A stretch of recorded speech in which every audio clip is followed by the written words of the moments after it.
Shields up, Iron Breakers. How's everybody doing today on this fine Thursday afternoon? I think Bro, I am so cooked this summer break. Hopefully you're all doing good. Hopefully you can improve on that. I have a ton of stuff to show you.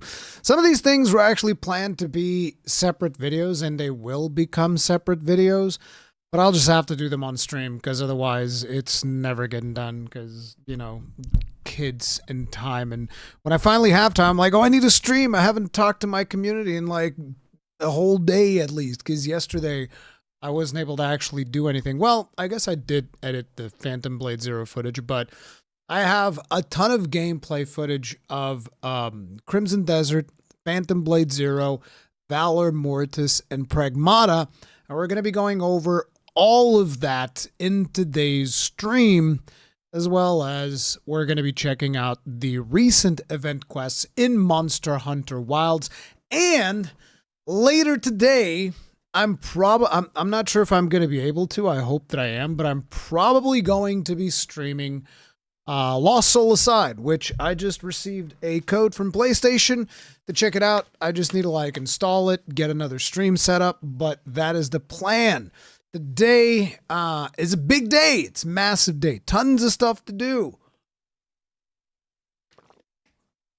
So yeah, hopefully you guys are looking forward to that. Tomorrow, we also have the next Path of Exile 2 update going online, which definitely I want to be playing that as well. So there's a ton of stuff happening.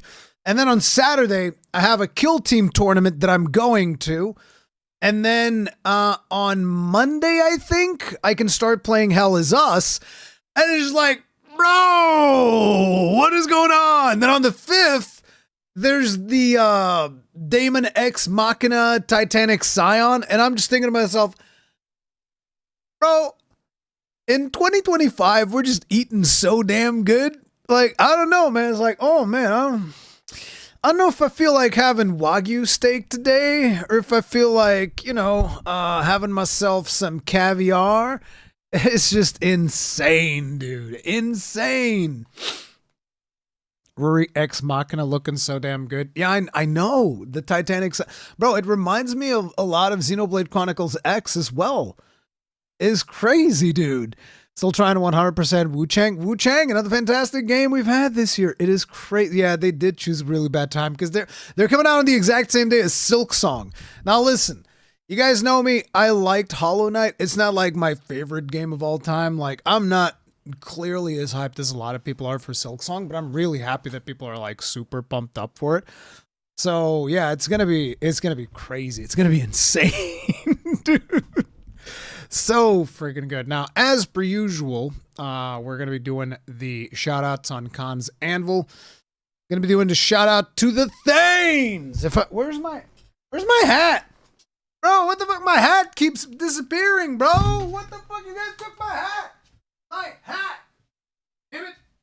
My hat. The fuck? Should be taking my hat from me. Cromag, Colin LaShore, Fulminus, Dan Pribanow, Mainstream, and Louise Rosa. Thank you very much for being grossly incandescent as Thanes. You absolute giga-chads. Tip of the hat. Appreciate support. Thank you. Love all of you. You guys are too kind. My community is always too kind. It's absolutely insane. My community is just far too kind. But, yeah, how you guys been doing? Y'all doing good? Because we got a lot of stuff to go over. We have a ton of stuff to go over. But, before we even jump to the main topic, because all the things that I just said at the start of the stream were not enough. They were not enough. So, in comes Sean Murray, and he's like, yo, Rurikhan, I heard you and your community didn't have a whole lot to do. So I figured I'd just drop what is potentially going to be your favorite update in No Man's Sky fucking ever. I figured I'd just drop that right now real quick. How about that? How about I just drop that right now? Just right now. Fuck it. And it's like, dude. So I don't know how many of you guys are aware of this or not. I played Elite Dangerous for a little bit. Well, for a decent chunk. Love Elite Dangerous. As a matter of fact, Elite Dangerous is likely one of the main reasons why I ended up playing Starfield. And my favorite thing in Starfield, bar nothing else. Like, I think that the faction quests are pretty fun. Main story is pretty lame. I was not the biggest fan of the main story. It was all right, whatever. But the faction quests are pretty good. But the main feature that I liked about Starfield is also the main reason why immediately after I finished the game, I never went to New Game Plus, is because I loved building my ship. Because one of the things that I always like is I want to build a ship and then I want to be able to walk around the ship that I've built. Right? And that was something that you could do in Starfield that you couldn't really do in pretty much most other space games, where you just build your ship and you can walk around your ship and you have your crew and all of this stuff and yada, yada, yada. Even in Elite Dangerous, I don't know if you even have space legs yet that let you walk inside your spaceship. When I was playing it, you couldn't do that. And that's like one of my favorite things. I just want to build a ship, go to space, be able to walk around inside my ship. I love, like, that's the whole thing about why I feel like I like Millennium Falcon as much as I do, is because it gave you this concept. It's like, oh yeah, this is a smuggler's ship, right? And you're walking around this smuggler's ship and you can actually walk around. There's sleeping quarters. There's all these things. There's a big ship, big cargo hold, all of these things. I like that. It's like a floating house. A really fast spacefaring floating house. I've always loved that concept. And that's what they're doing in No Man's Sky. You're going to be able to make a ship it's not really a capital ship, but it's like a midway in between a proper capital ship and your just standard fighter type of ships that you have. Because I know that in No Man's Sky, you have fighters, you have exploration vessels, you have your haulers. There might be something else in between, whatever. But they're mostly like one cockpit ships and you just jump in, you're in the cockpit, boom, done. That's all you get.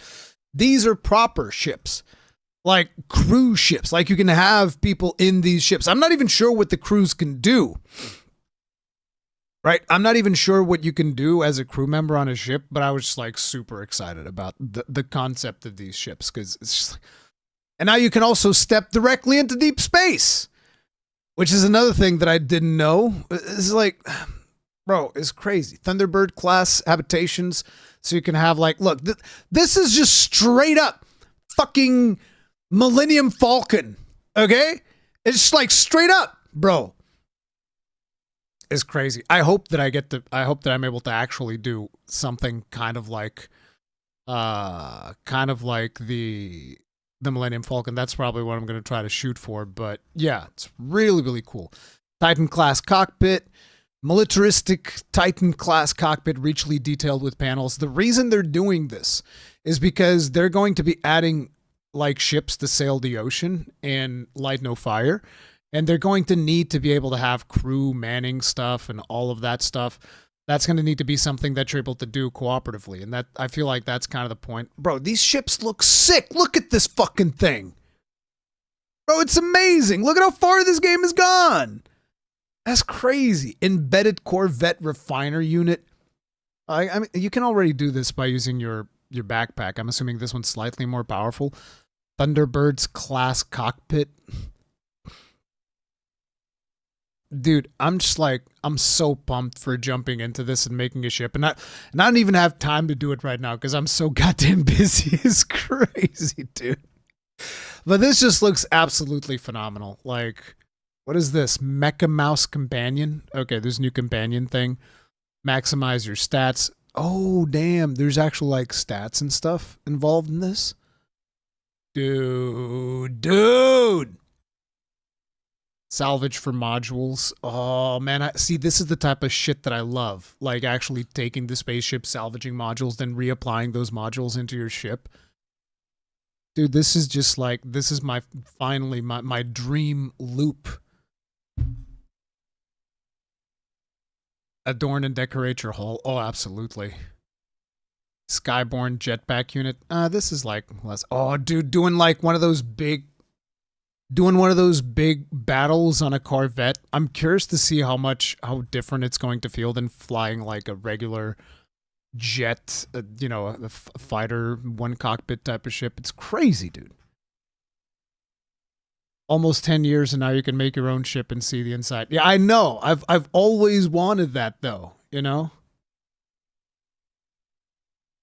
I'm going to make Millennium Falcon, bro. I'm going to make Millennium Falcon. It is what it is. How dare they do it parallel with PoE 2? There's not enough time in the day. I know! It's PoE 2. It's Lost Soul Aside. It's friggin' Hell Is Us. Like, bro, it's so much. There's a new update in Monster in the Wilds that I'm hopefully going to be checking out by the end of the stream. Let's just watch the video from Sean talking about this, because I'm just so friggin' pumped for this. Absolutely crazy. Okay, Sean, go ahead. Tell us. What if you could build your own ship? If you could get up and walk around. And by the way, you can already build your own ship in No Man's Sky. There's just not a ship like this, but you can like craft your own ship using different parts from other ships. Mid-flight. Build a crew of friends and adventure together. Your ship is maybe the most important character in No Man's Sky.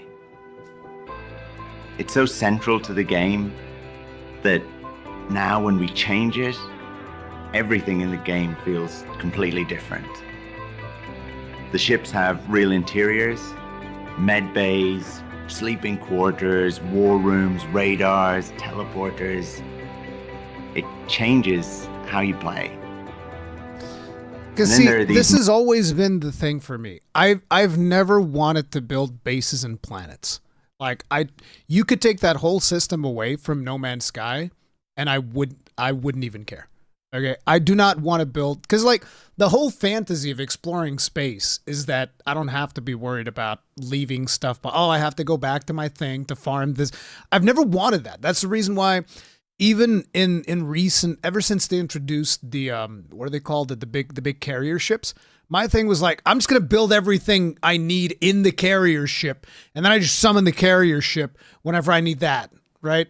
That's the thing that I don't do bases very long. Like last time we played, I think I had like 2 bases, and the main reason I had those 2 bases was to farm nanites, because there was runaway mold there, and you could just like farm a bunch of nanites. That was the whole purpose of those bases. They served no other purpose.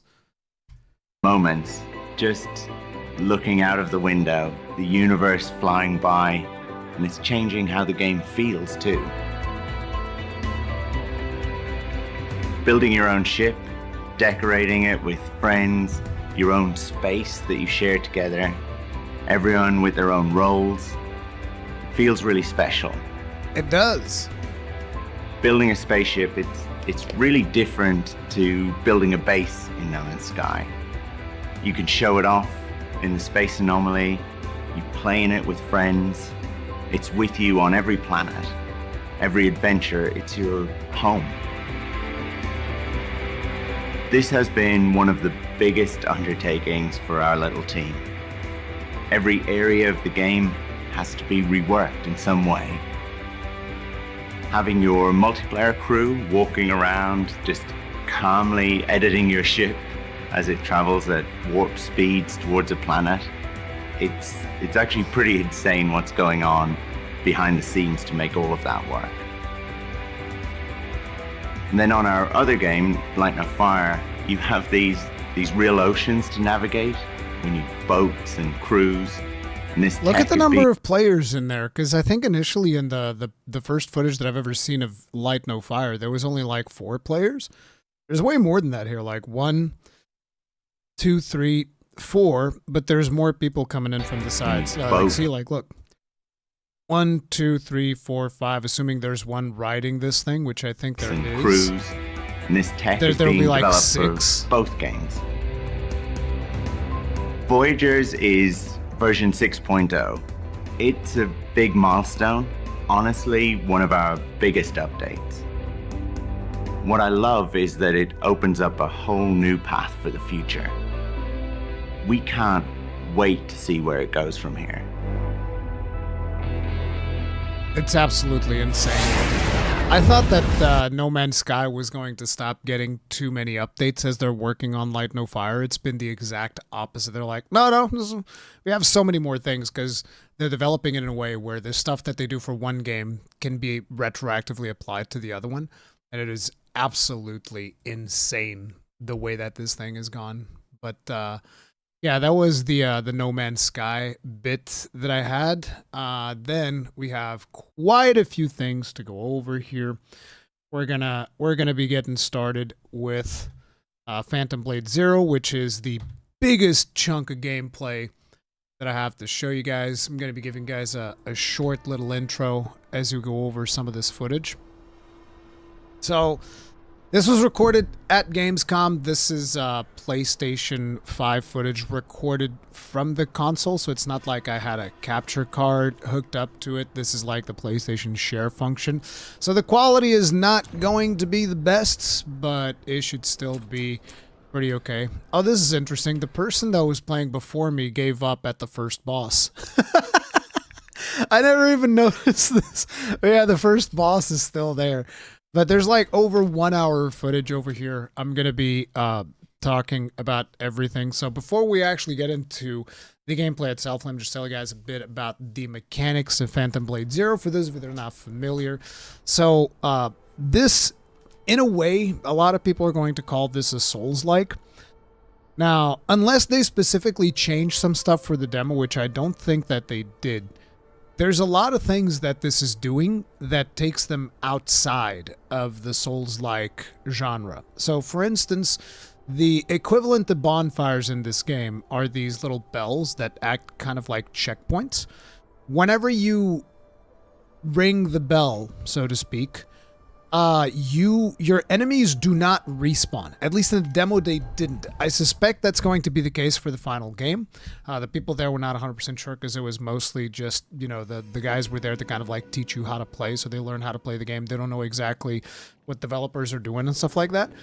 But whenever you rest at one of these bells, which are the equivalent of a bonfire, the enemies do not respawn. You do, however, get like your potions back and stuff like that. You also get your special energy for the secondary weapons. You get that back whenever you ring those bells. Another thing is that, so I think it's the third major boss in this demo.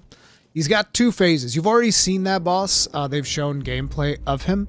And the two phases of the boss, the way that it works is like you go through, you do phase one, and then you got phase two. But the thing that surprised me was, once I got to phase two, and then I went back to do another attempt on the boss was still in phase two, so I didn't have to do phase one all over again, which I think is the overall vibe that they're going for. They want challenging gameplay, but they don't want it to feel like a Herculean task like potentially some of the Souls-like games want. Not to mention that the combat itself is much more action-based than Souls-likes, but it does feature perfect parries as well as perfect dodges, which is not exclusive to Souls-likes, but a lot of people have come to associate with Souls-likes, which is the reason why I even bring it up. So, the way the game works, you have your your light attack, heavy attack using square and triangle. I say square and triangle because I played this on PlayStation controllers, so you guys should be familiar with how that works or how it translates to other control schemes. I believe that the game is also going to be available on Steam. I actually haven't looked it up all that much, but I'm fairly certain this is going to be both PlayStation and Steam. Yeah, so you have your light attack, strong attack, square triangle. Then you have your dodge and block. So blocking is L1. If you block at the very last second, you're going to do a perfect block, or you could call it a parry. There are some situations wherein the enemy's attacks will glow blue. When that happens, you have to land a perfect parry, because otherwise the attack goes through. And then there is your dodging. Dodging is going to be an R1. So dodging does have iframes, and you can also do perfect dodging. So if you dodge the very last second, you're going to get a perfect dodge. And every now and then, enemies' attacks will glow red. Guess what you got to do? You got to perfect dodge those attacks in order to get like a counter. Whenever you do perfect parrying or perfect dodging, you get like a shadow step thing that happens, and your character kind of like moves behind the enemy. They also take a ton of stamina damage when that happens. When the enemies get enough stamina damage taken, their posture breaks, and you can just like attack them with impunity. They can't block. You see right there, that was a perfect parry. But Yeah, that's kind of like the basis of the game. You do attacks, you got perfect parries, perfect dodges. This is one of the things where I struggled. I was trying to do perfect dodging. It's part of the tutorial, and I failed it a bunch of times before I was actually nailing it, because the timing, I found the timing of the dodging to be a little bit trickier than the time of the parry, and on top of it, they make the dude do attacks. But there you go. That's what happens when you do a perfect dodge as well. Now, besides that, you're going to have access to 2 weapons that you can equip. These are going to be your basic weapons that you can equip, and you have them on you at all times, and you can swap between them by pressing left D-pad. If you notice on the bottom right hand side here, if I take my face away, you can see those weapons, right? So over here you see that I have duals and a longsword equipped, and you can swap between those. You can even combo midway to swap weapons. And you have to swap weapons from time to time, because that is one of the ways of recovering stamina. So if you're dodging too much, if you are, performing too many actions that are consuming stamina, you're going to want to swap weapons, because that kind of like resets your stamina gauge and allows you to keep going. So you are going to be expected to swap weapons reasonably often, depending on how much stamina you're using and all of that. Now, besides your 2 standard weapons that you're going to be equipping, and by the way, real quick thing here, they let you choose a difficulty. Apparently, this mode, Hellwalker, is only going to be available after you beat the game in Game Changer difficulty. Now, I'm not sure if they tuned this for the show floor or not. I decided to go in Hellwalker. Didn't feel super hard. Like, it didn't, I'm not saying it wasn't challenging. Yeah, it absolutely was challenging, but it didn't, I was expecting to get completely, absolutely destroyed. Didn't feel like that. It felt very approachable, so I kind of feel like they've made this difficulty for people that like Souls games, but then it just feels kind of weird that they would lock that behind you finishing the game once. Because I get a feeling that this game is going to be very long. Like, the dude doing the demo, he was telling me, who was it that told? No, wait, this was in a presentation that they did later. But the guy doing the presentation, this was in one of the Gamescom videos. I forget if it was Future Game Show or Opening Night Live. I suspect it was Future Game Show. And the guy that was there was either the game director or something like that. And he was saying that you will finish this game and you will likely only have seen like 30% of it. So they expect you to play through the game multiple times. But yeah, the Hellwalker definitely felt like the right difficulty for me, because it was still like punishing enough where I got beat around a little bit. But yeah. Now, as I was saying, besides the 2 weapons that you're going to be equipping, there's also 2 secondary weapons that you're going to have access to.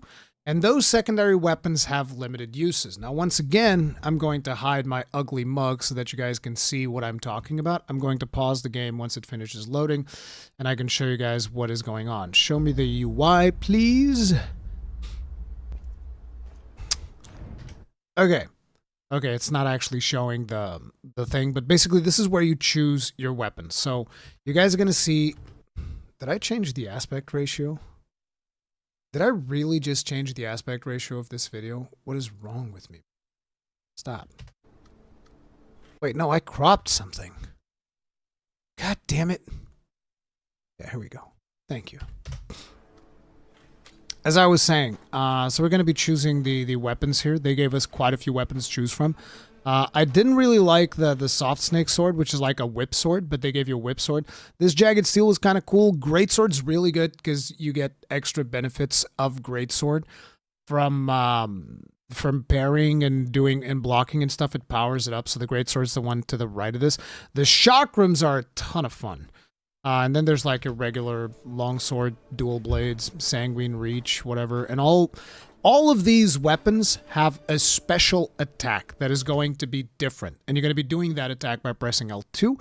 What powers that attack is like parrying and I think blocking and attacking. Parrying, blocking, and attacking all powers up the special of each of these weapons, right? So that's how you get to do the special attack of them. But these are your standard weapons. You just use them, you swap between them. Remember, you are expected to swap between them in order to regain stamina. And then these ones that I'm choosing now, these are the secondary weapons. And you have limited uses of your secondary weapons. And each of them has their own unique mechanics. So for instance, the 2 weapons that I chose now is Flaming Mane and the axe. So the axe, you can kind of like charge it. And if you charge it all the way, it's almost like a full-on true charge slash of a greatsword. It's just absolute beast single target damage. The flaming main, it's kind of like it's a flamethrower and it keeps throwing flames as long as you hold the button, and it keeps consuming the resource that you use for your secondary weapons.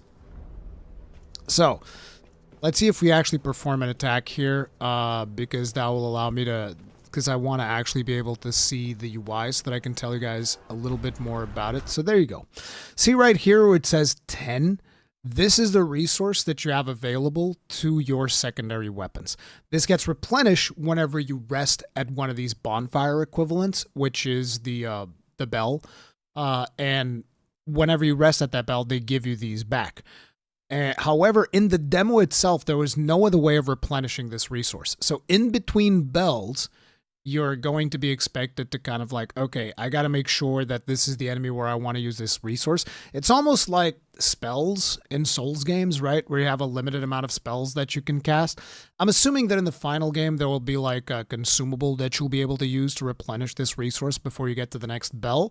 But in this demo, you can only ever get these back whenever you rest at a bell. So do keep that in mind. You can also swap your secondary weapon by pressing right on D-pad. So left on D-pad swaps your primary weapon, right on D-pad swaps your secondary weapon. R2 will do the special attack of your secondary weapon.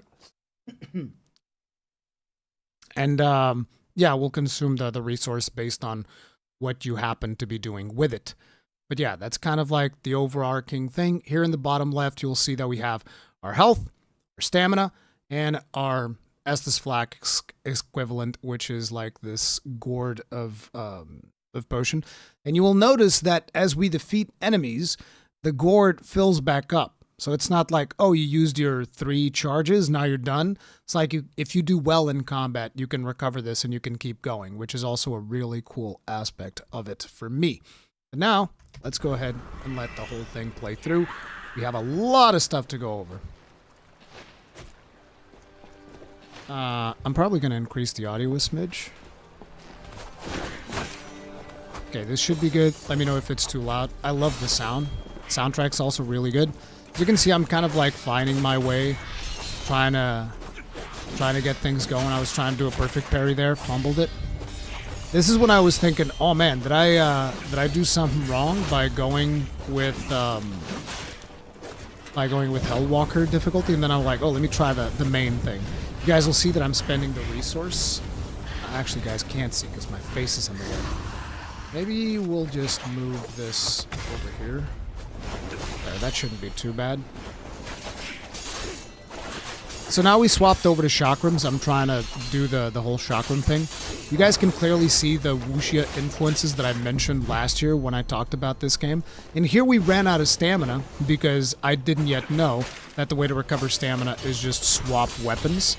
So like you'll notice that as we block and we do dodges and we attack, our stamina keeps getting consumed. The way to reset that is you just swap weapons and you get full stamina back rather than wait for the stamina to recover, which basically allows you to stay on the offensive rather than playing as defensive as I was playing here. Look at these animations. The wuxia animations that I was talking about. This is crazy, dude. We basically took his weapons away and then we stabbed them twice in the head. So they clearly mark the places that you can climb up. The movement is very, very smooth. Like, this has to be one of the most polished games that I played at Gamescom. It is absolutely insane how everything just kind of, like, smooths along. Like, you guys have no idea how fluid everything feels. So in here, I was trying to move through here, but this is actually limited just for this demo. I was trying to figure out what was going on. But yeah, so they kind of want you going down a linear path in this demo, because otherwise it would be almost impossible. I mean, this is a 90-minute demo that you do, and a lot of people won't even end up finishing it, especially if you go for the Hellwalker difficulty. But yeah, I'm trying to go ham, then there's this guy on the horse, and I was just like, whoa, what the crap, bro? Healing up. Let's go. You can actually dismount the guy on the horse if you play well, but in here I'm still like struggling a little bit to try to figure out exactly what I'm doing. We got a perfect parry on the guy on the horse, but then we're punishing the wrong target. And I was like, screw it. Eat this axe to the dome. Bro, these animations go so hard. The people who made the animations in this game, let me tell you about some passionate folk, okay? The animators of this game are some passionate people, like 100%. You can tell they really put their hearts into it. And notice how I've been recovering potions, because like I haven't been counting how many potions we've drunk, but we've clearly drunk more potions than however many I had at the beginning. And we're still popping. Like, I thought I was going to drop there. Boom, perfect parry on the guy with the horse. Guy gets dismounted. Boom, punish into the finisher. There was a bit of a glitch in the animation there. A little bit of a glitch in the Matrix. Pay no mind. And then I'm going to be going through all of these lore things. People can, like, pause the video. Oh, shit. No, you can't. I realize my face is in the way. Oh, no. Let's see. What can I possibly do to fix this? Because I want people to be able to read these if they want to. Where's transform? You can just make this go like here, maybe. And here it is. Transform. Flip. Horizontal. There. That should be good. But yeah, you guys will be able to read all that on your own time if you want. Just pause the video and all that good stuff. And here, if I ever pause awkwardly, probably means I'm receiving instructions from the guy who's like trying to teach me how to play the game. It's functional, but not It's actually very precise. This Just the general direction. The rest is for me to fix. Maybe finding more of those bells. So they give you a map, and then as you find the bells that I was talking about, the map starts getting filled. There's tons of, like, lore things that you can kind of, like, read to know more about the world. I think the story is actually going to end up being a good high point of this game, but I haven't looked into it too deeply. It's just a sneaky suspicion I have. So here I see two little dudes coming, and I'm just, like, trying to make sure that I don't go too aggro like I went in the beginning. Look at them feigning attacks and whatnot. And so you have combos that you do in this as well. So like square, square, triangle, triangle, or square, triangle, triangle, triangle, or just triangle, triangle, triangle, full squares, that type of stuff. And depending on what you do, and depending on which weapon you're using, you're actually going to get different combos with that. Like right there, the swap into the chakrams actually does a dodge backwards. You see these threads are very important, because this is what tells you where bells are. Like if you notice when you're close to a bell, these threads will appear that kind of like attach to your character. Like see right there? That's letting you know there's a bell nearby. So you do the bell, boom, you're gonna recover everything and the enemies don't respawn. Hey King Darius, what's up? Is this a demo? Yes, this was a demo that I played at Gamescom.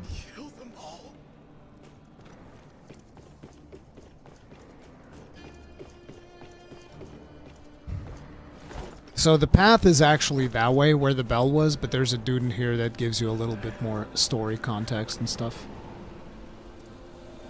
Please, help Allied Justice. Those Allied Justice disciples I've seen, they're no longer.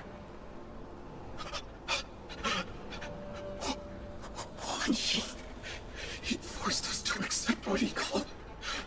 Release date hasn't been announced. It's 2026. A pretty name doesn't change the fact. Yes, Eugenie, in this demo, enemies don't respawn, and I think it's going to be the same for the final game. No, I'm not going to be playing the new Metal Gear Solid. I have too many games that I want to play.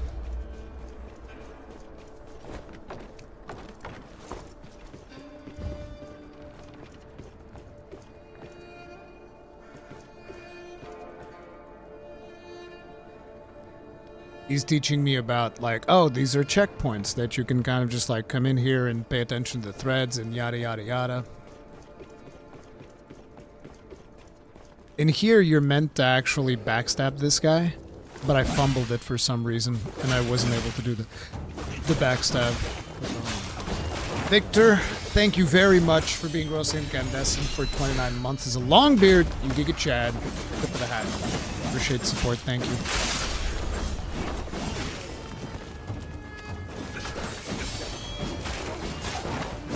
Like, look at these gorgeous animations, dude. And the thing is, you know how sometimes you have these games that animate really well, but then they play like crap? That is not the case, because this is me actually playing the game, and let me tell you, it felt absolutely smooth. Smoother than it has any right to feel for a friggin' showcase demo. Because again, this is just the build that they took to Gamescom, and it just feels so smooth, dude. Like, I know I'm getting the crap beat out of me. That's because I did not know about the Shashi mechanic, and I was just overwhelmed. I went into, like, 3 enemies and got absolutely blasted. I deserve that. But, like, when you are playing this game, every move you make feels intentful. And there's a lot of, like, animation canceling through dodging and stuff like that that you can do. It is a straight-up action game, and it just feels real smooth to play. As smooth as the top of your head? No, smoother, because the top of my head's a little bit rough because of the odd patches of hair that I have on there. Just like small patches that cover up a little bit of my baldness. And with this game, you don't have to worry about that. Look at that. Did you see that perfect parry right there? And then I ran out of stamina. I didn't run out of stamina. Actually, I was trying to do the special. And so they punish you for trying to, like, go for things that you don't have the resources to do. Because I did not have resources to do the special. They're like, oh, you're trying to just mash and see if you can get away with it. No, no, no, no, no, no. You have to be intentful about the buttons that you press. And then each of those secondary weapons has their own mechanics. So, like, the shield... Not the shield, the axe, you actually have to charge it if you want to do the full damage. And then there's a sword that actually has different inputs that you can do, which is something that I'll use in the final boss to get, like, a special attack done. You see me just, like, seamlessly swap between the 2 weapons right there? Like, look at that. It just feels so good. And then swap into your secondary. Boom. Boom! Mid-combo. It just... Bro, I cannot express through words how this just feels so great to play. It's insane.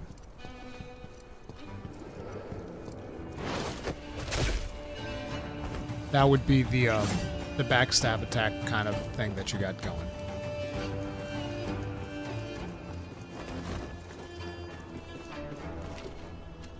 So you've accepted it, huh? Exactly. So in here it was calling my attention, that little purple thing, because you actually can't get it now, but they show it to you now, so that potentially later, when you're later at the level, you'll remember that it was there and you'll come and get it.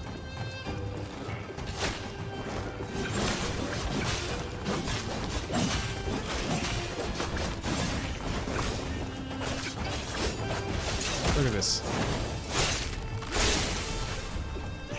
They did not hold back in these animations, I'm telling you.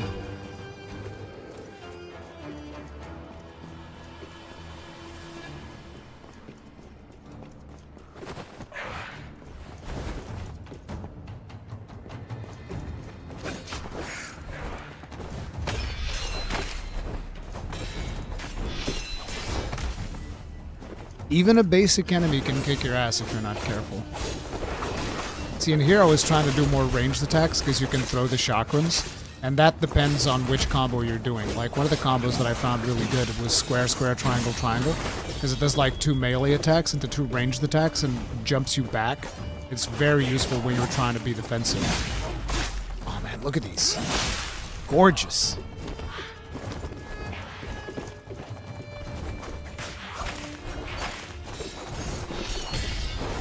Perfect parry right there. Going in for punishes. Busted his gauge, which means we can now also do a finisher because he's got like no health. Look at this. The wuxia stuff is just so good. Double assassination. Because when you do an assassination, if there's another enemy close by, I'm assuming this is going to be a skill tree thing that you'll eventually be able to invest in, but for the demo they had it turned on. So it's like you just get to punish the other guy for doing an assassination close to where he was. Here I'm trying to figure out how to navigate this level. I got a little bit lost, and there's an archer up there. I could pull out a bow as well, because you do have access to a bow, and you can swap weapons whenever you want. But at the same time, I've used up all of the resource. You can see it on the bottom right-hand side. I've used all of it by smashing people with the axe, and now I'm a little bit lost.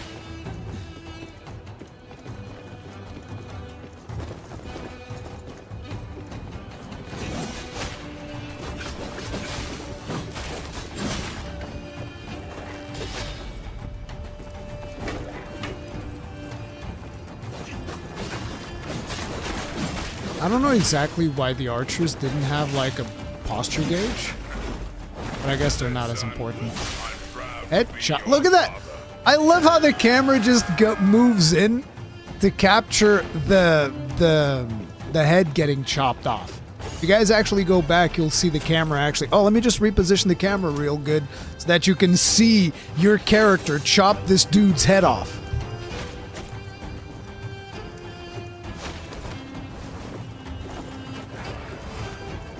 Traversal also super smooth. Like, nothing about this game ever really felt rough at any aspect. I guess maybe the swapping of targets was a little bit challenging for me at times, but I think that with practice, you can kind of like be able to fix that just fine. So this is the special attack of this sword, which is why I was able to do so many attacks in a row. Get chopped up. And that was me recovering another potion.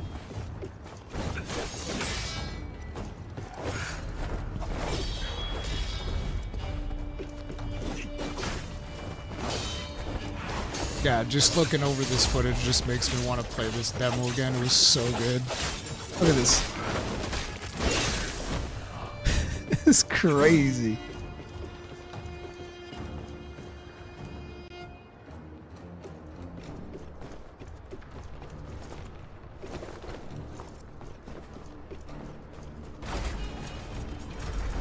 I was like, no! There's treasure here. I go through these real fast because I was like, I can read these later in a video or something. I never become one of those things. Do other areas have more color? We only really played in this area, so the biome doesn't really change much in this demo.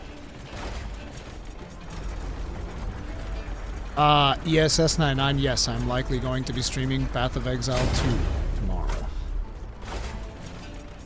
Oh yeah, these combos, and by the way, you've only seen 2 weapons, which you will see a lot of Greatsword and Chakrams. Those ended up being my 2 favorite weapons.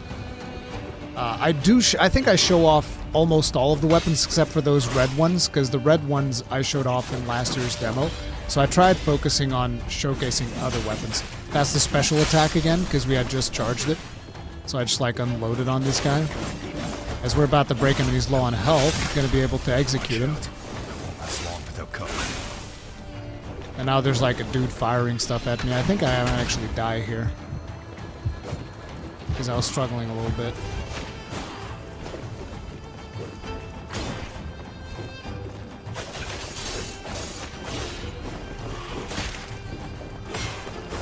And again, I know that I see some people in chat saying, man, the animations look so good.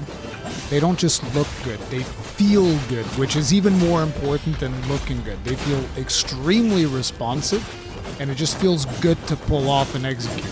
Like, it feels like you are in control. You're actually doing the things that generated that animation, and you're just not... God, that looks so good! You're not just like mashing buttons for no reason. You're not just mindlessly mashing. Well, I guess maybe if you're on a lower difficulty, you might be able to pull that off. But yeah. Out in the open. Better watch out. I won't last long without cover. I should listen to what he's saying. That would be smart.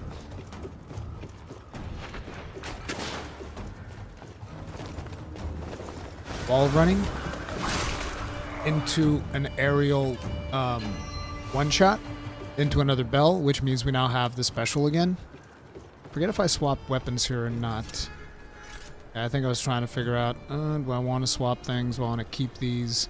Oh yeah, this was when I was asking the dude how it worked. Like, do I recover this? Do I not recover this? And he's like, no, you have to go to the bells to recover it.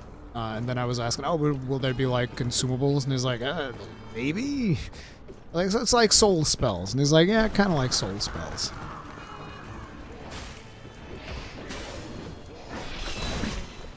The very thing you just said is the impression I got from Onimusha. Yeah, Onimusha is also really, really good.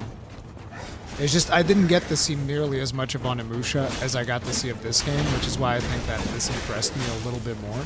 But Onimusha is still absolutely phenomenal. Here he was calling out my attention to the little purple thing that we had seen earlier. So yeah, these are kind of like God of War things. So, you know, you collect 3 of these and it increases some stat of yours. So that's going to be a part of the collection element of the game.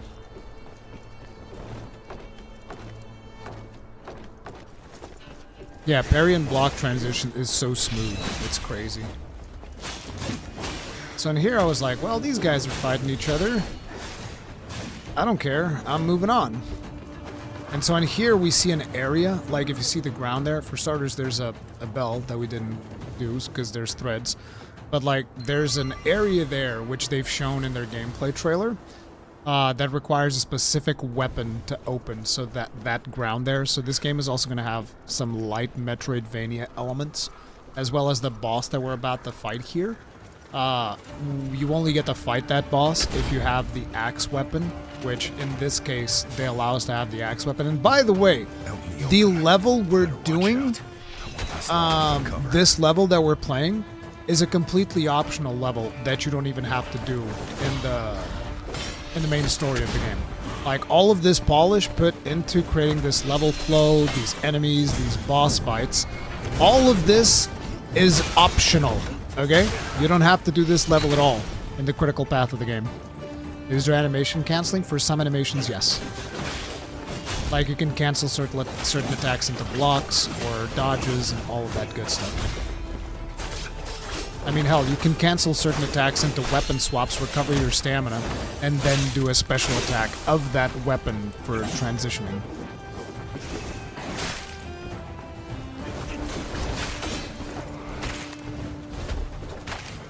And here I think I'm gonna get my ass kicked because I was trying to fight these guys and I just don't have enough practice yet.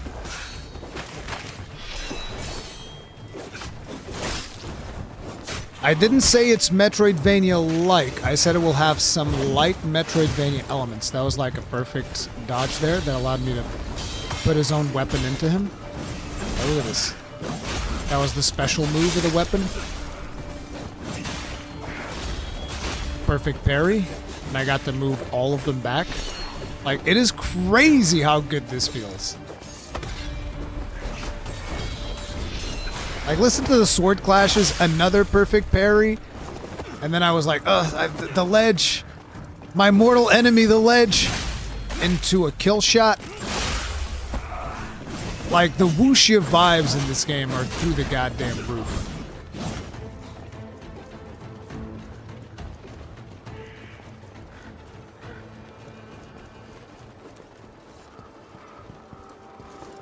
But is there a gun lance? None that I've found so far.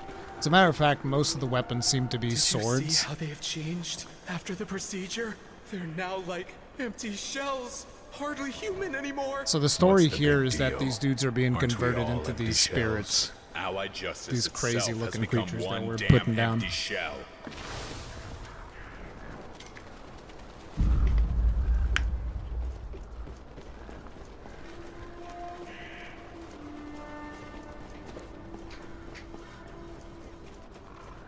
Yeah, Zero, Wu Chang's also real solid. Now see that door right there only opens if you have the axe. Another bell, another checkpoint. And it's like, well, I just want to kill everything before I go and do the boss. And here I was trying to sneak up so that I could do the special double assassination.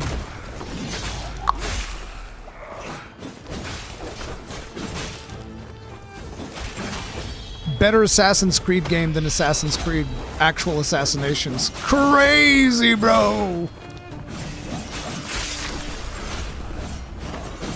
One of the things that I was really bad about doing was actually using the specials of my weapons.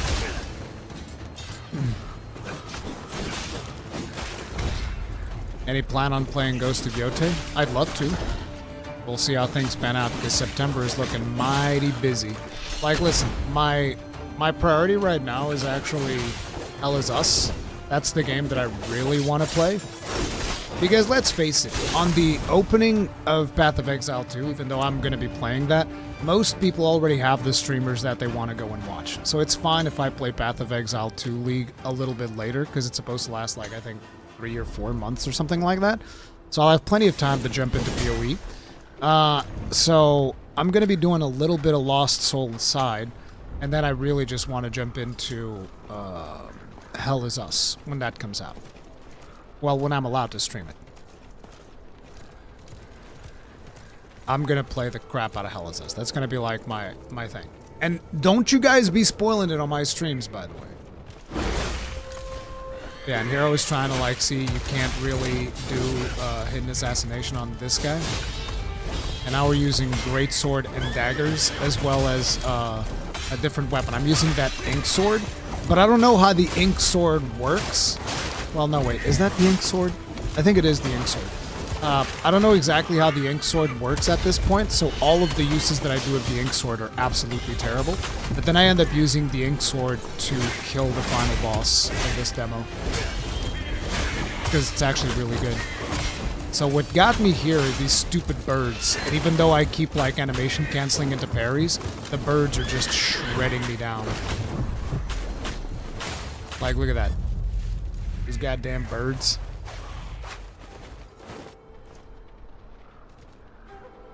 Night Rain just announced the Deep of Night hard. Is that the final boss?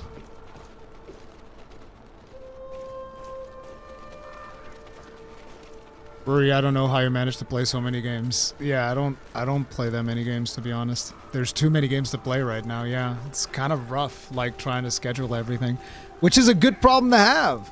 Like, I feel like we see so many bad news about the industry and everything is going wrong, gaming industry is dying, yada yada yada.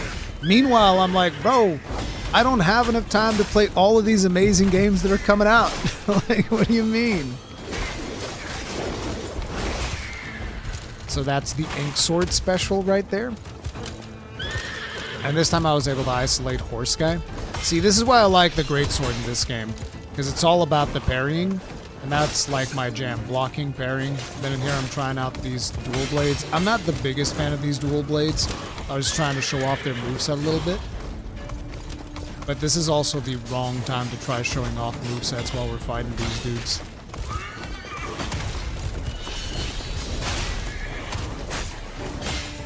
I'm getting like bounced around. Heavily punished. Oof.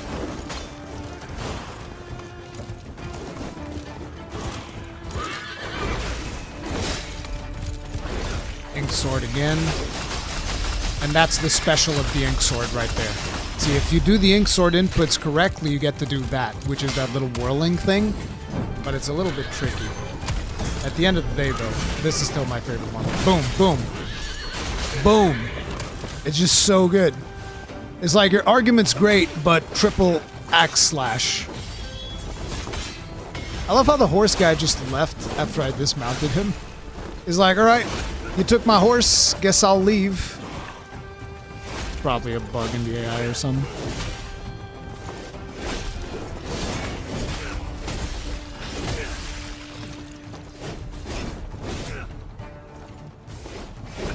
I was trying to figure out a little move there.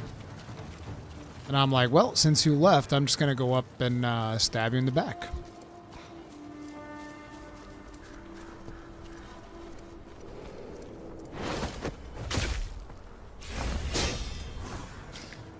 Deep of Night is a hard mode, different difficult. We're talking about Night Rain real quick, guys. Deep of Night is hard mode, different difficulties that go up as you clear Night Lords. Also more relics for specifically Deep Dark. Ooh, that'll be interesting. Yeah, see, in here I'm like, oh, what's this? And there it shows the icon of the weapon you have to go and get in order to be able to go through here. And I was trying to see if there was anything else back here, just doing a little bit of exploration. I'm going to be recovering potions and all that jazz here. Reject a reality and substitute my own. Axe to the face. So now you're going to get to see a nice little death montage, because as you guys can imagine, first boss, Hellwalker difficulty. I have no idea what I'm doing. But as you can see, even here, you need to have the axe in order to open this to come over to the boss.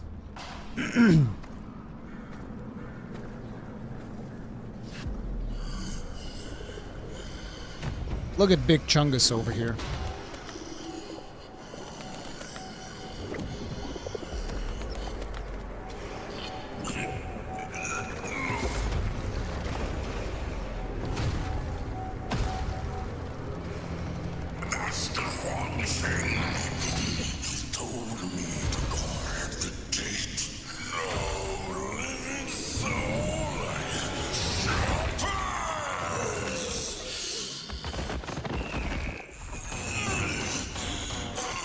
Look at the music. Listen to music. The Copper Mall. That's actually a mechanic when he, like, gets you with the when he gets you with the sand. That was a grab. Command grab. That's a goddamn beast that just beats the crap out of you.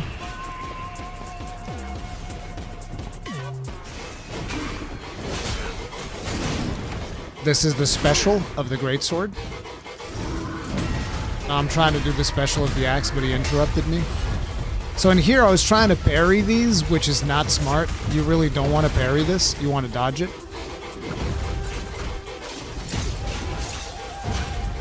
No, I'm trying out these duels, but like I said, I really don't like these duels. It was terrible. I love the sand in the camera mechanic. It's an interesting mechanic.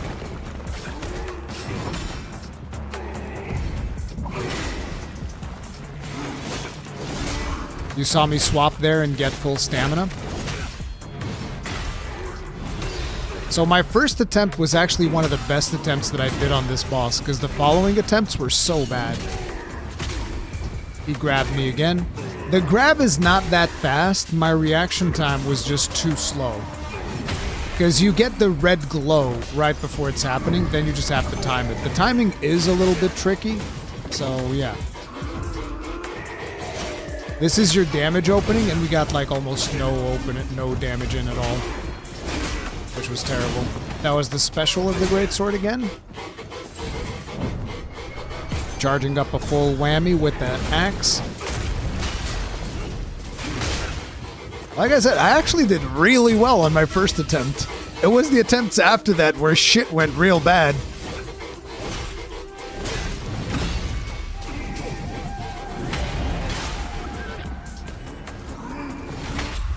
Boosh.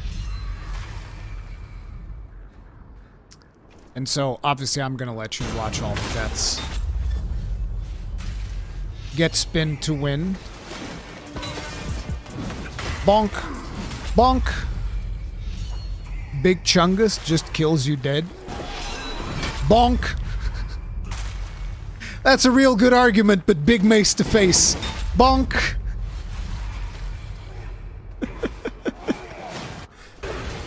I think that at some point the player guide they had assigned to me, he was just like looking at me and was like, oh no, he's gonna be mad that he's dying. I don't think he was understanding I was having a blast. I was just like, yes, this, you don't understand, this is why I play these games. But anyways, yeah, this is the attempt where I got him. As you can see, I've kind of solidified my choice of weapons at this point. I like greatsword and I like chakrams. We countered it right there. That was the grab, and we were able to counter that. That's why we jumped on his weapon. And in here, I'm swapping weapons to get some distance, and because the dodge of these is a little bit better.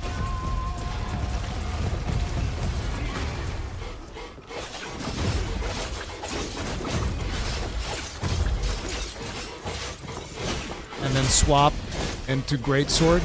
Keep the punish going. Block. Regular block still. What?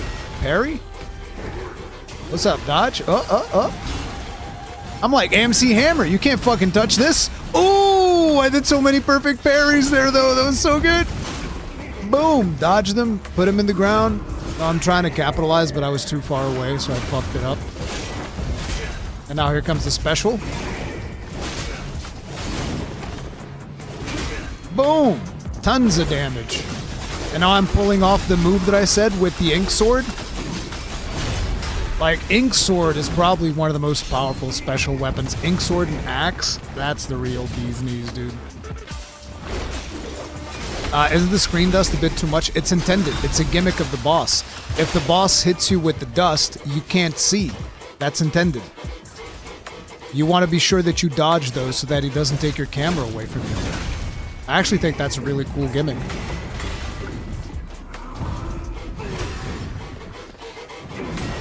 No, that's part of the cinematic of the counterattack that I did. The jump. This is part of the counter. You don't really jump on top of enemies because you have this weapon. Look at all these perfect parries, bruh! I was cooking in this attempt. Perfect dodge. And then he busted me. Ooh, that was so close. I got the sword on him so that I could break him because I have no heals right now. But we broke him and we got him.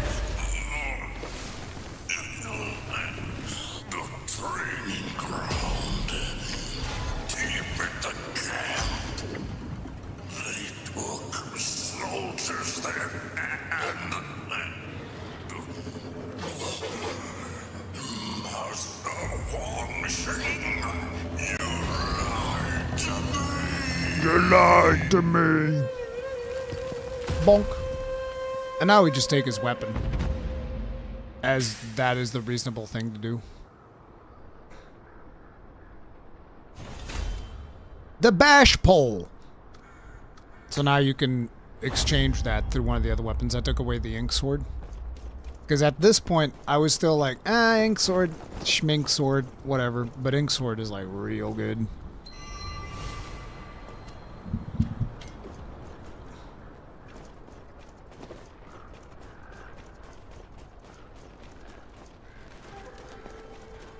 So now I went back because I remembered that I had seen the thing back here, which had that weapon to open it. And I was like, schmah.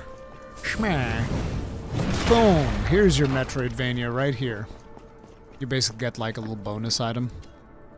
Oh yeah, you get an additional charge for a heal for doing this. Which is pretty friggin' good, as you can imagine. Now we have 4 heals.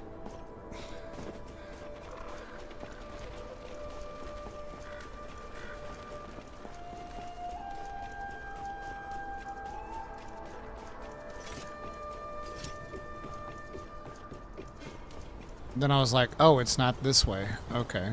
You're actually meant to go up there to the right. I was actually a little bit lost here.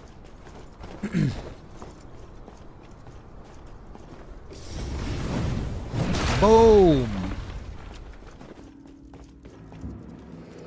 Aha! Double. I love this stuff. The double assassination is so good.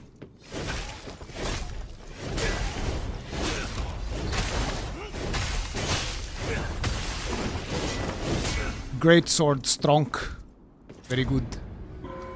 So in here I was trying to like, okay, what else should I showcase? I think I played these a little bit, but it's like, we've seen these in the previous title update, so is it really that important that I show them?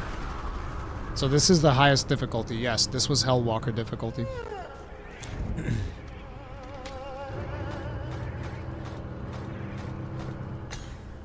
I was like, alright, let's show off the soft snake sword. This is the whip sword for all those of you that want the whip sword.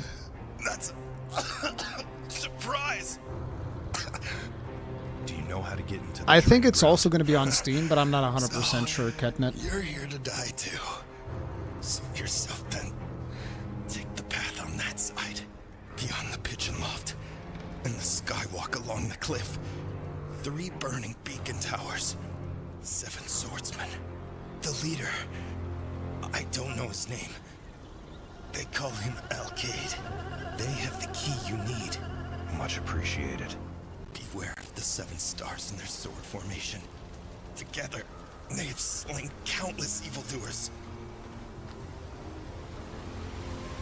But now, they're dark and hollow. So you get to play more after that boss? Oh yes, this was a 90-minute session.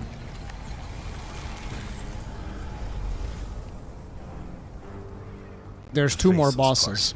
Well, one of them's like a small boss. Yes, it takes away your heart, leaving only a husk. They put you to sleep. And when you wake up, you're not human anymore. You mean you're... My face is evaporating, right? Never mind it. I poisoned myself. And death will claim me long before I transform into one of those things. Lily, let me die in peace.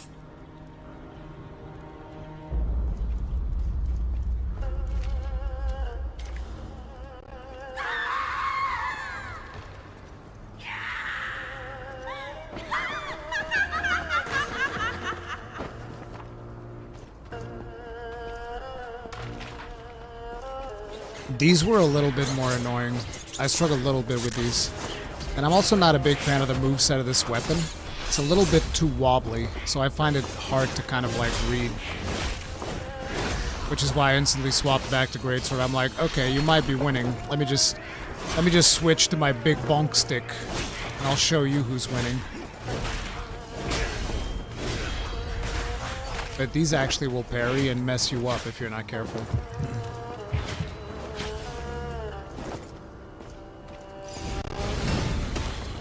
This is the weapon we just got.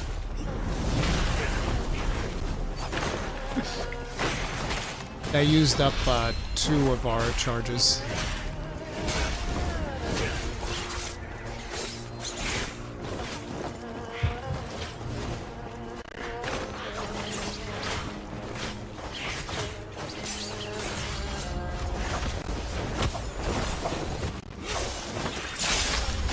Double assassination.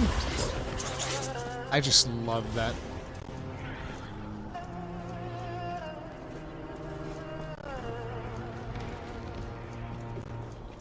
We seem to be getting a little bit of audio glitches. Might be because we were recording for so long and the PlayStation was like, I'm struggling a little bit here. Just a little dev kit trying to run this unfinished game. So this guy had a specific mechanic where he heals these dudes, and I was trying to like brute force through it, but he just keeps resurrecting them. So you have to kill these 2 that are powering up the healer, then you have to kill the healer himself, and then you get to kill the rest of them. So this one was significantly harder. Enough is enough. I've got to get rid of this healer figure for good.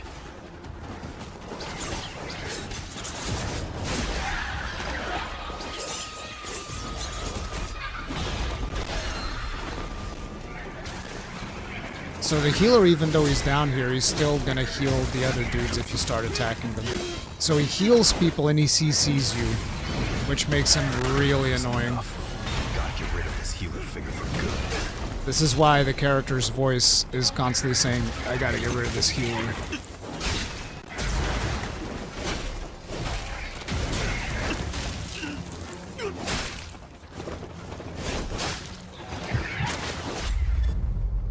That spin is so satisfying. I found the axe attack to be even more satisfying than that. How many weapons can you have at once? 4. 2 of them are secondary though, so you have limited uses of them, and then you have your 2 main weapons that you can use.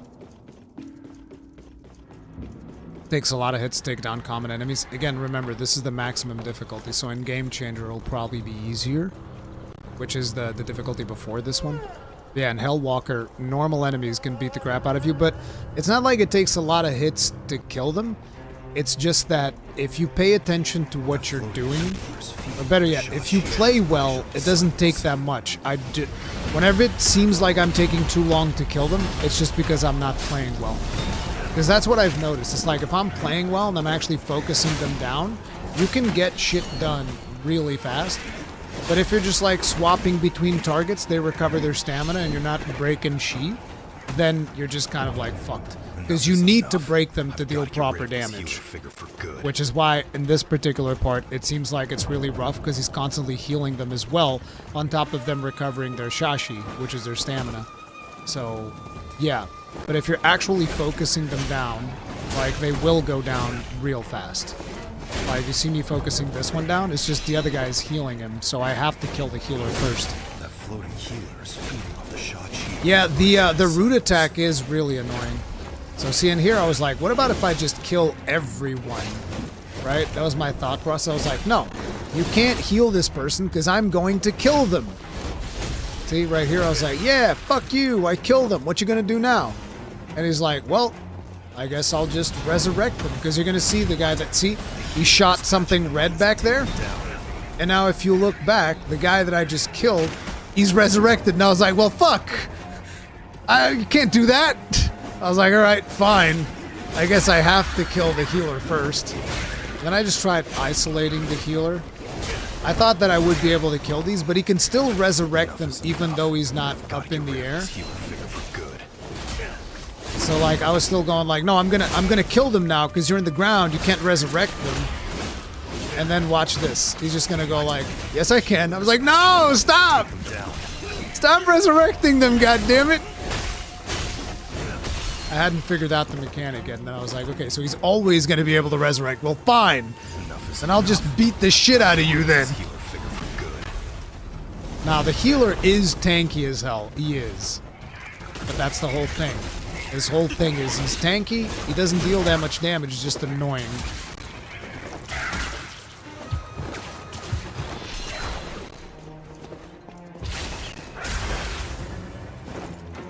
Combat is very clean, Cypher. Patching them up as I take them down.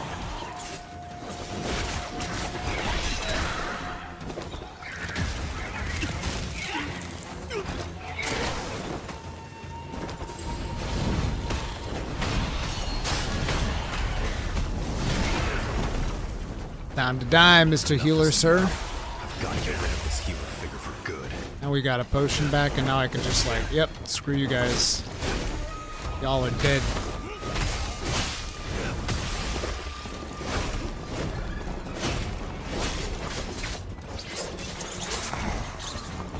Boom, and we get an Amber Chip, which is another one of those God Award type of power-ups that once you collect a certain number of them, it increases one of your stats.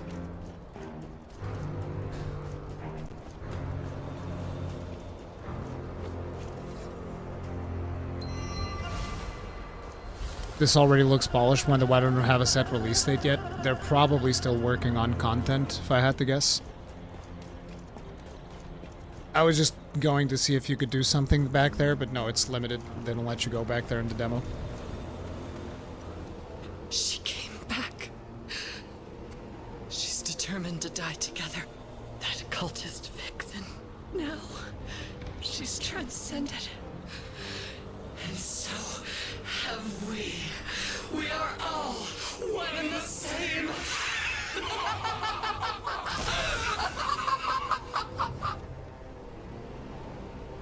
Mind blown emoji. In the demo, it's a preset character, and yeah, I think it will just be a preset character. You just have John Phantom Blade Zero. That's your character.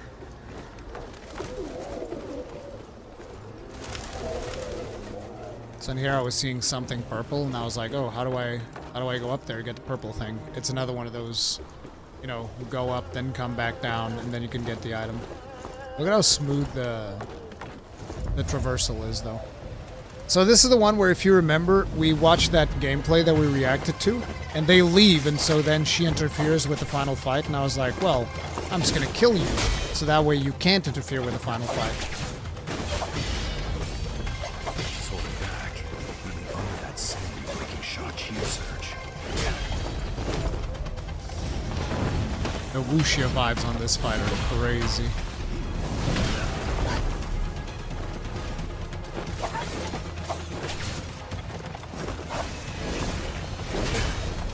That's the special. Bam. That's a good argument. But what about my axe, though? Should I leave her being push on for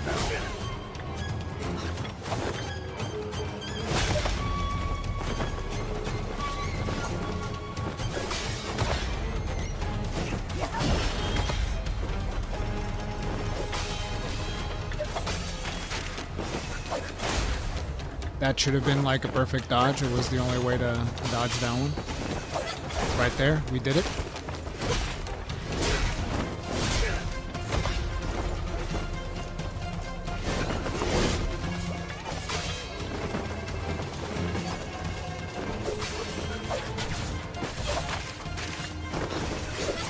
I have to swap weapons because stamina. Except I really don't like this goddamn weapon.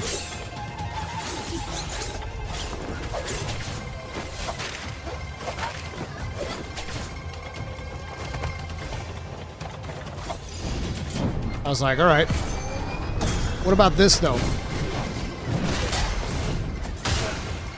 I think I actually whiffed that last hit. I don't think that counted. It just staggered her.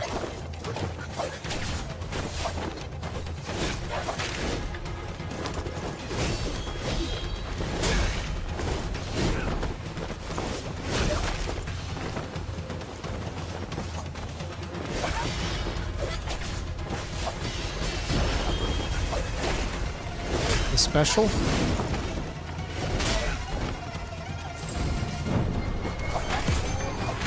Oh, that's crazy. And the finisher.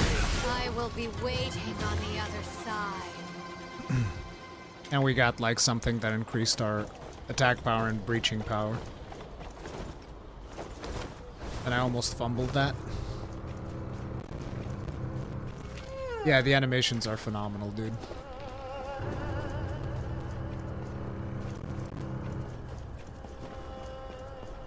Yeah. You can not fight her if you want to. Watch my greedy ass just jump to death. I was like, alright, let's go! I'm ready! I'm ready for everything! Except gravity.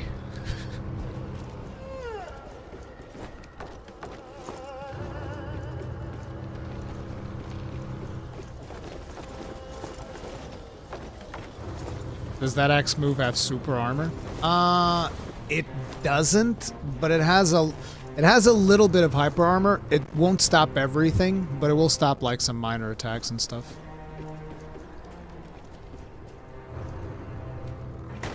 Still jumped all the way down like an idiot, and then I got my face bashed in by these dudes.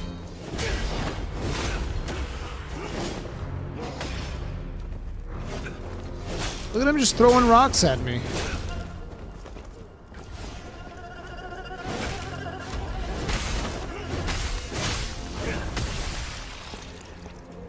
Yeah, I really just started gravitating towards a greatsword in this game.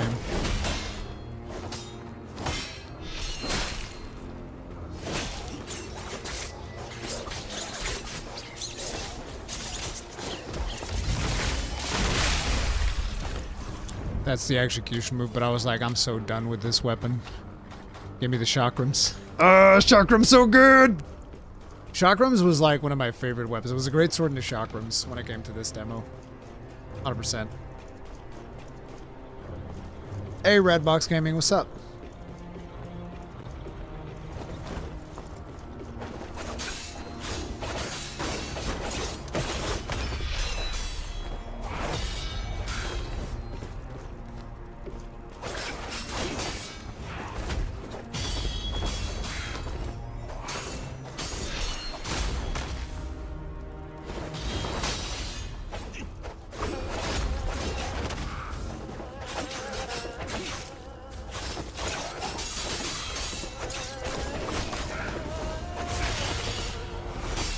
He's got that ink sword going.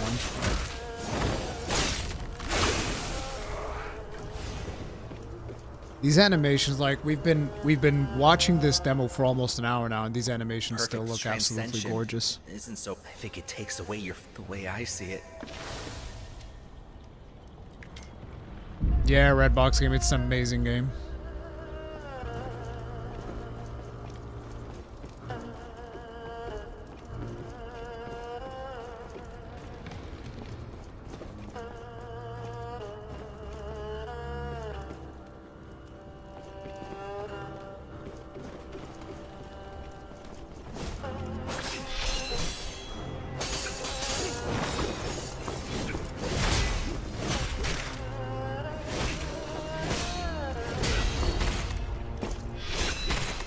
with that perfect parry. Jerry Sherry, thank you very much for the souls. Tip of the hat. Appreciate support. Thank you.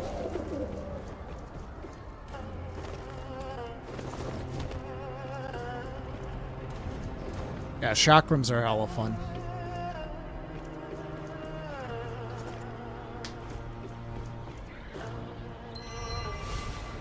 And I think that this is the final boss now. The game's name is Phantom Blade Zero.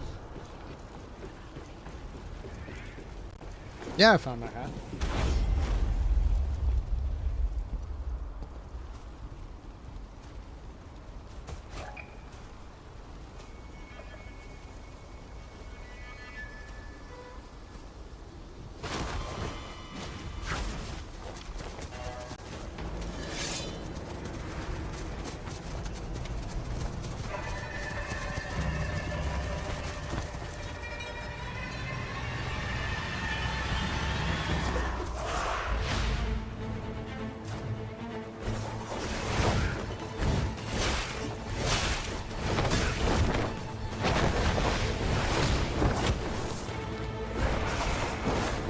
Perfect dodge.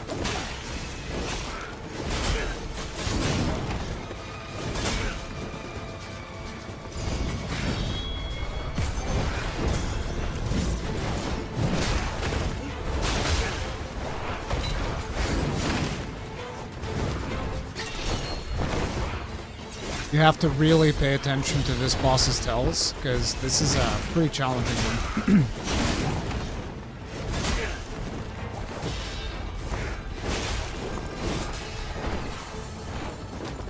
But luckily, you don't have to redo phase 1 once you complete that.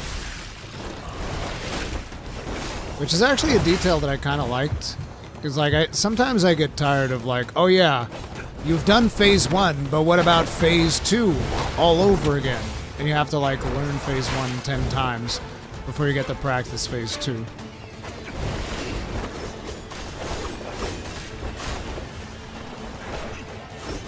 So in here, I'm just trying to punish with range throws, because that's something that the chakrams excel at.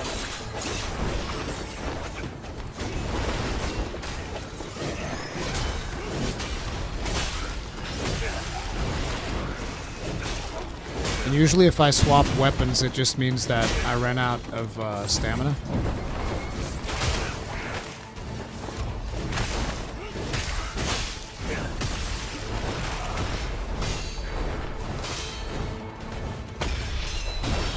Perfect parry. Into death. Missed the perfect dodge.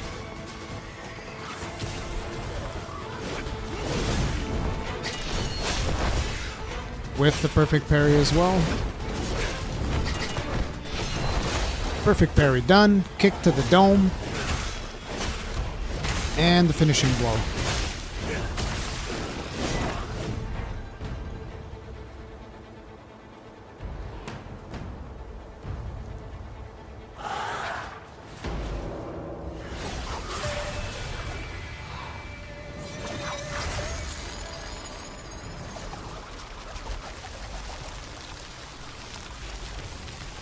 This boss, even though it's simple, just the simple fact that he's hanging on by threads makes him so much harder to read.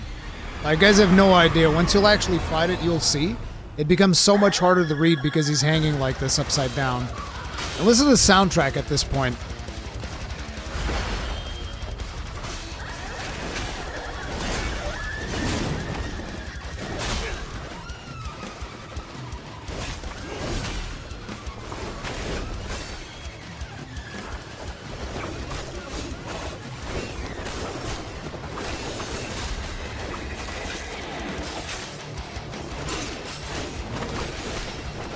Yes, this is my demo playthrough. And here we die. I was like, wait, what? And again. That mechanic, bro. That mechanic's no joke. And one more time. This time it wasn't that mechanic. But like I said, it's like he's just hard to read because of the fact that he's just hanging on from threads and stuff. But yeah, this is the one. So what I did was I'm just like, I just need fast weapons, bro. I need fast weapons. So I was like, fine. Put these two plus the chakrams. And then I also used the ink sword. And now you're going to see the thing that I was talking about, the ink sword just being giga busted. It's like, check this out.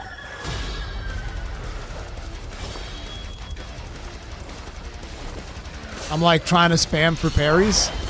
Parry fishing right here. Call me the fisherman, because I'm fishing for them parries, bro. And here I'm just burning his stamina through him blocking the chakrams. And I'm like, okay, we busted him. We did a ton of damage. Now we're going to back off, do the ink sword. And here I'm trying to do the ink sword. There it is. Got him. Because, like, that thing will just stay dealing damage. And I'm just like, oh, this is great. That's what I need to do more. I'm like, all right, here's the ink sword again. That one was kind of a whiff. We whiffed it quite a bit there. I can't believe we killed him on this attempt. That's crazy. Look at my health. I have no more potions. Like, yep. That's a really good argument, but ink sword, bro.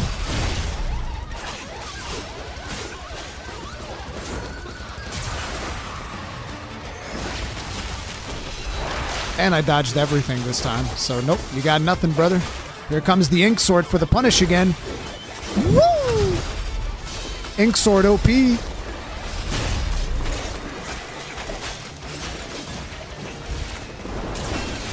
Perfect dodge. Ink sword coming again. That was my last use of the ink sword, actually. That's when we got him.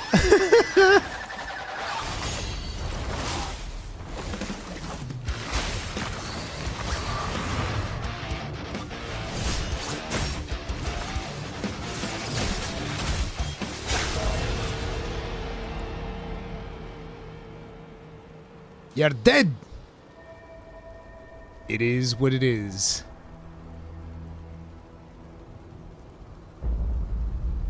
After what happened to Red, I've simply stopped caring. Yes, the Esquire is creating pawns with perfect transcension. But guess what? We're pawns anyway. Be it the Esquire or Allied Justice, they manipulate us all the same. Listen, we're doing perfect transcension, but not to better serve someone. Going forward, we will control our destinies. I've said my piece. The door's right there if you don't agree. Now who's with me?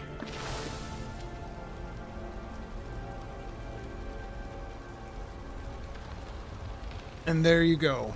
That is the end of the demo. I think it shows like some stats now. Like the difficulty we were in. Yeah. This was the thing that I published on social media networks. I posted it to Twitters, to the Twatters.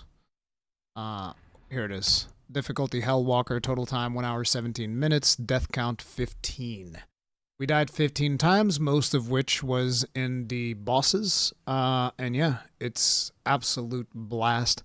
I cannot wait for this game. Hands down, one of the biggest highlights of Gamescom. It is absolutely phenomenal. Really, really good. Really, really well polished. And I think people are going to love this. It's just a really fun game to play. Like, it animates beautifully, plays even better. That's the thing. But, yeah. This is going to become its own video in the channel. I'm going to cut this up and put it up on the channel. So if you guys enjoyed the video, hit the like button. And even if you're on stream, you should hit the like button, right? And subscribe for more. We'll be covering this one for sure. But yeah, we'll see you guys in the next one. Stay strong, stay safe. Peace out. And now back to the stream, because that was only the first game I have to show you guys today. We have some more. I think that next up, we're going to jump into... You're amazing. Crimson Desert. So you guys know that I've been real excited about Crimson Desert for quite some time. I think that in this one though, is it safe for me to put it in the bottom here again? I think this should be safe. But yeah, we've been real excited about Crimson Desert. This game like is really, really cool. I think they're doing a lot of really cool stuff. So I actually have a couple of notes from asking. Where is it?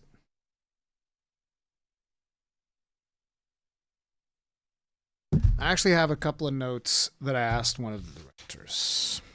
Not directors, like one of the guys that was the guy that was showing me the game, because I wanted to ask a bunch of stuff. There weren't actually anybody from the team there, but the guy was like, "Well, I can answer pretty much most things." So I do have my notes here. Rurikhan, do you think this is a safe pre-order? I don't think anything is a safe pre-order. Like, I don't think there's such a thing as safe pre-orders anymore. I think that there are things that I would pre-order. I mean, not even pre-order. I'd probably buy them like one day before the game comes out. But I wouldn't. I usually don't do pre-orders. Like for digital goods, why would you do pre-orders for digital goods? It just doesn't make sense to me. You know? I don't understand. Like, even if they have like, but if you pre-order, you win this thing. It's like, okay, I can buy it one day before the game comes out. Counts as a pre-order. Boom, done.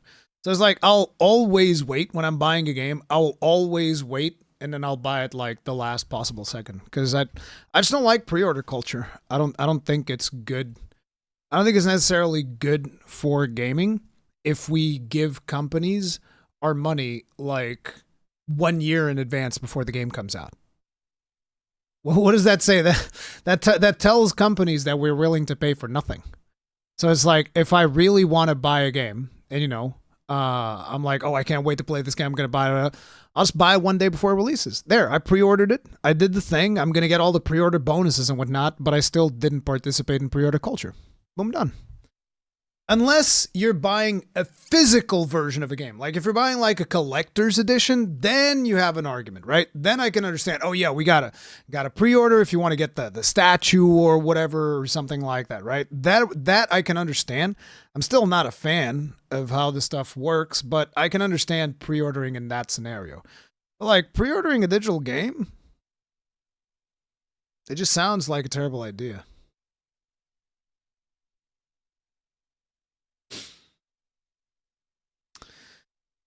Pre-ordering and buying on day one are the same thing, FYI. Are they? My understanding is that if you buy it like 1 day in advance, it's like, well, whatever. There must be specific cases, not general, like with Phantom Blade. From what I've seen, it's good, but you played it, not even so. Like I said, like I wouldn't even tell people to pre-order Monster Hunter unless you're buying like a physical version. And you're saying this from something like, I will absolutely play pretty much every Monster Hunter game that comes out. Absolutely, but I still don't think you should pre-order them. It's like, it's the same thing from software games. Like, I will absolutely play every From Software game, but unless you're getting like a collector's edition or something like that, why are you pre-ordering? You don't need to. We've already proven that it's like, you probably shouldn't. If you're on PC, every single game is digital and has been for decades. Well, yeah. But like I said, the thing is like, if you really want to, if you want to pre-order, you can, but I'm not necessarily saying that you should, is what I'm saying. Like, when I'm showing you a game that I think is really, really good, you can buy it when it comes out. You don't have to, like, pre-order it. Yeah, physical, yeah, of course. If you want to buy it physical, it's a different story because they run out.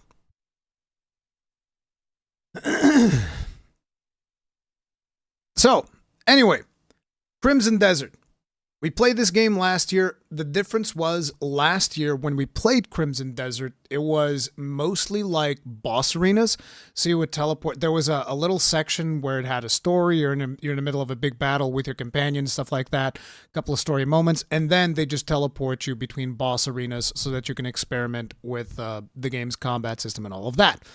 This year, we get to actually play around in the open world, and I'm going to be showing you guys about 50 minutes of gameplay footage, give or take.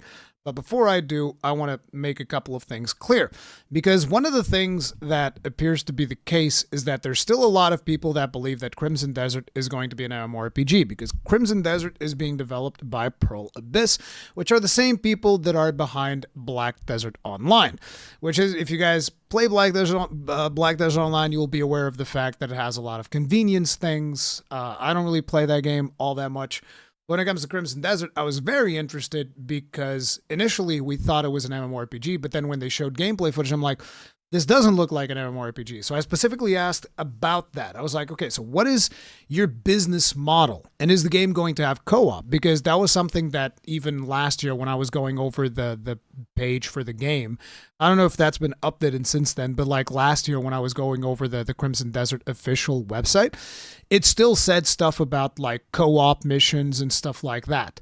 And so what he told me is like the business model is a premium business model, which means you buy the game, you get the game. That's the end of the transaction. So there's no MMORPG aspects at all. The game started out as an MMORPG. It was supposed to be kind of like a prequel to Black Desert Online.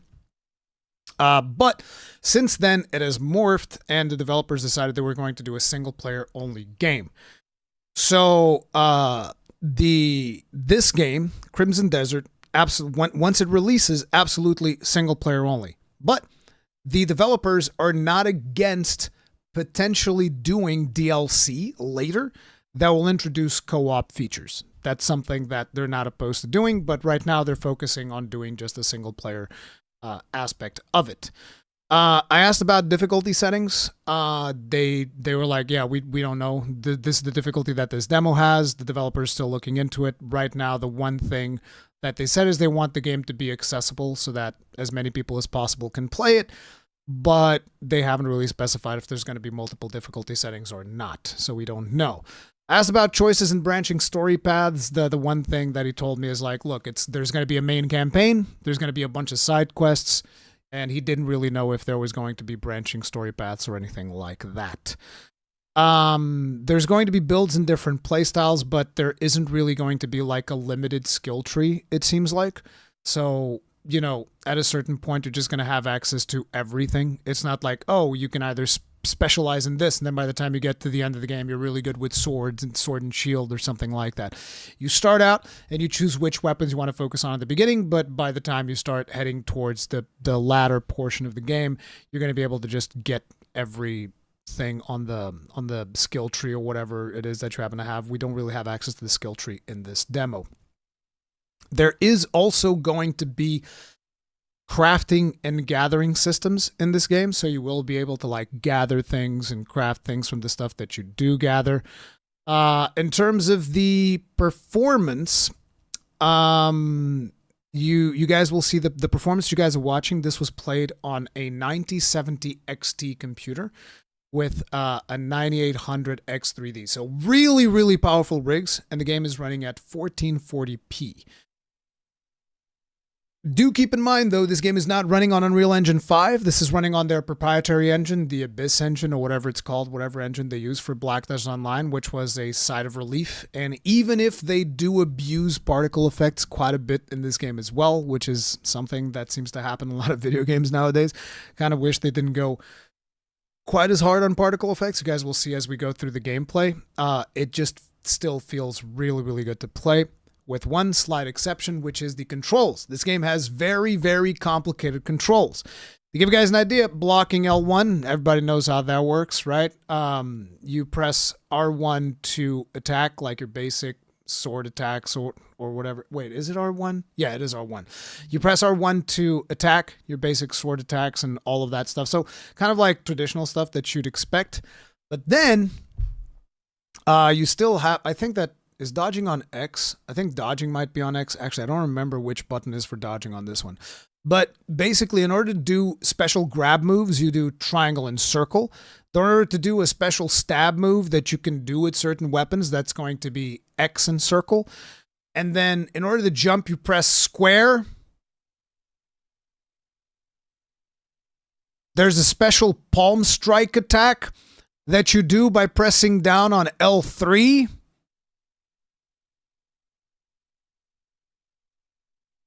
There's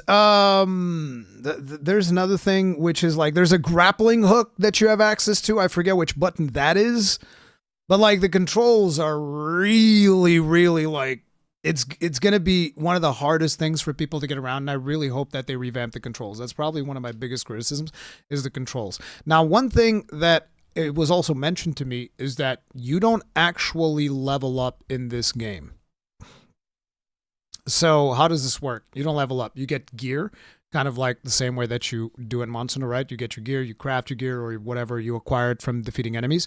And that's one of the things that makes you more powerful. And then you learn skills throughout the world. That's how you become more powerful. You learn skills and you get gear. You don't actually level up. Okay?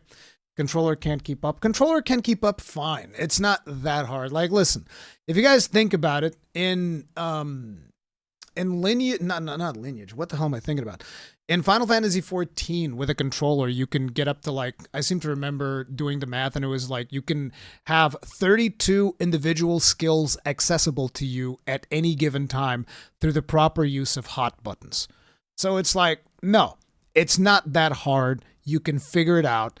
All it takes is, you know, actually figuring it out, which I feel like they haven't figured out the controls. But hey, even if the game comes out with this control scheme, I'm going to figure it out and I'm going to play it. Like, let me just tell you that right there.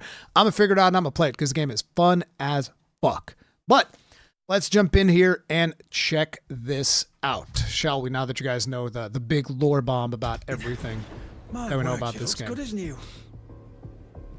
So you start things off and you're in the middle of a battle, right? You know how to fire these things? And one of the first things that you do is you fire off cannons into towers, just to kind of like show you some of the destruction mechanics and stuff like that. I actually fumbled quite a few of these. See, in order to talk to a soldier, you have to press L1 to target him, and then you have to press square to talk to him. And double tap L1 is how you lock on, but then pressing L1 is also how you parry.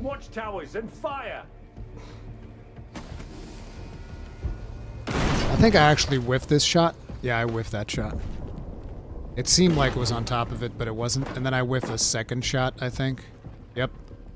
Then I like overshot or something. I don't know. I did something wrong with this tower. I wasn't able to destroy it on the first couple of shots.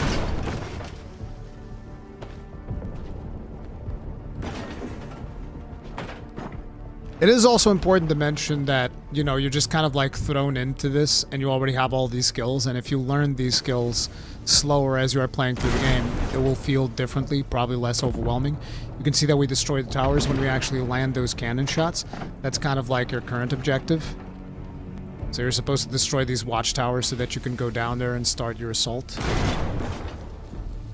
What do you mean magic cannon? No need to load it. We've been loading the cannon every time.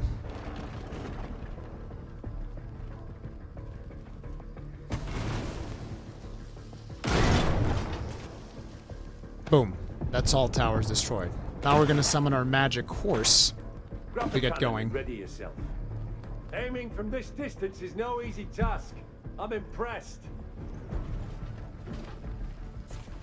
Greymane, are you heading to the castle? I have a request.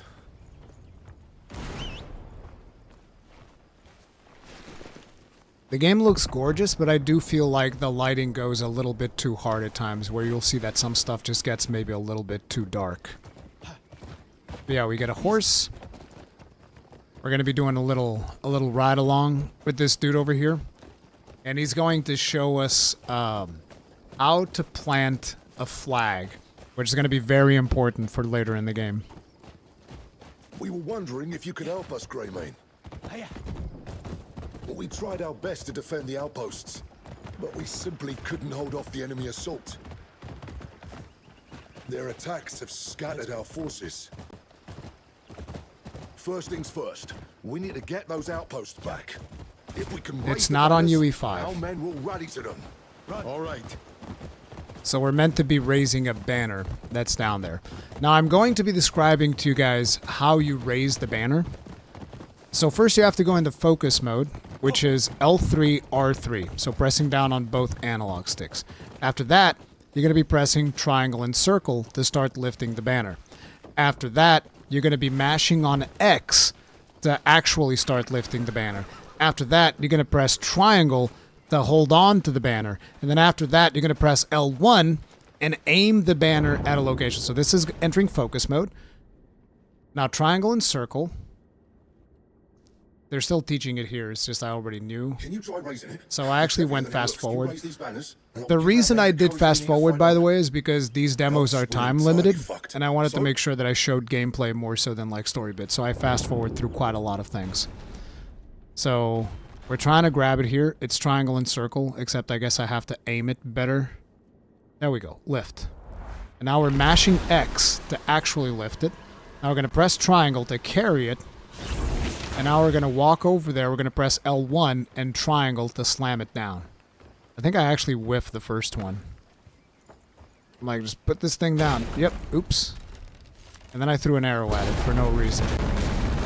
It's like, oh, oops.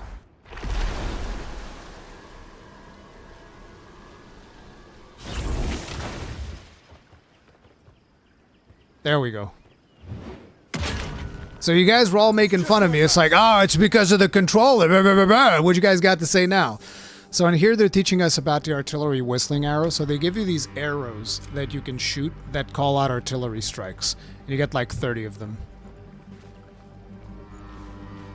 Now, before we go any further, one of the things that I want to mention is like up ahead, there's going to be a battle because you're going to be in the middle of a siege, an active siege that is happening. There's tons of troops everywhere, all of that stuff.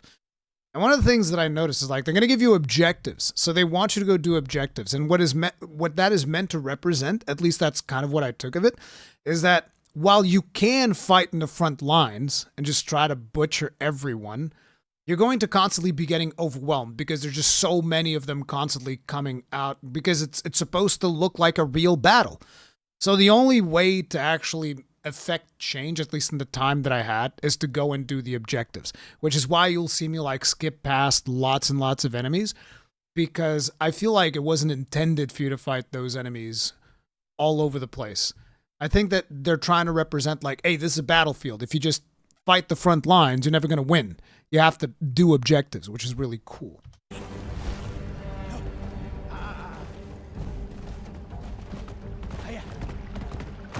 Let's go. Got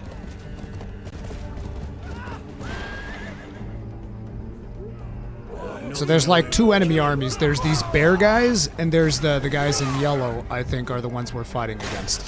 And then our army is the guys in red. So this is like standard combat, you know, block and attack.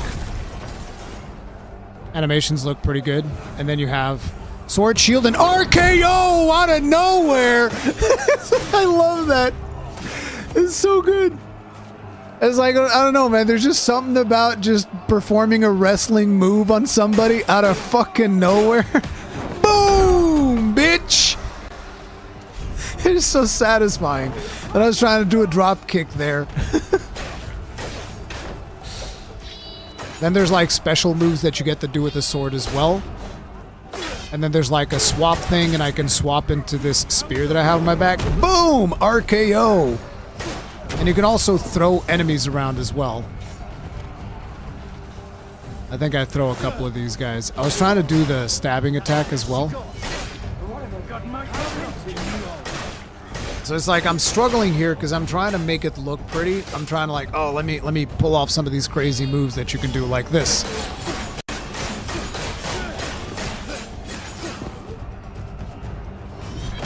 Boom, into the swap, into spear.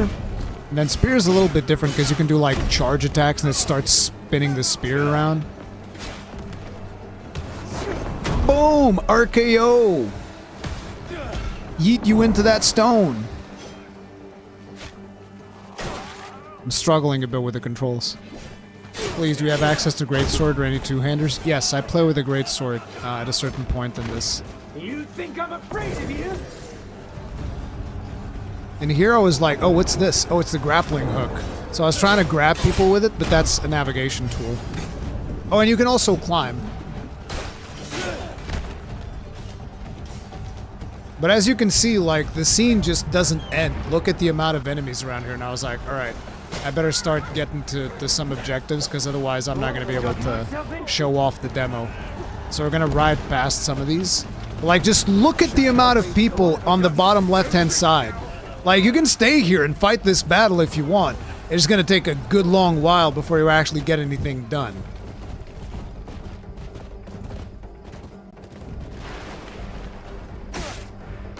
And then in here, I was, you know, you're meant to grab another one of these. But then I was like, oh, what does it do if I do lock? And lock just holds something in place. See, I didn't know what that did, and I was like, oh, okay. That's what that does. Okay, so you can hold objects in place. I'm assuming this will be like puzzle solving mechanic for later. So for now, it's not really useful for us to do it.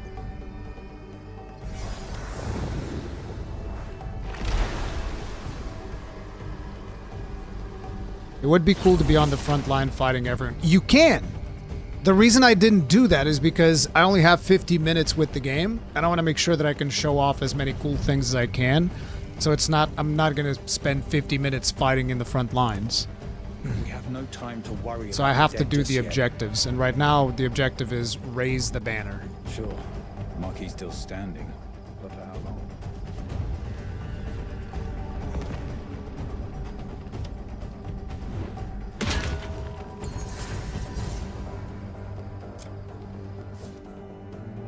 In here I was trying to see if I could swap weapons and whatnot, and I was like, oh, okay, so here's a couple of things we can do. There's a... I don't know what the dagger is for. I didn't really use the dagger. I think in here we're swapping over to the hammer. Yeah, this they call it a war hammer. It's like a Lucille, right? We have no time the to Lucerne. worry about the dead just yet.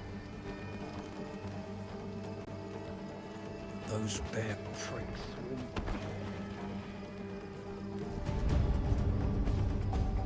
Wait. Take these supplies. Good to go. Like, our character just reminds me of Robb Stark. But you're not an actual king, you're just like, I think you're a leader of a band of mercenaries or something.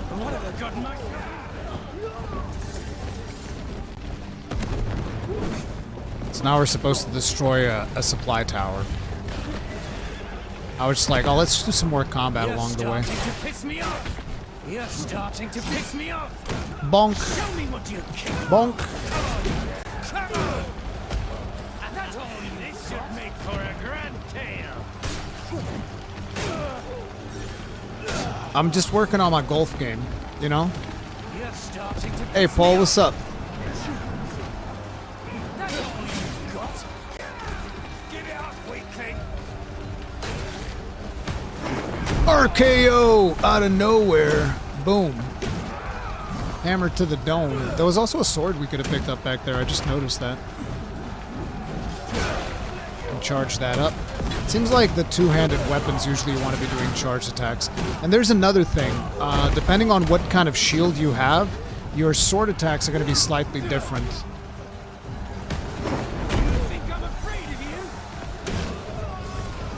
So you do not need to fight them. No, in here I chose to fight these guys for a little bit, just to show off another weapon a little bit.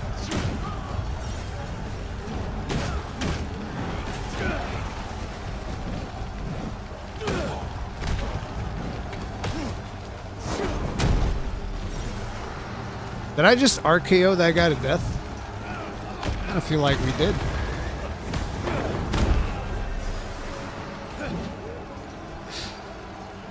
And you can also use actual punches and drop kicks and shit like that. Get shanked, fool! And then there's this attack, which I was trying to figure out if I could, like, grab people by doing this. I'm not exactly sure how that one works. Have to spend, like, quite a bit more time with the game to learn about that one. Bonk.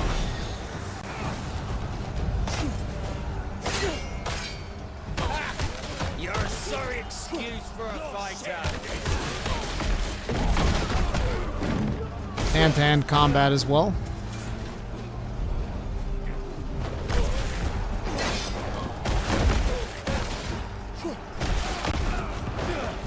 Kick people by jumping off the wall. Why not? Get kicked into that tree and then get kicked into the woods.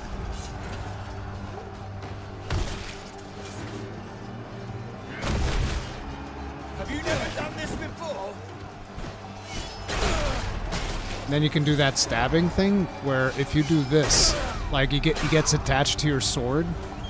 I don't know exactly what's the advantage of that, but yeah, I was playing around with it.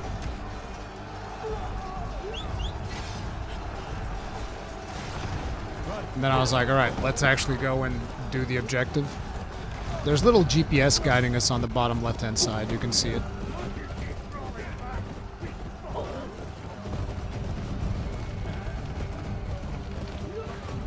So at this point, I just decided, okay, I really need to focus on objectives because I don't want to run out of demo time.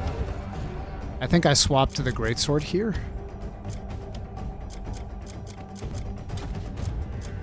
Yeah. Then it's like, you can only really have, I think, that dagger on your belt.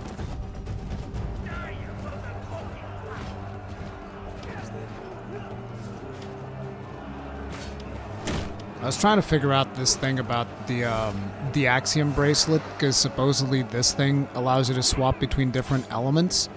And I'm not exactly sure how this element system works. But you can see that there's an elemental thing on the bottom left-hand side. And I think that certain special attacks will make use of it, but I don't know which button inputs do those special attacks that will use the special thing. At one point, somebody had to take over because the game was glitching a little bit. So one of the play guides, he actually used the elemental attack, and I didn't even understand how he did it. But I'll point it out when he does it.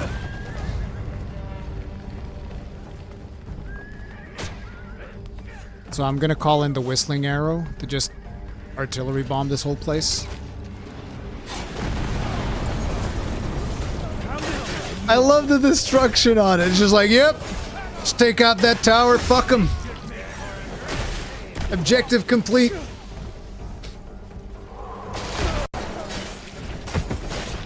See, I use that there with a palm strike.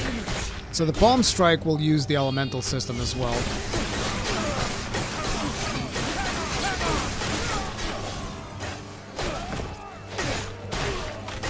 We're recovering health by just using meals, so kind of like Skyrim, you're having a soup while you're fighting all these dudes. RKO. I'm just like completely overwhelmed here. You really shouldn't fight in this situation, but I was like, nah, fuck them. I'm gonna kill all of them. 2 guys on horseback while fighting all of the other ones.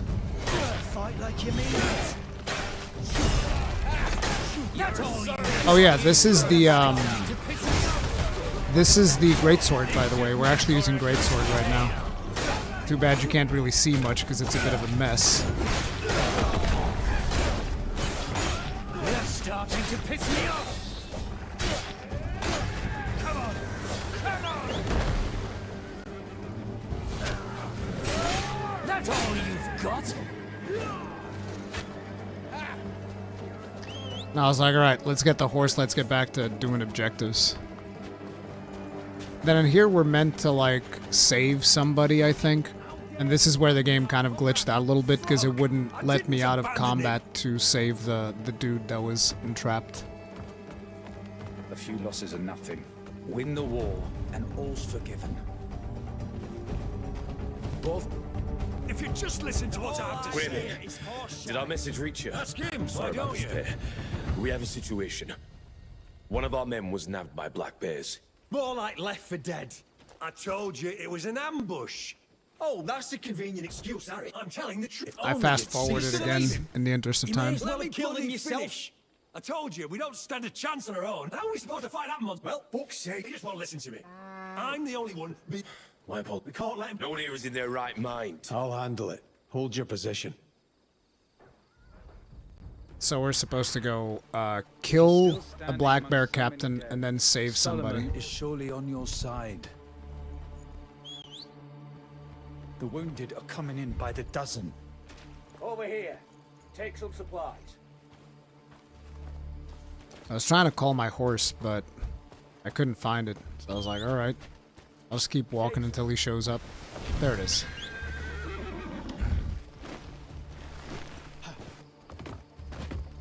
Run.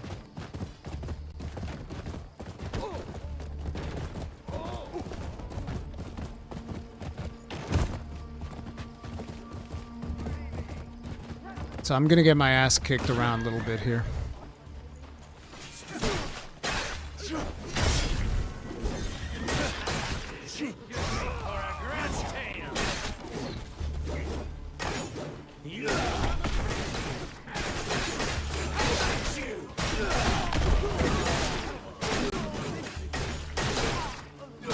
See, that's some greatsword gameplay, a little bit more visible. Palm strike midway through the combo.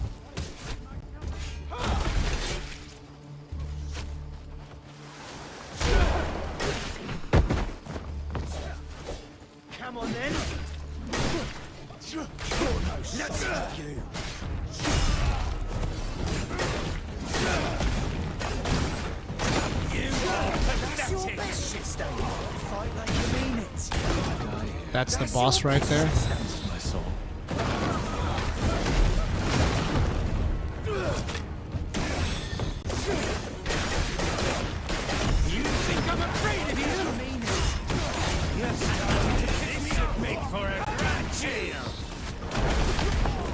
I'm like, Jesus, this is looking crazy. I need to get the hell out of here. It's too much. You probably want to work your way slowly through these guys rather than just jumping into the middle of them like I did. Boosh! The boss command grab, I was like, what the crap, bro? Give me this, because this thing has lots of AoE. So I was going to try to get them with the AoE. Then in here I glitched the camera. So apparently there's a first person mode. And I was like, I don't know, I'm in first person. But the player guide came along and he's like, oh, let me fix that for you real quick. He's like, okay, so wait, do this, and then I forget what combination it was of things. Still don't really like all the particle effects. Yeah, the particle effects are annoying. There we go, he fixed the camera for me and I was like, okay, great. Now I can keep on getting beat the fuck up.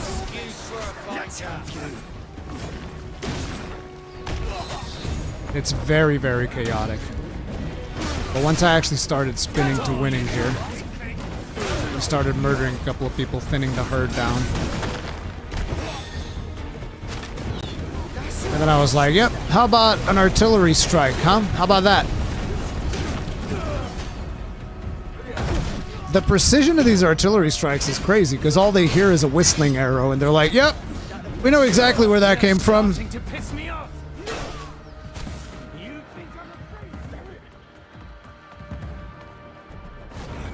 And then in here I saw that we're supposed to rescue a soldier. So I was trying to move away from the herd to understand, where is this soldier? Because I think we already killed the boss. I'm just like, where is this soldier? And I was like, well, let's break this tower, because why not? I didn't mean to break the tower. I was actually going to use it to scale up. But, you know, happy little accidents. So check out the scaling stuff here.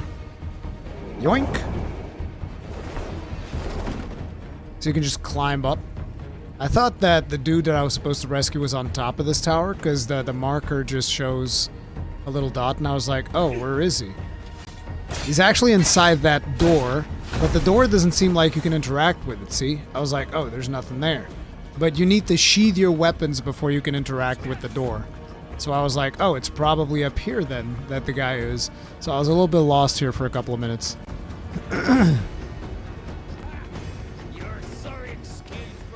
You seem to be pretty tanky though. I was mashing through healing items. It's not that I'm tanking, it's more that they gave us 99 healing items and I was mashing through every one of those. See, I was trying to get in there and the guy was telling me, no, he's in there. You have to like sheath your weapons. And I was like, how do I, what? Oh, okay. And then I go in and this is when the game glitched. Because like, the game still thinks that I'm in combat, so it won't let me interact with the soldier.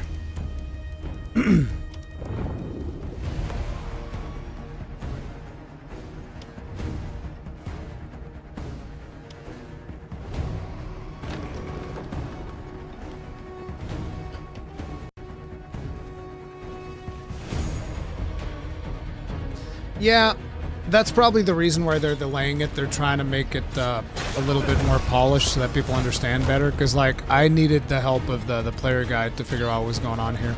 At a certain point, he just straight up took the controller and tried finding what was aggroing me because we couldn't figure it out.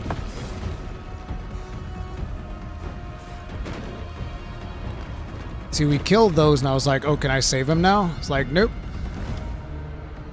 I was like, oh, damn. That's rough. And this is when the dude took over, and he's trying to do it. He's like, no, okay, it's not working. You're still in combat.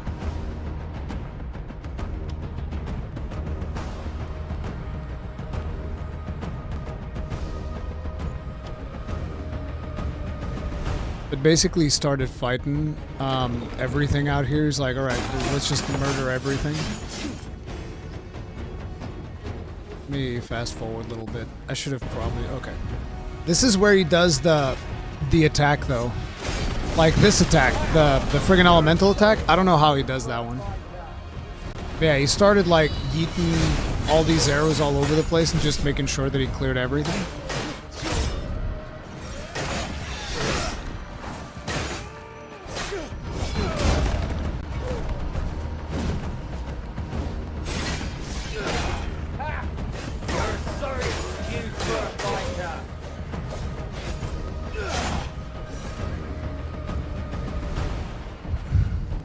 And now we actually get to carry the soldier out.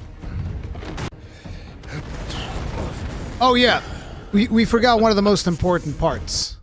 Let's go. How exactly does he bust that thing open? With a lump of C4.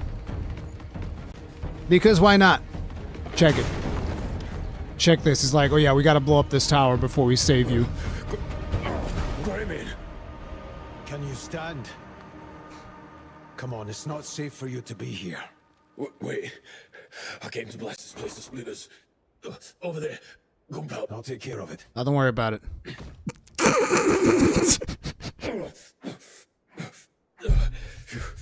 I just got some medieval C4 lying around. Don't even worry about it. Don't even worry about it. Some medieval C4, baby. Let's go. Oh, we got those fuckers good. Oh, some funny shit. Greybane, we've been looking for you.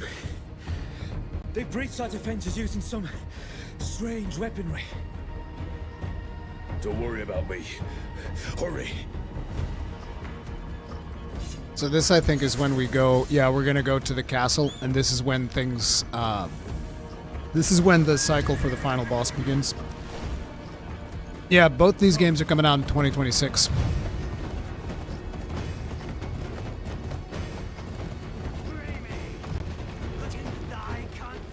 Damn, such colorful language.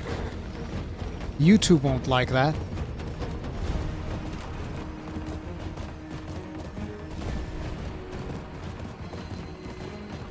Performance on PC solid? I don't know. I mean, it was playing fairly solid when I was playing it, and it was being recorded as well, so that's a good indicator. We'll see.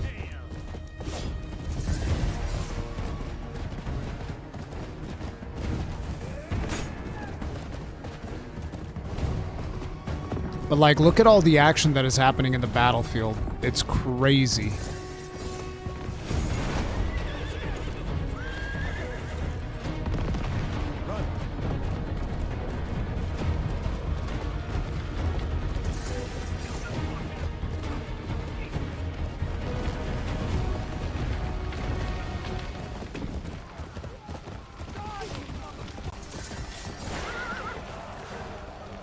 This is one of our companions, Unka.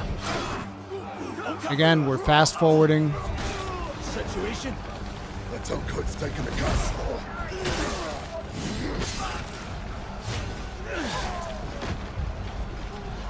And Stefan?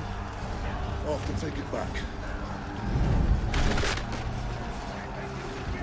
Won't be easy. Odds are against it.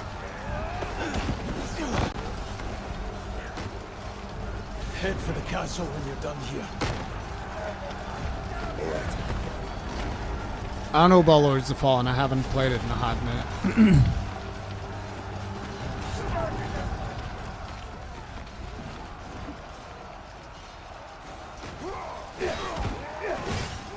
Traitors! Insults to the kingdom! Stefan Lambert kneels to no pretender! Tenth, you're alive!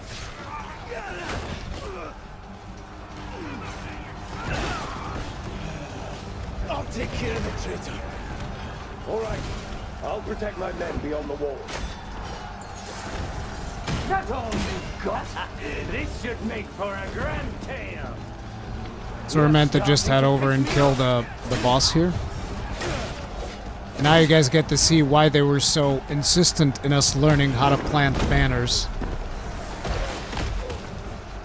I was doing a little bit of combat for fun.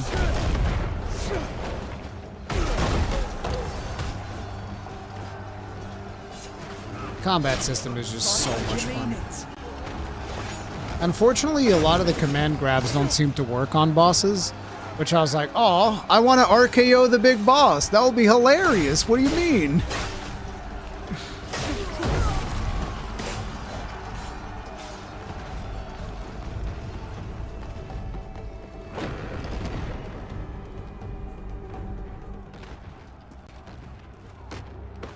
You're a hard one to kill, Greymane. Still aiding that lout, Stefan Lanford.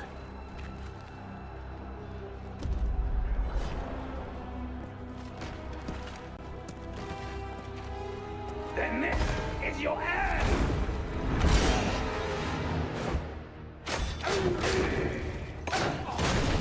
Just pushes you out of the arena. You still dare to meddle in our country's affairs! I felt like the boss was a little bit overwhelming, but that's because you don't get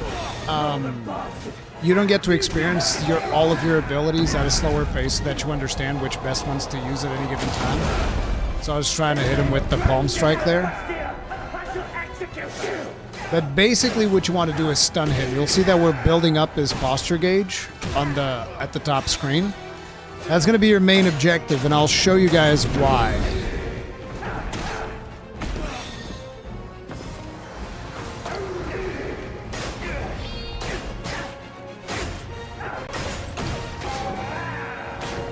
Yeah, it's hard to see because there's so much happening. And the contrast is like maybe a bit too high.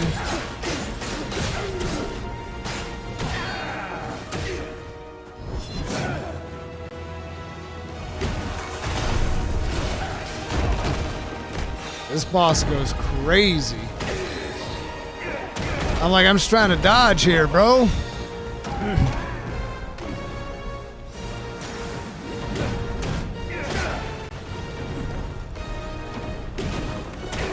Look at the damage we're dealing. Guys like, oh man, that sure is one spongy boss. Just wait.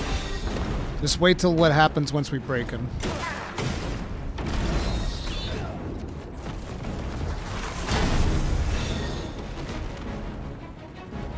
Okay, boys, here it comes. Are you ready? You ready for the big money winner? Alright, here we go.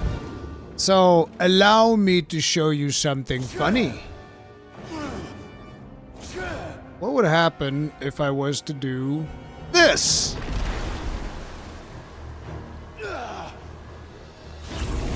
Hey, motherfucker!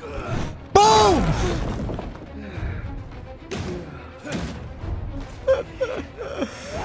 Oh, it's so good. That was like half his health.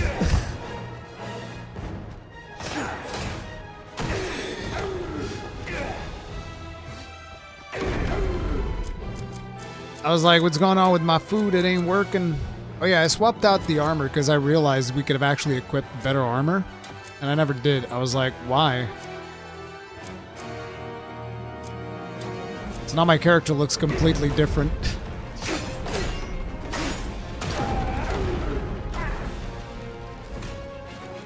There's also ways to like max pain with the bow, where you do like slow shots with the bow. And you can shoot like explosive arrows.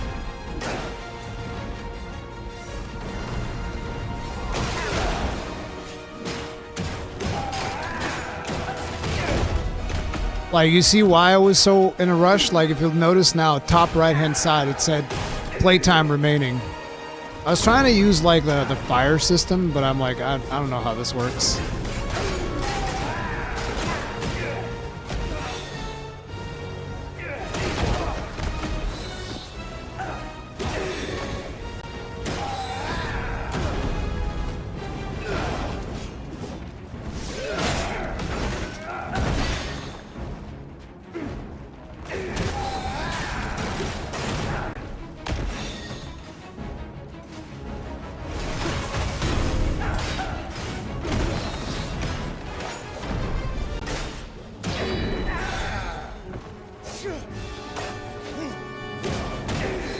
It's kind of hard to see what's going on because of the contrast in the game.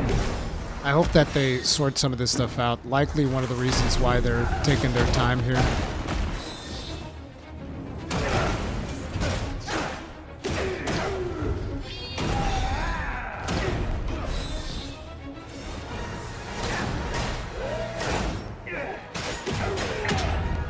Okay, we broke him again.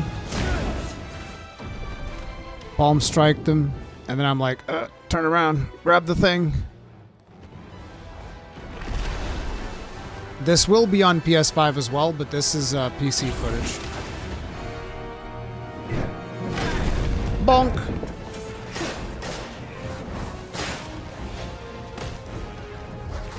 I love how those aren't apparently load-bearing pillars, even though I'm pretty sure that was their main purpose back in medieval days. They were meant to be like load-bearing pillars. Although maybe they are load-bearing pillars. Maybe that's why everything's falling to pieces.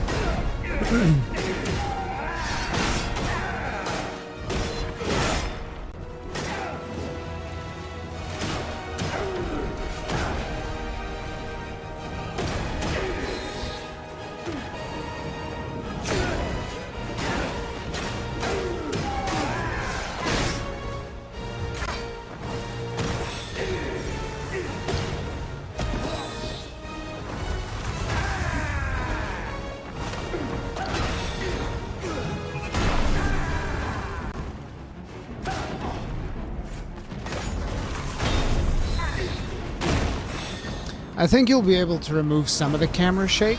At least I would expect that.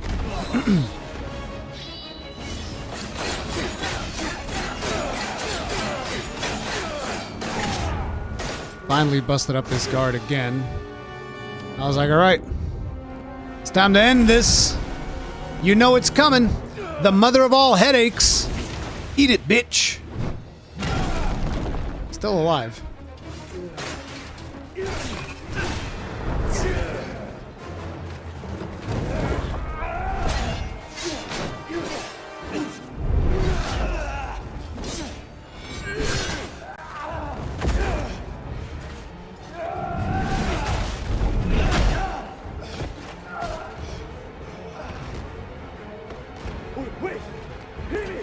Oh, I can hear you just fine, brother. There. Once wasn't enough. Once didn't quite do the trick. We needed to go through him twice with his own shield. That was the only way of doing it. Amazing. Absolute cinema.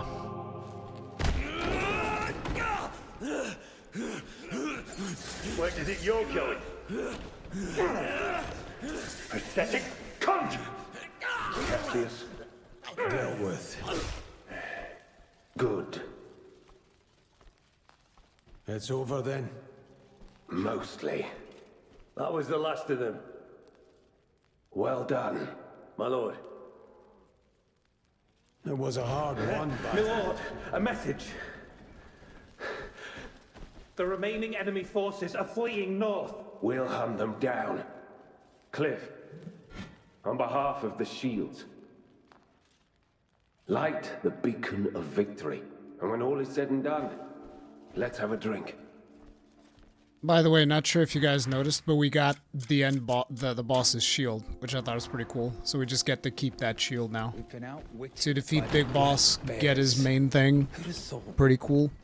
I don't know if it's going to be like that in the final game or if you'll have to craft it since the game is going to have a crafting system. And this is when I realized that, like, depending on the shield that you have, you're going to get, like, a slightly different moveset. Our families are counting on us. But yeah, Crimson Desert is looking really good. It just needs a little bit of polishing for, you know, to potentially make those controls a little bit more... I was going to say the word accessible. I guess that might just be the word. Make those controls a little bit more... let's say intuitive. Make those controls more intuitive. I think you're in the money. And also, make sure that the contrast doesn't just make certain areas of the game be black. Because it's kind of like weird. There's too much darkness in certain areas, I feel. But other than that, this game is going to be absolutely phenomenal. I absolutely love it. But yeah. Like I was saying, this is also going to be its own video in the channel, so if you guys enjoyed it, hit the like button, subscribe, bell notification icon, all that jazz, and I'll see you guys in the next one. Stay strong, stay safe. Peace out. Okay, and back to the stream. We have more for you still. I do need to take a quick bio break. I will be right back. I'll let the gameplay play out a little bit more. I'll be right back, guys.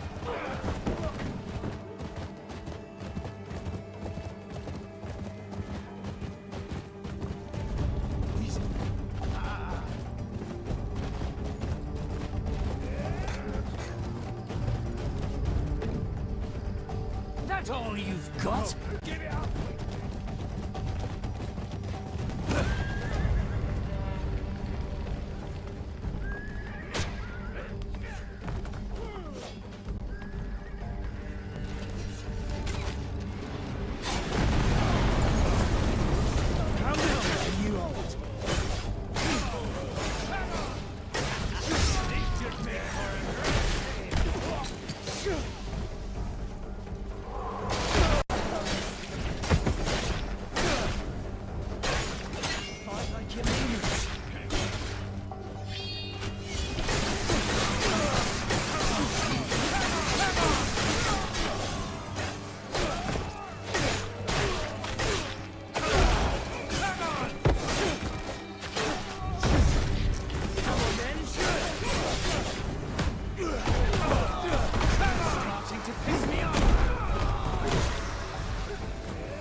Come on then, come on then. Fight like you mean it. That's all you fighting to piss me off. This should make for a great tale.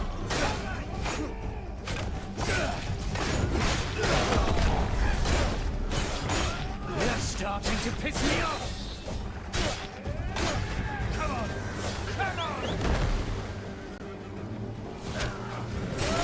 That's all you've got?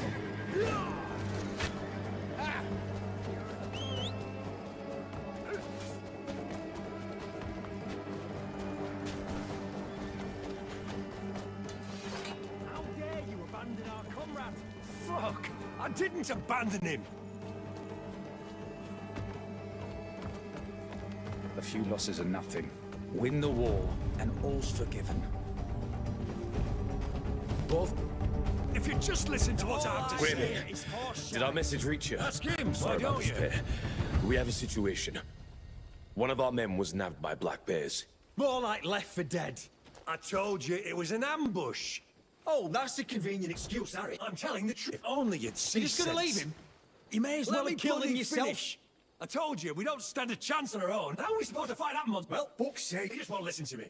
I'm the only one. My apologies. We can't let him. No one here is in their right mind. I'll handle it. Hold your position. If you're still standing among so many dead, Solomon is surely on your side.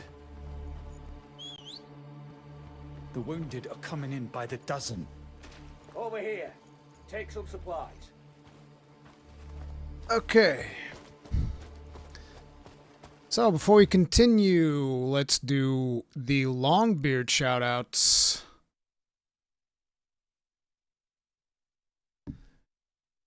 So, Pegay 83, James Cheek 7507, Chris Marks, Bam Bam 0141, Victor, Mizzen Jamal, AR 0474, Hidden Aussie, Quirin Das, Travis, Gregory K, Saphirian, The Bug Shaker, Fidel Varela, Astronar Age, Angie, Dr. Eisenhower, Sephraf, Sangetsu, Waroi Soulmane, Star Kitsune, Mr. Wipeout, Jenny Inquisitor Reed, Jojo Mojo 1512, Eddie Eero, D. Luffy, Killer X316, Draxus K, El Renatos, J. Walco 4, Inazuma, Senior Bacon, Sam Castellan, Devin Widener, Sherlock Para, Figster, Cold Brick, Red Pig Bank, Rambo the Nerd, Angry Scott's Dad 23, Robert 396, and Shelby Necco.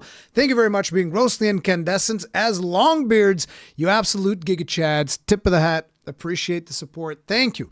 And all the Iron Breakers and everybody that tunes in the streams, I appreciate each and every one of you. Thank you so much for the support. I truly am blessed. Now then, let's talk about Valor Mortis.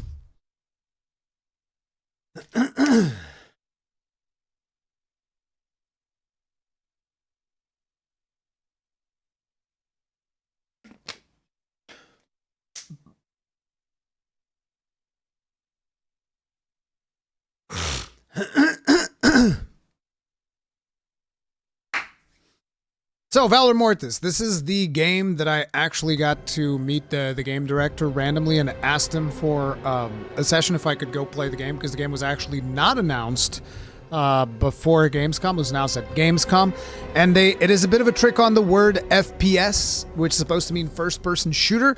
In their case, it is first-person Souls-like, and it actually works better than I initially expected, because I thought, you know, oh, how's Souls-like really going to translate into first person?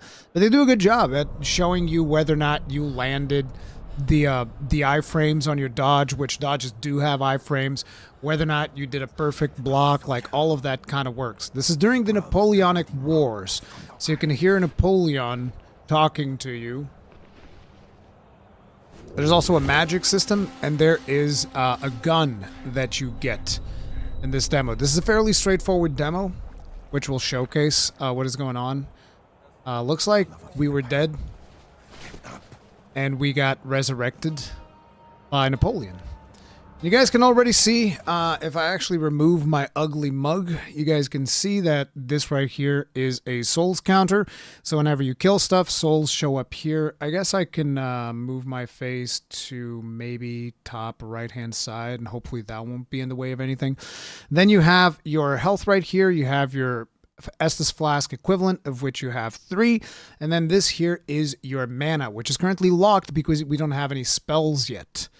But, yeah, let's keep it going. Oh, wait. For some reason, it's recording my voice. I just realized that this was also recording my voice when I was talking to the guy. I was trying to tell him, like, oh, when can I attack? Because I was trying to figure out the controls.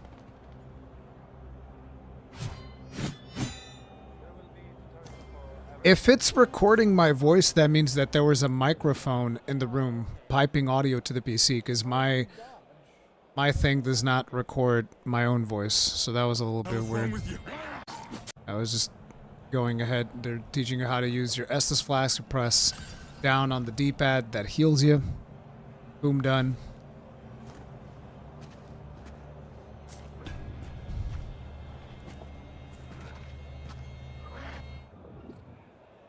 I was like, oh, what's the key for this? Okay, so we can dodge. What the hell's wrong with you?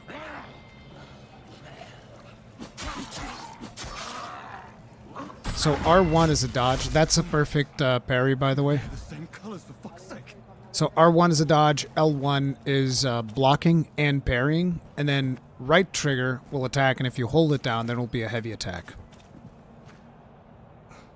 You can perform backstabs, just like you can in regular Souls games.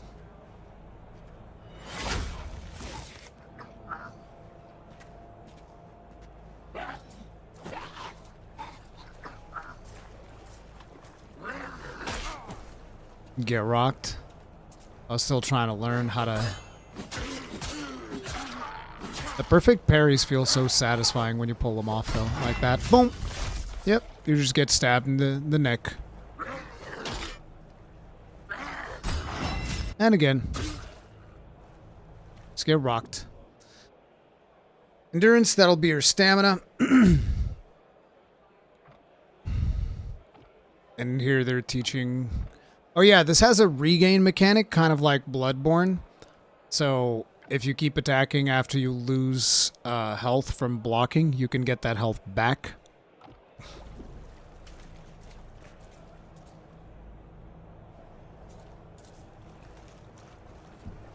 That right there is going to be a bullet. Because all bullets are yellow, if I remember correctly. Oh no. It's a note. Didn't we get a gun from that? No. But the bullet icons are also like a little yellow glowy thing. Your efforts do not go unnoticed. I see you. All of you. Each and every one. Together. And only together. We will triumph. And here I was like, I can sneak up behind this guy, which is an obvious trap. I was like, screw it, still gonna get him. Perfect parry. Get punched in the dome, get murked.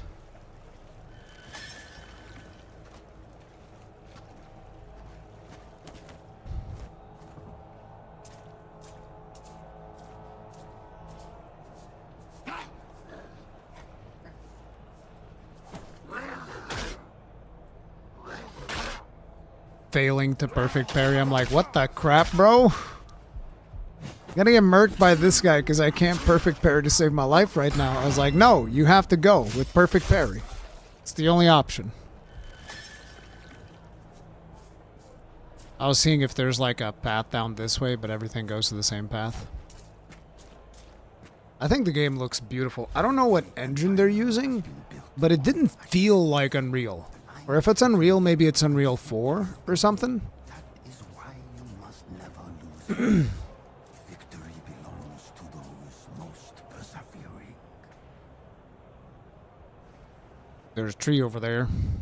What's this? Pistol ammo. Now I just need a pistol. Think camera needs to zoom out a little? You mean increasing the FOV? They have dynamic FOV in this game for when you're fighting boss.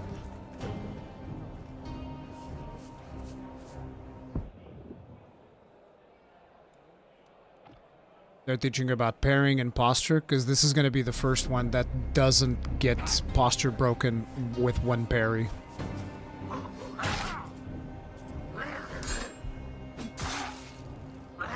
See, because I parried him, I thought I was going to posture break, but no, this guy requires a couple of more parries before you actually posture break. That's actually funny, because like when I got to the room, there were like 6 computers in the room, and all of them had the "you died" thing, as in somebody stopped playing on a death screen. They show you how many souls you lost, and you can kind of like get them back pretty much the same way that you usually do in Souls games. A really good thing about this one, though, is when you're doing boss fights, you can get the souls back at the entrance to the boss, so you don't have to worry about, oh, I get to the boss and I have to worry about where my souls are and pick those up and yada yada. So yeah.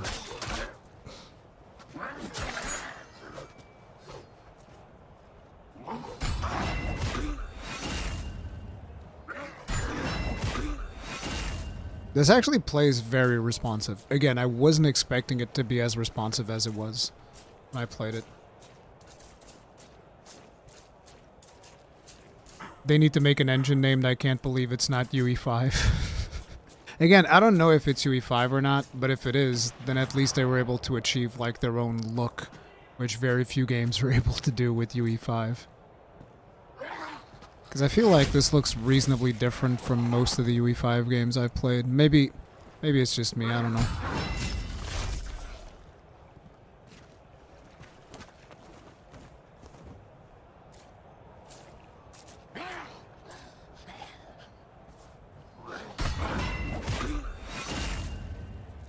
Getting back to where we were, then I see that thing and I was like, oh, what's that? But we can't go there yet because we don't have a pistol. You need a pistol to open up those glowing spots. And I think that this guy we're fighting, see, those are our souls. I think that this guy we're fighting is the one that dropped. No, he doesn't drop the pistol, but it's in the chest after him. Parry. This time I know. I'm like, okay, I have to parry him multiple times before I get to bust him up. I should have actually just attacked there. Because if you attack, it also posture breaks. So rather than constantly just waiting for him to attack and parrying, we could have just gone for an attack to break posture. There's the gun.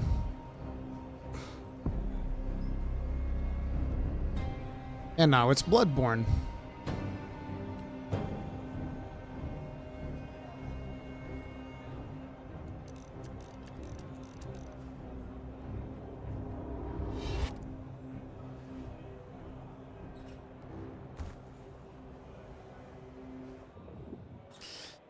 Pistol's a trusty sidearm, perfect for destroying Neptoglobin whatevers. And then there's a system in there like the Division. So you can come in here and you do this thing, and it shows you like what the scene looked like back when this was happening. There's no such thing as stray bullet. All is written. Pierre couldn't even fucking read. That didn't stop his foul mouth. The other day, he moaned about the Petit Cobra himself. And that's what got him killed.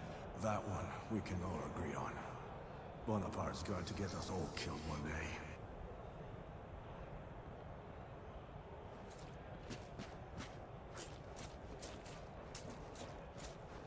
Now we get to use the gun on the tree. Pop!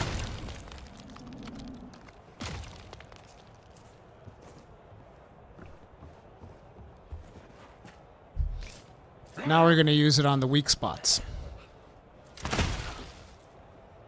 And if you guys notice, when we killed the enemy, dropped that little purple blob because we hit him on the weak spot. That recovers your mana, but we don't have spells yet, so we can't really use it.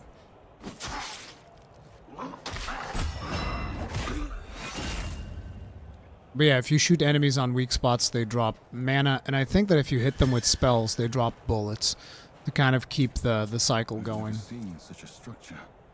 Can you parry a gunshot? I actually don't know. I don't think I tried.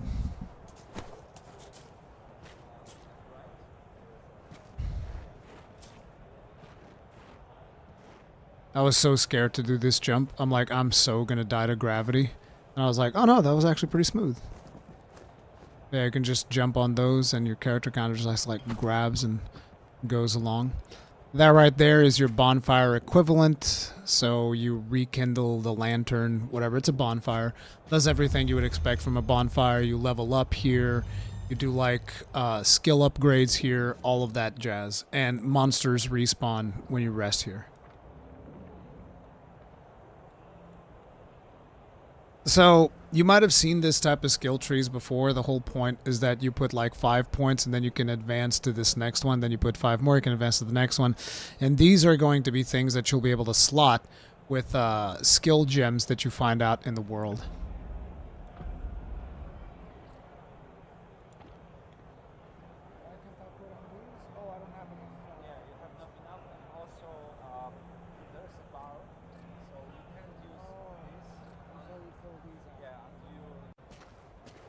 I'm gonna skip ahead of that because there's not much point. And here you crouch. You can also crouch for stealth, I think. Unblockable attacks. We're all familiar with these. You perfect dodge through them.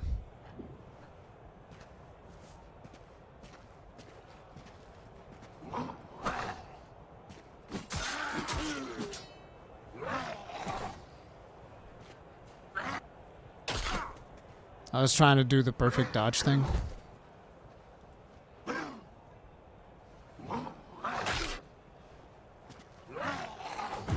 Yeah, see? Because when you perfect dodge, you trigger that. It's kind of like Witch Time in Bayonetta. So just like a little bit of slow motion. I wasn't entirely sure if you could go on the water or not, so I just took this other path instead.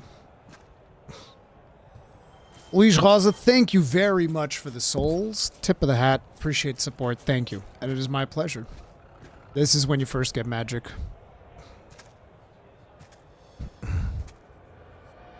So now you can do fire spells.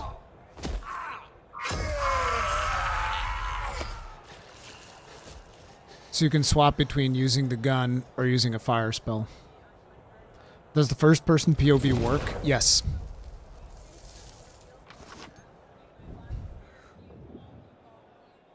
See, now we can burn things. And I was like, oh, I want to go back and burn the other thing. What has he done to me? I can't believe I didn't jump down to get the thing, though. Because there was the... There was another thing right back there that I could have gone through. One of these. And I think I actually die here because the guy was telling me about, oh, there's something else that you can go and do. Oh, right.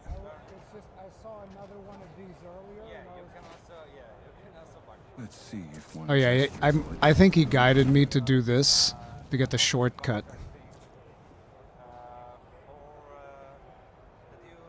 Yeah, because there's a guy speaking in the background. He's trying to like guide me a little bit. But yeah, we went back to the thing that I saw earlier. I was like, yes, I want this.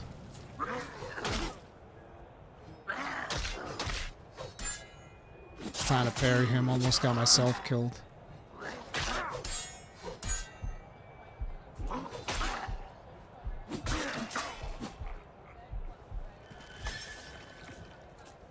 I forget exactly what we got here. Life diverted. This is one of those passive skills that you can apply at the bonfire. You can apply this once you put 5 points into one of the skills. You can put that gem somewhere.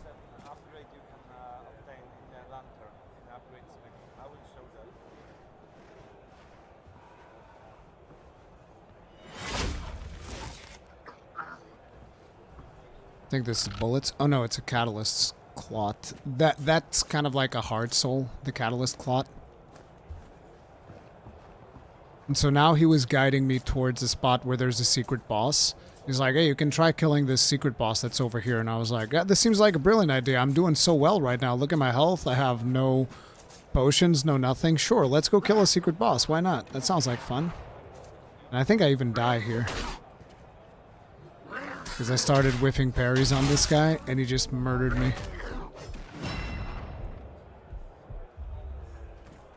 But then I was like, okay, but I'm going back, and I'm going to go try to do that secret boss you were talking about. So we came back here. And this is where we died. So the other guy's going to spawn again. And now we just one-shotted him.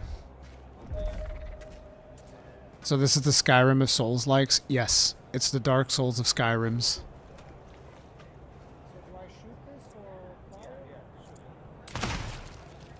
Bam. So this was apparently one of the secret bosses, and there was like special swag that you could get at the official booth, which is now where I was. It's now where I was. I was not at the actual consumer booth, but you could get special swag for beating this guy at the consumer booth. Yeah, he's pretty tough. He's got Margit derangement syndrome real bad. Like, you can see him holding his attacks, which completely changes like your parry timings. And I was like, yeah, I think I'm good. I think I'll just go beat the normal boss. Don't worry about it. So this is when we started moving back onto the main path. Yeah, so you guys heard me. I was like, so main path this way? Yeah, sounds good. Let's go back to the main path. Yep.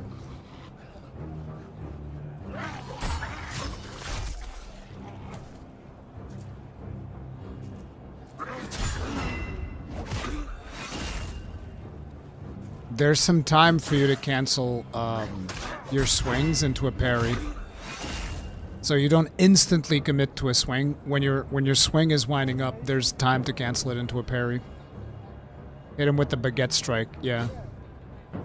See, this is where I started figuring that out. Oh yeah, you can kind of like parry mid-swing. Not exactly mid-swing, but at the very start of the swing. Did you know friend from foe? Neptoglobin vial. I think that's probably something for magic. And this guy becomes a dog. I was like, what the? No, dude. No. Why would you do this? Goddamn dogs, bro. Look at that. Just fucked me up in 2 hits.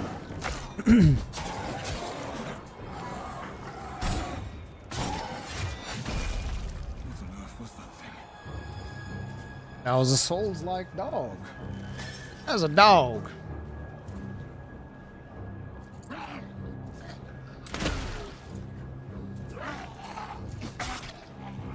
Head chop. What were they keeping in these cages?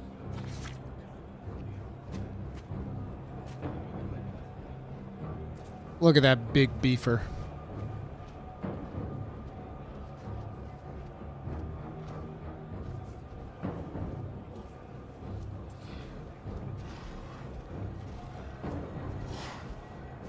I think I actually died of this one.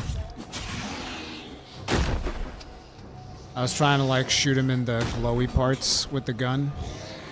Just kept throwing grenades at me. That's not even a boss, it's just like a regular enemy.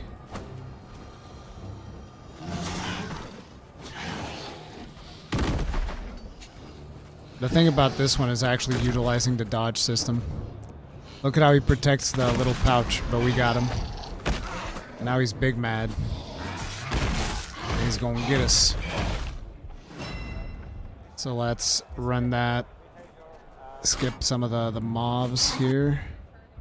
Oh yeah, we actually died again. So here I'm trying to fight him again. But this time I'm trying to shoot off his arm. Because I think that actually makes him a little bit easier. Because now he can't cover the little bomb basket. So we can shoot him in there. By the way, in terms of ammo, you get 10 bullets every time you rest at a bonfire. And then you can pick up bullets along the way.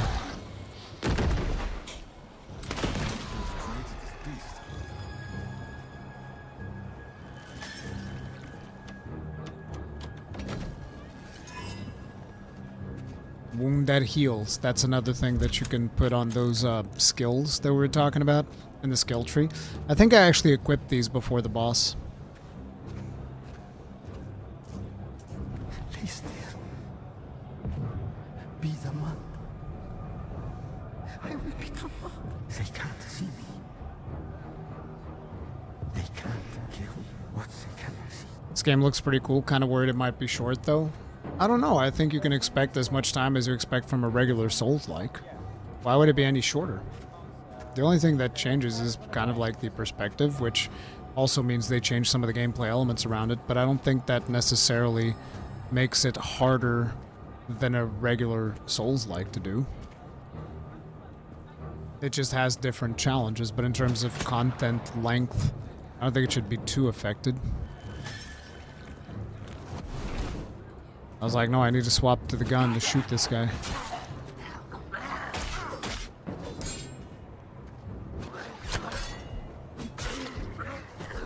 Damn, I whiffed this so bad.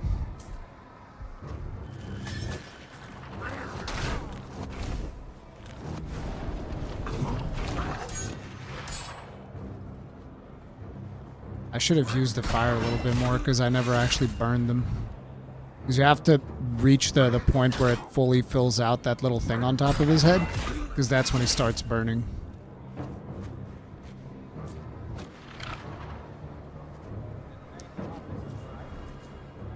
So you need the gun to pop those, but then I got shot in the face, because there was a dude shooting at me, and I wasn't paying attention.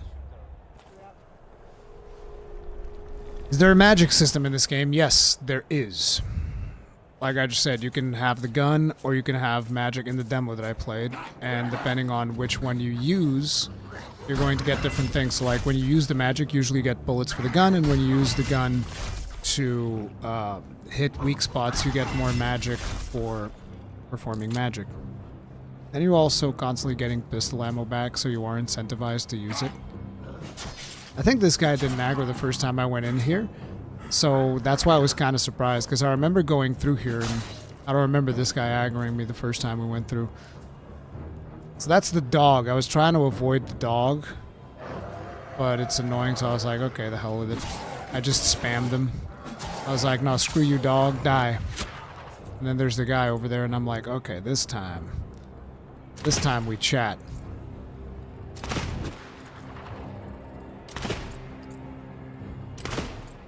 I was like, yep. And as you can see, because we hit the weak spot, we got the magic glow back there. And then I was like, oh, what's this?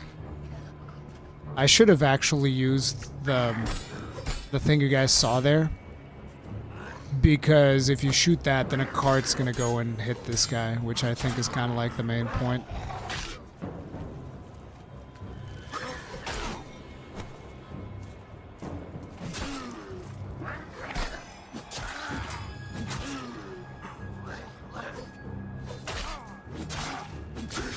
The reason I get punished often is because I'm trying to, like, mash the block button. Like, see, if I had done that, that guy would have been dead. But a lot of times I get punished because I'm trying to mash block to try and fish for parries, and the game actively punishes that. It's like, no, you do the timing proper, you get fucked. That's how this works.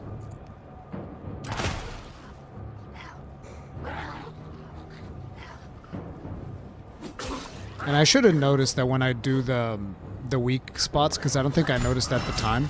This was my last booking of the day. Well, my second to last booking of the day, so I was a little bit already kind of out of it. But I should have noticed that. I would have used the magic way more often if I had noticed it. There's like a path down there. Which I think this is just to get like another skill thing.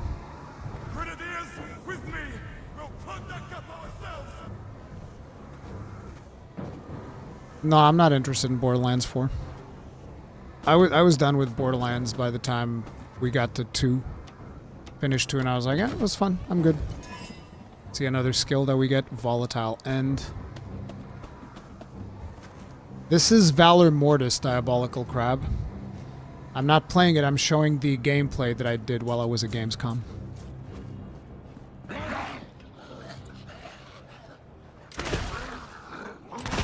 See, right here, I should have done that and then swapped the magic and burned all of them. Because then I would get all the magic back.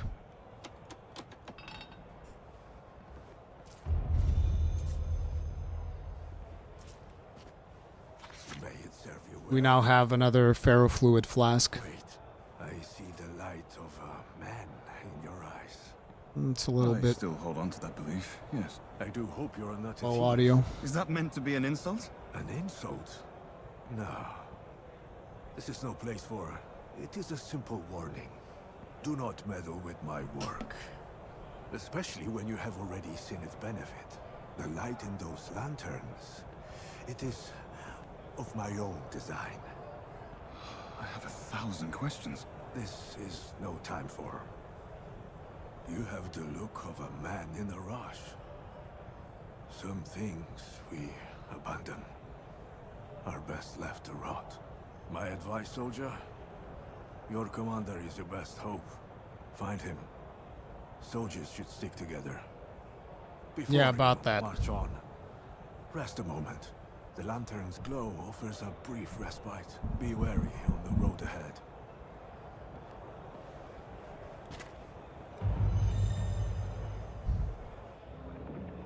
So this is where I started leveling up again. So what can I use those special items I picked up on?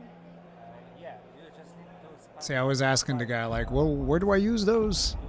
I was like, oh, okay, I'll just do this. Now we can put that there. You get to choose which one. I think I just put one that regen, yeah.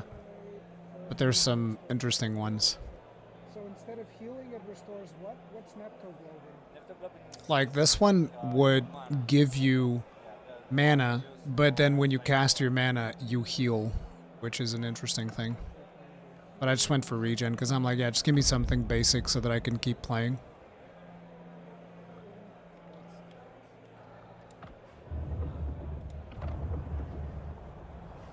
How much more time do I have? 30 minutes. 30 minutes? Pretty close to the boss. I was concerned with the time because, like, I got screwed hardcore on time for Onimusha and Pragmata. And I was kind of scared that I was going to run out of time before I got to the boss again. So I was like, I want to make sure I get to play the boss.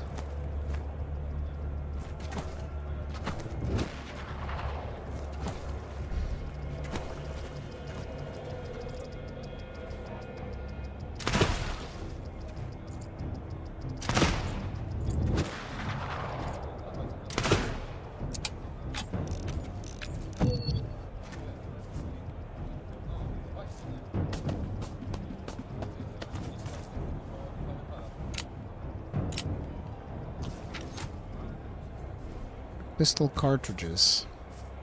I don't exactly know what that one's for.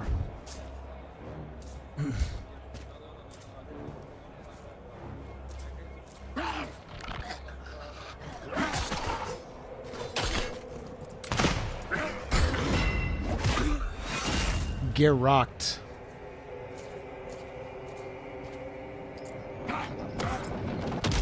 Boom. Kind of whiffed that. Actually, I'm surprised he survived that. He must have been a tough enemy. Yeah, this guy must be a little bit tougher. Because we popped him in his weak spot. And he still kind of like survived, which was surprising.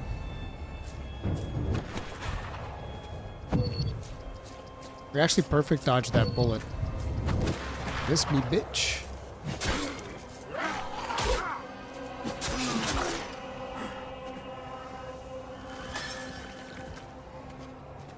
Steady now, lads! Aim true! Make every Devin Widener, Valor Mortis.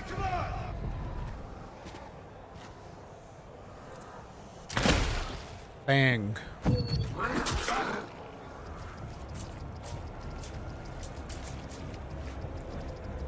We're coming up close to the boss. I think there's another skill here.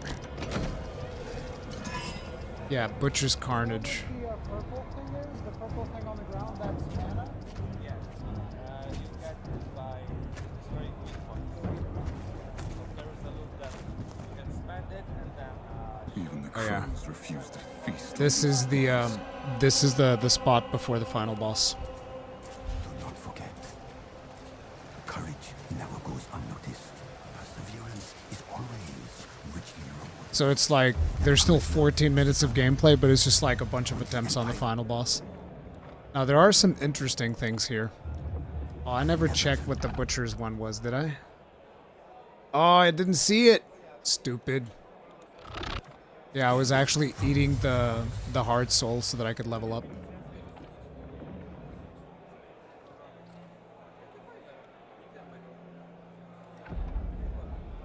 Was trying to increase the posture damage with parries.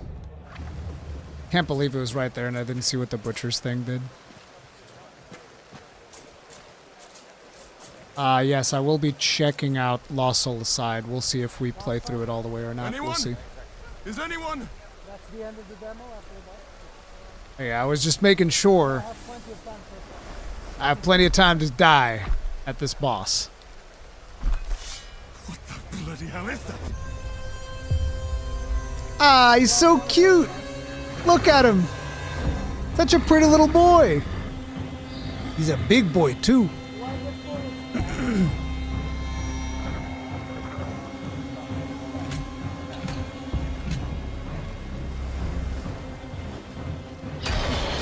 He's got pretty little pistol arms.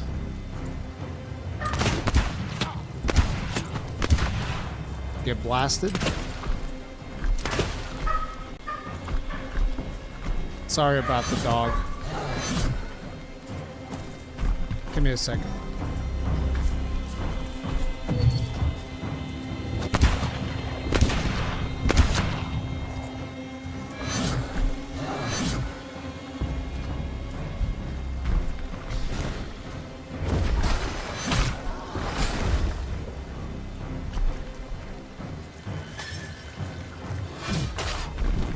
So I'm trying to go for parries, but it's kind of tricky.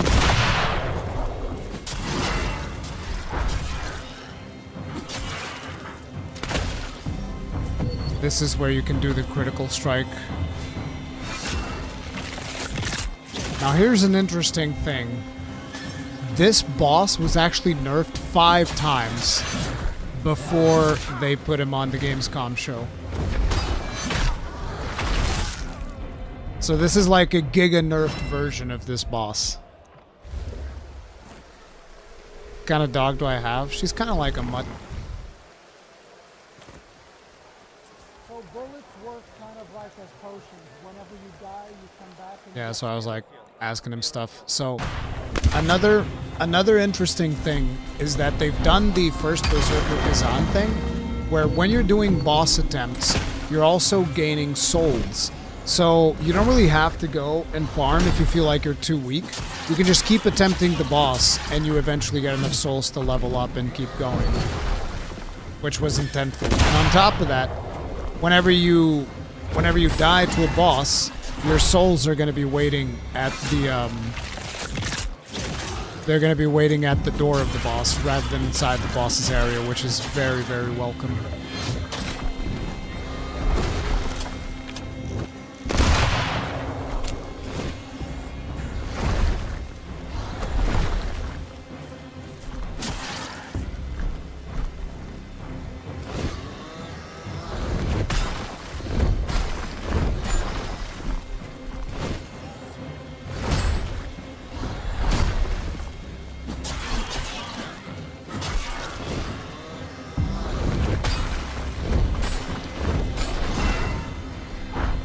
Yeah, you no longer feel like you're wasting your time, like doing attempts. Yay, we killed him! Except didn't that feel just a little bit too easy? Of course it did. Perfect dodge. Boss has a second phase.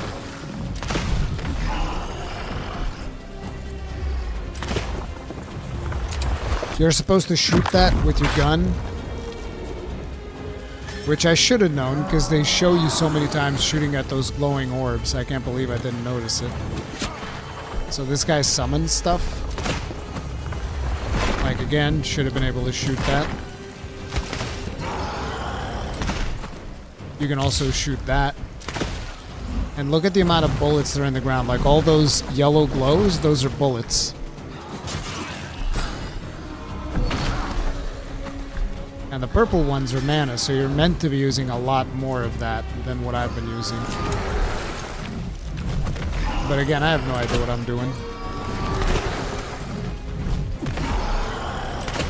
Oh, this feels good to play, Crypto. Like, you are right. First-person combat is rough, but in this game, I feel like they kind of nailed it.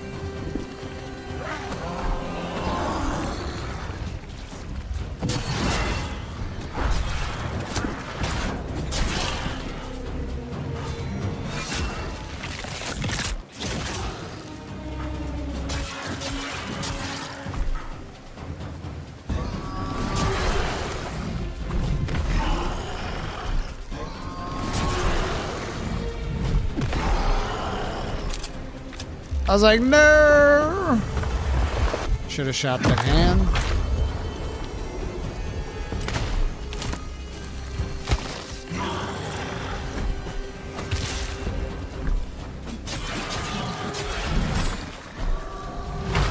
Oof.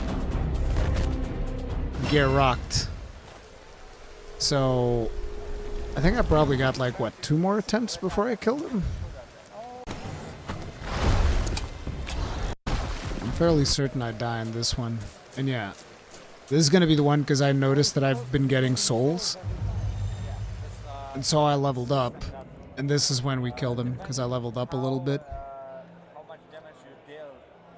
Yeah, you see he's telling you how many souls you get. It depends on how further into combat you get and how much damage you deal. That lets you get more souls for when you're fighting the boss. So to prevent people from just feeling like they need to go farm. Yeah, this is the one where I killed him.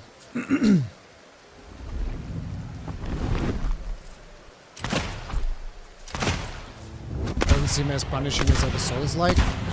Did you hear the part I said, Devin, where this boss was nerfed 5 times for Gamescom?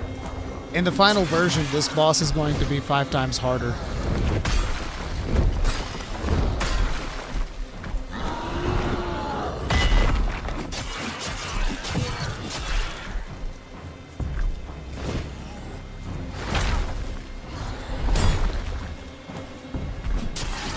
Yeah, I like the fact that when I get to a boss, I don't have to get away from the boss. I can just keep fighting the boss until I beat it.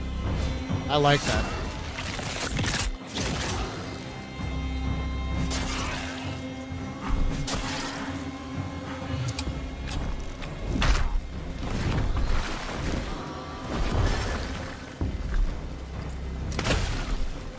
That was a bit of a waste, to be honest, because we're going to kill him before we stagger him again, I think.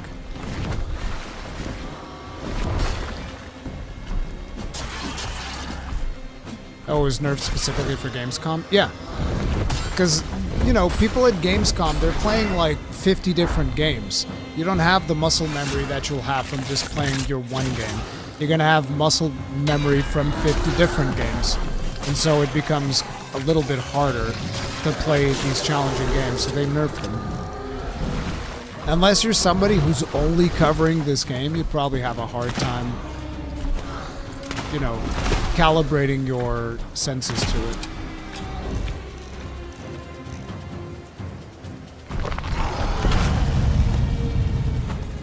And here I was trying to like see if I could burn him to trigger the burning debuff. And you can see it building up, and I was like, ooh. We actually came pretty close. But we ran out of juice. So I'm kind of just like waiting. We finally attack that thing that busts gauge like nobody's business. Pop them right there, which gives us a little mana node. And I see some more mana, so I'm like, okay, I'm gonna grab the rest of the mana in here after doing this. And now we're gonna burn his ass. Gonna give him a little bit of the BBQ action. So yeah, I'm going like, yeah, burn, bitch. I'm like, out of juice again, but there's another node over there. Get that. It's like, nah, bitch. BBQ time. Burn.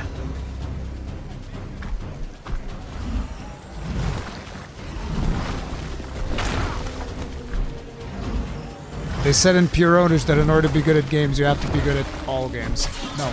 In order to truly own, you must own in all games. In all games.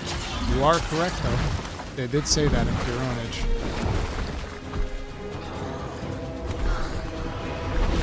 But that was before Souls likes were even a thing. Keep that in mind.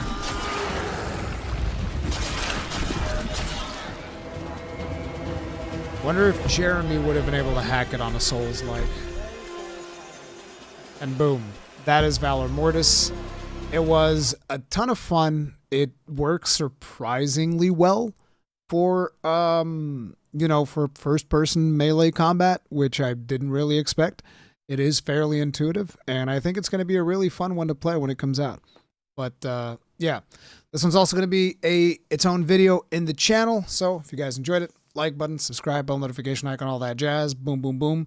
And we'll be checking this one out when it comes out as well. There's also going to be like a closed beta or a network test, which is probably going to be this level that we just did. And, if, you know, if we get access to that, I'll also play that on stream so that you guys can see it. You can ask some more questions about it. But, yeah, it's pretty good. It's pretty good.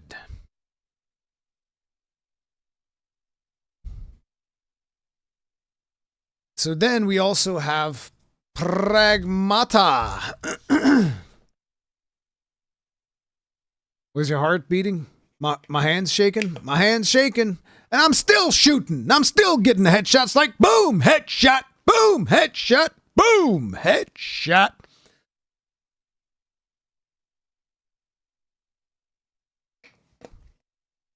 Okay, so Pragmata's gameplay is a little bit more limited.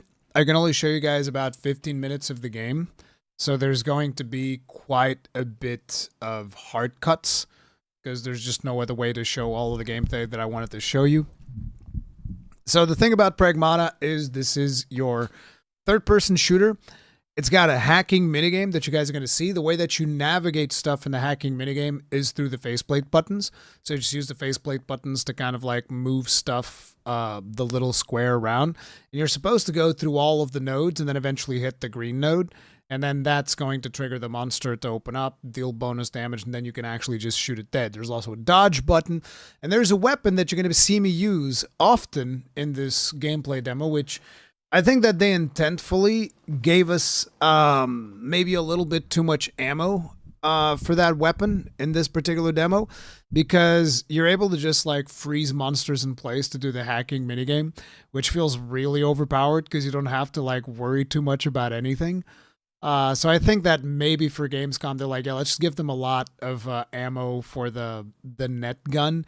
And then the net gun just freezes people in place and it's just really potent. But let's get a look at this gameplay because it's a lot of fun. This game is Capcom just doing its thing. They're going like, oh yeah, we're going to do something different. I think I might have to move this down here though because of the hacking minigame. We'll see.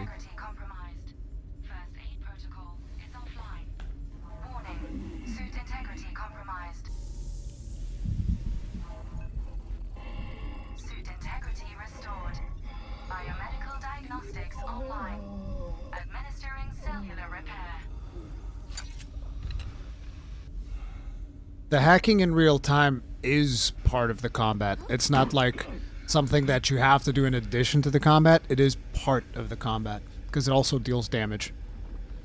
Here you are. All better. Hello. This is Edis, your autonomous base administrator. Unregistered guest identified. Walker, Please remove him from the premises.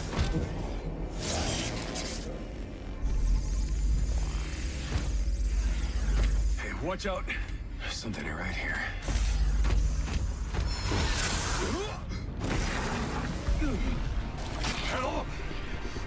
The visuals in this look absolutely gorgeous. I love it. So as you can see, you can't really break his guard. So the kid has to step in and do the hacking thing. Damn it! Hey, get behind me! Move! Ain't you need to... I think I can help. Bypassing first and second firewall, cultural control protocols. Analyzing, converting the interrupt matrix. Visualization complete. Initiating hack. And there it is. So now you pass through that, boom. This was me testing to see if you can hack it to death. You can, but it's not as efficient as hacking and then shooting. So hacking and shooting is the way you want to go. So right now we have the grip gun, which is like your standard gun. But they're going to give us different guns, so just hacking through it gets way faster when you get used to it. See, in here I was like, can I just hack this thing to death? And as you can see, you can, but the gun deals way more damage once they're open for being shot at. But you can just keep hacking them until they die in this version of the game. We got company. I messed it up. What? Is it my fault? But it feels very satisfying to actually do that.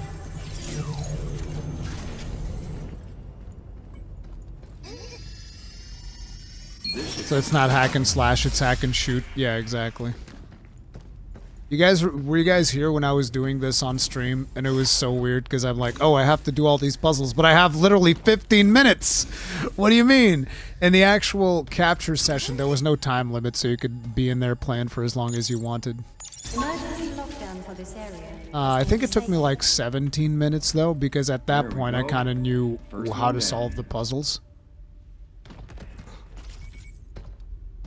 Or the blue nodes do more damage. Yes, the more blue nodes you hit along the way to the green, the more damage it does. And I think it also, the longer the thing stays hacked. So shockwave gun is a shotgun. That's basically like a big ass shotgun. So I blasted it and I was like, oh, okay, just go through here. If you dodge and you move out of the way, the hack just can be resumed. So it's okay to do only part of the hack and then resume the hack afterwards. Look at that. Boom. Boom. See ya, kid.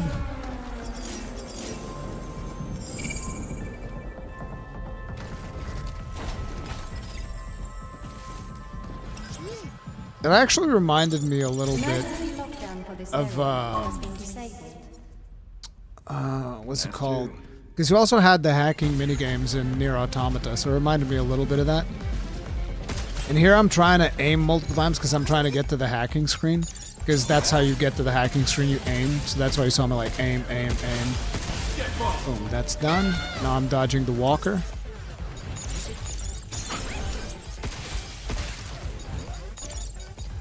I just like the hacking minigame, so sometimes I just be doing the hacking minigame even though I don't need to.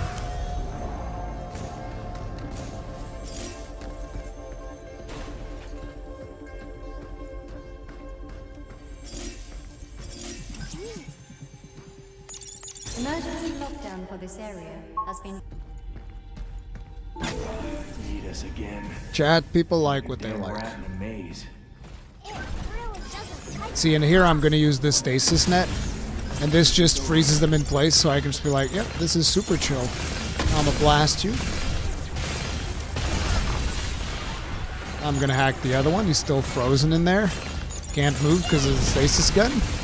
Dude, stasis gun is OP as hell.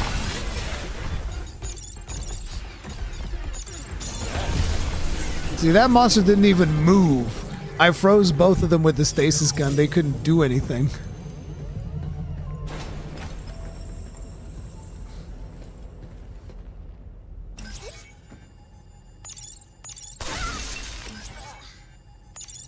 Emergency lockdown for all on-site locations has been disabled. See, we did it significantly faster this time around. Of the power plant controller to fully restore operations.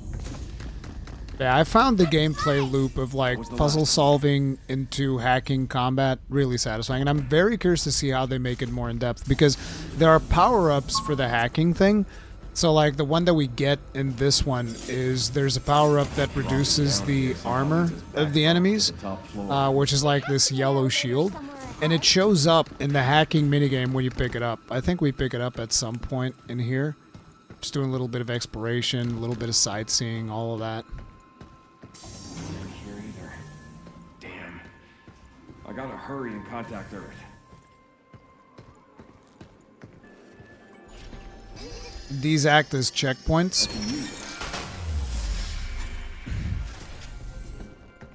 So you recover like your little healing items and stuff. Then in here we got like a bonus healing item. This should help me keep going. Looks quite unique, but might get a little dull, needing to always hack to have solid damage. I mean, that's the mechanic of the game. It's almost like, oh, it sucks that I have to, like, I don't know, charge up my files on my charge blade before I can do a super amped elemental discharge. It's kind of like the same thing. You just have some setup before you can deal damage.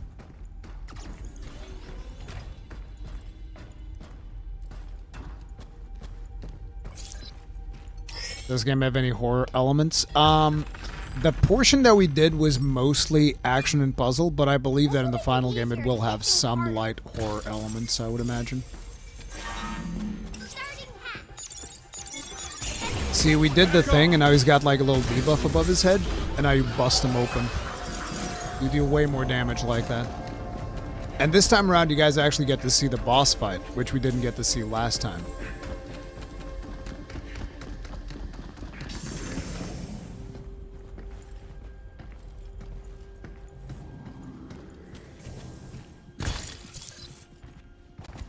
We're already full, so we don't get to use the repair kit.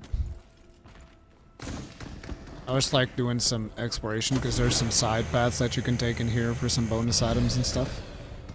So there are reasons to explore, and there's like a secret wall over there. I'm not sure if I actually show the secret wall. I think I do. But there's a secret wall on the other side. You can see it glitching. The heck? Where'd the wall go?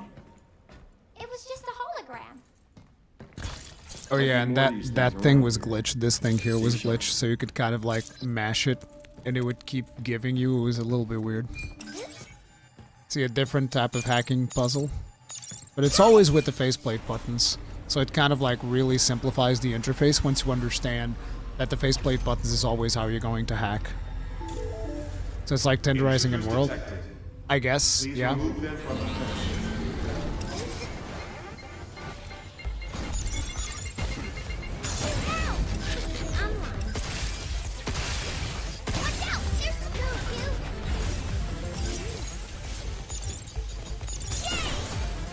So I didn't use the power-up on this one, because these guys are kind of like easy, so I was like, I don't care.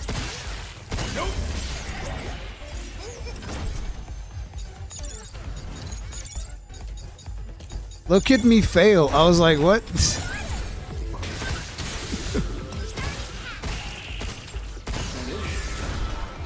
But it did also teach me that going back on the hack, it just means backtracking, so you don't get to keep things that you picked up and then go back on it. Are we there yet? Yeah, the visuals on this game are gorgeous.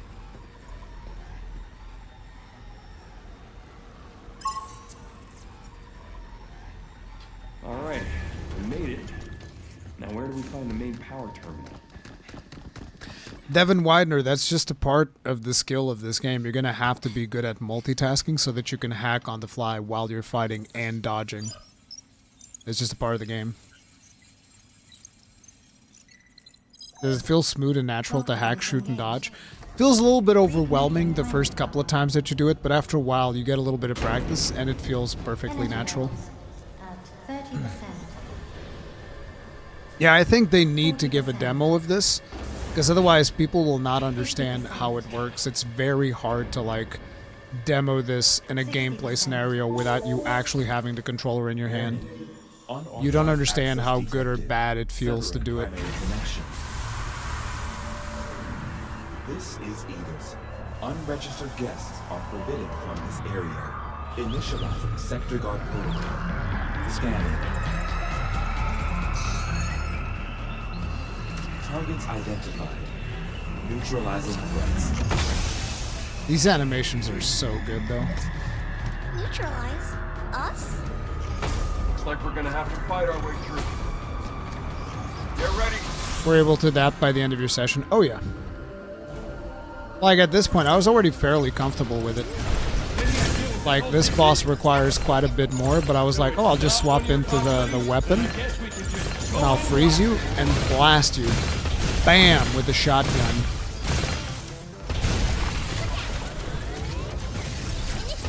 Now look at how he's doing this thing, and I'm just like dodging seamlessly through it. Now I'm gonna start hacking soon again.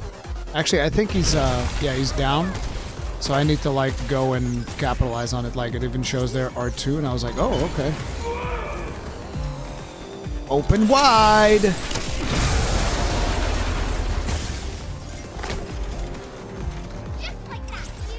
Now we're back into hacking mode.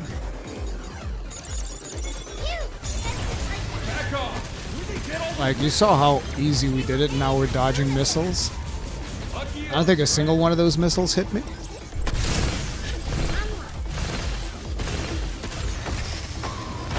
He's down again.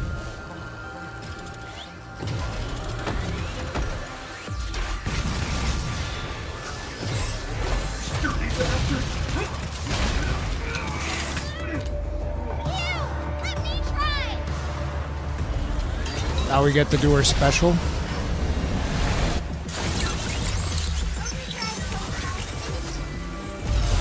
Boom!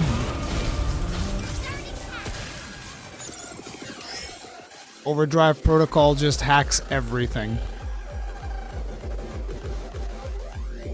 So it's like an ultimate gauge type of thing. Although I think it was already hacked, I didn't need to do that. But I figured out what the hell.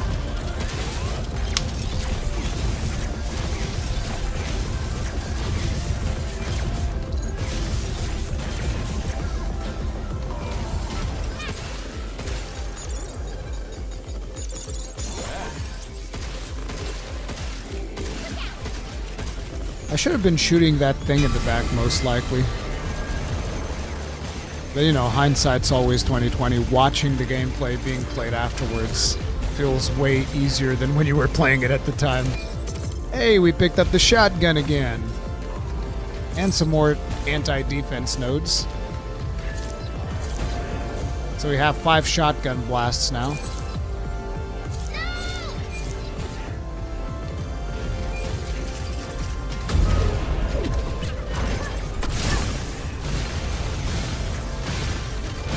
So we paralyze them in place.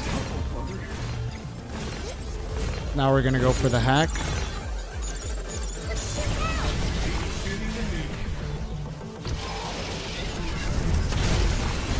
Did you guys see that? Running in for a shotgun blast with the dodge. Woo! Look at that. Wait, this was a no-hit run. What the fuck, bro? It was a no-hit run.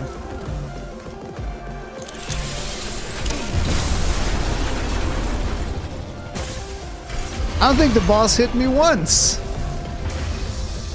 World first, no hit, whatever the hell the name of the boss was. Yeah, I also think it's really cool when Capcom tries out new things. It usually works out real well. We did it. Oh, I didn't record that part yet because we ran out of time. There was only 15 minutes, but they do a high five in the end. Yeah, that's that right there is Pragmata. And once again, it'll be its own video on the channel. So if you guys enjoyed it, like button, subscribe, bell notification icon, all that jazz. And I'll see you guys in the next one. Stay strong, stay safe. Peace out. Yeah, I think that all of these games that I showed you guys here today, all of them are friggin' fantastic as far as I'm concerned. So yeah, I'm pretty hyped up for all of them. And then on top of it, we have like a bunch of new things. Let me just see here. Where is it? Wilds. We're going to play some Wilds. because I will also want to do like the new events and stuff, but I need to go get a snack real quick.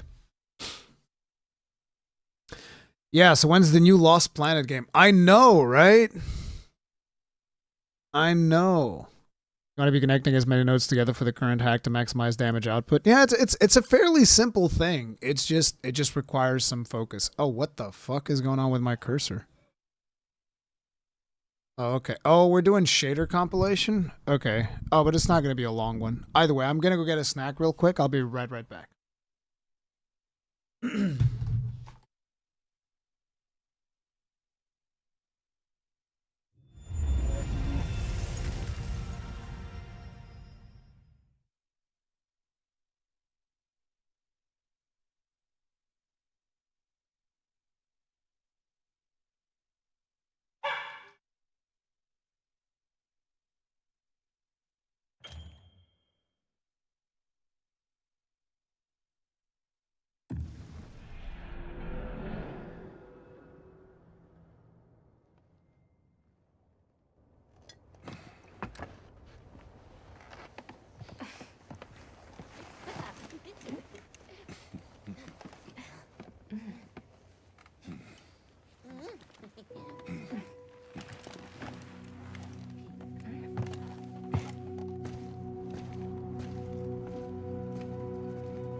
All right.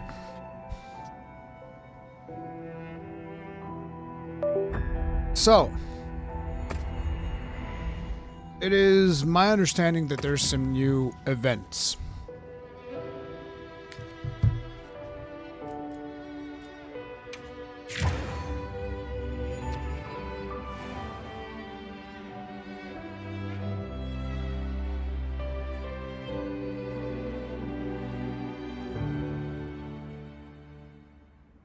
Guys, has it been announced in the official Elden Ring account?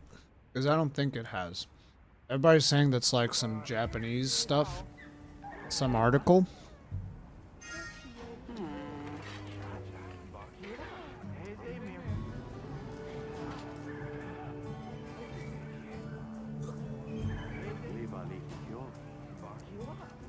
Damn, it was literally the top of my page.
Hell yeah. The dreaded 6 p.m. espresso. Sent your espresso straight to fucking no sleep town.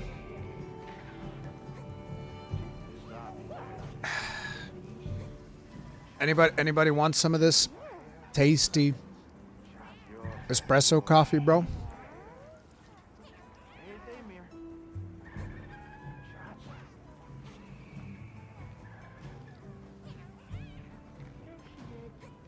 I am giga cooked.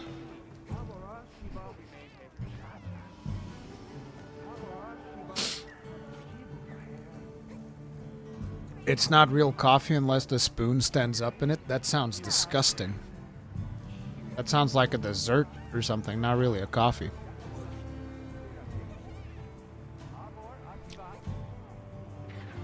Okay, so Elden Ring Night Rain, a high difficulty expedition mode, Deep of Night, has appeared. Deep of Night will begin on Thursday, September 11th. Deep of Night is a high difficulty challenge mode designed for seasoned players who have navigated through the night many times. So what that means is, if you play Guardian, don't show up, okay? Just bring your Raider. Unfortunately, like, whenever something gets really hard, I just find that it's just way easier to play Raider instead of playing Guardian. We'll see if they balance it out a little bit more, but I just feel like Guardian's a little bit lacking right now. Unless Guardian gets to actually get more aggro from enemies, which it should, I don't know how they're going to balance it out, because, like, Raider wins almost every time, as far as I... And Guardian's my favorite character, by the way. Guardian is my favorite character. So, just throwing that out there. Anyways, in Deep of Night, enemies that appear are stronger than usual. Additionally, you cannot specify the target Night Lord, and ongoing terrain changes are not reflected. Special items such as depth relics exclusive to Deep of Night, and weapons with multiple additional but also detrimental effects will appear. Okay, so the ongoing terrain effects changes are not reflected. That means that you are going to fight something random, and you don't get to control whether you're in Crater or Noxtella, or, well, it's not Noxtella, it's Noclateo, or whatever, or Mountain. You don't get to choose those. What's the other one? Scarlet Forest. You don't get to choose those. It's like, you just get something random, I guess. At least I'm hoping you get something random, because it'll get pretty boring if you don't get terrain changes. Because you should still get terrain changes, you just don't get to choose which ones you get, and that is fine. Weapons with multiple additional but also detrimental effects will appear. So weapons will have both upsides and downsides. That sounds interesting. Furthermore, the difficulty increases the deeper you descend. The ratings will fluctuate based on wins and losses affecting the depth. Ratings? Oh, the ratings of, like, how well you did. Deep of Night is a high difficulty mode that provides a thrilling and challenging adventure. We encourage you to try it and see if you can surpass Depth 3. Depths 4 to 5 will feature an endless battle for those seeking even greater thrills.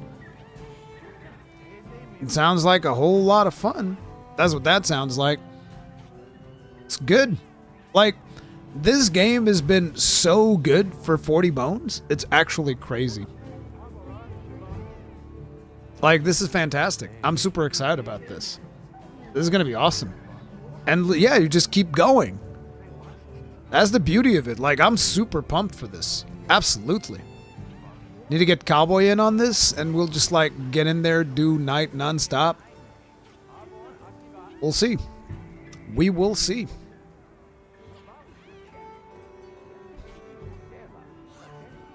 Yeah, you, Jenny. I don't know exactly how it's going to work, but I'm excited. I'm excited to see how it goes. I don't know. I wasn't able to understand whether or not it's like you keep diving deeper into the night, or if you just do Night Lord after Night Lord. So if you do Night 1, Night 2, Night Lord, and then you go again, and then Night 1, Night 2, Night Lord, and it still counts. Or if it's just like, no, it's Night 1, Night 2, Night 3, Night 4, and you know, it just keeps going. That would be cool. But it'll be interesting. It'll be interesting for sure.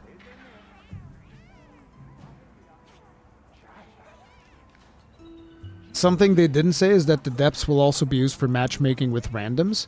Wait, you can't have like pre-mades?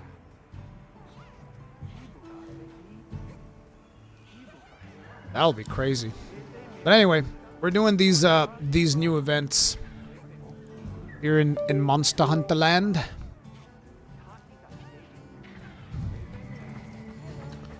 Okay, what are we going to be fighting again?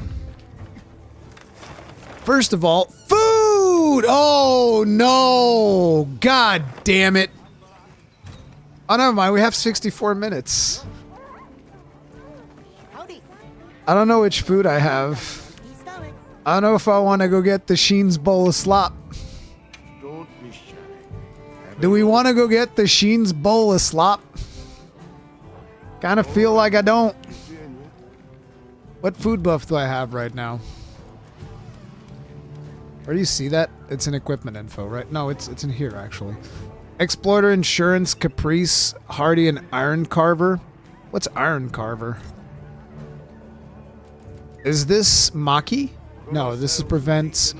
I think that the one we have right now is from... it's from Suja. I'll get a refresh. I'll get a refresh. Whatever. It's the Sheen's bowl of slop, but, you know... Might as well get it now, because who knows when the next food's coming. So we'll get like 30 more minutes. Ray, do you know about the news from Monster Hunter Outlanders? Yeah, it's going to be at the Tokyo Game Show. Guess who's not going to be at the Tokyo Game Show? I can't, like, listen, I can't afford to go to all these shows. Like, it'd be great, but, you know, I can't do that. We've already spent, like, I would imagine that my trip to Gamescom this year was probably somewhere... I forget exactly how much it was, but it was somewhere north of like 2,000 euro. As like, you know, it was great and all, but I'm not going to just, oh yeah, let me just spend another 2,000 euros, go to Tokyo next. And Tokyo's probably going to be way more than 2,000 euros, so. But I do want to see if I go every year to Gamescom moving forward, because it is very reinvigorating, I will say that. I do like going to Gamescom a whole lot. Oh yeah, 9.5 gore. Oh yeah, I'm game for that. Yeah, that's crazy. Maybe we do this this Steve with a Ray Dow. Looks like they're both 9.4, just for kind of a warm up. Do I want to do a warm up? Yeah, why not? What are they weak to? Because we're going to want to swap things around. I guess we'll start with Steve, because it's going to be harder. So he's probably weak to Thunder, and I do believe we have a Thunder build. So let's go over here.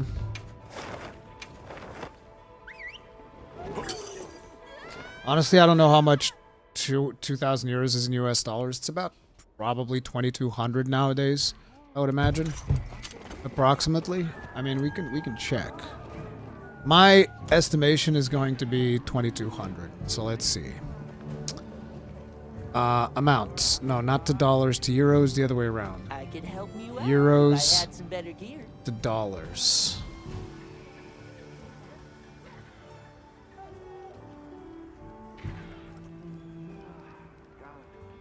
Oh, 2,300 actually.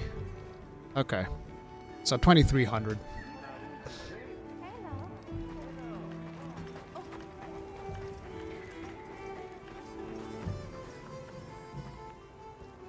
Why didn't I ask Google?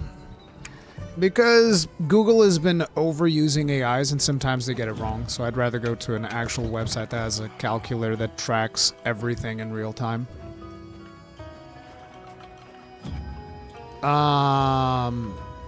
So we're gonna do Steve first. So we might as well get Thunder SNS. At least I think he's weak to Thunder, right?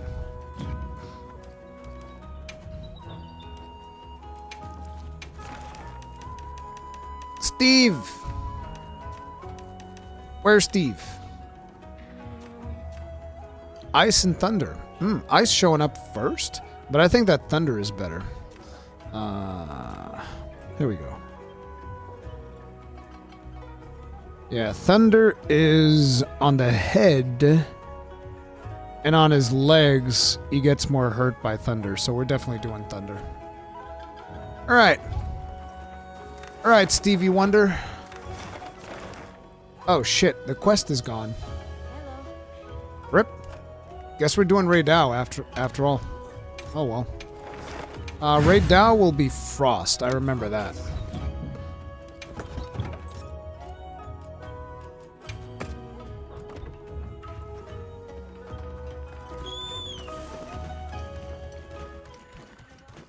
We'll do this for a warm-up, and then we'll actually go do the, we'll go do the event quests. I just want to warm up a little bit. So we're going to warm up on a 9-star, because why not?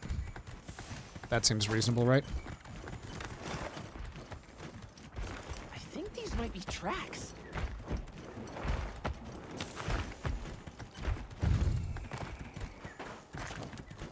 Hey! Oh, I had forgotten I have this little fairy thing running after me. I like that.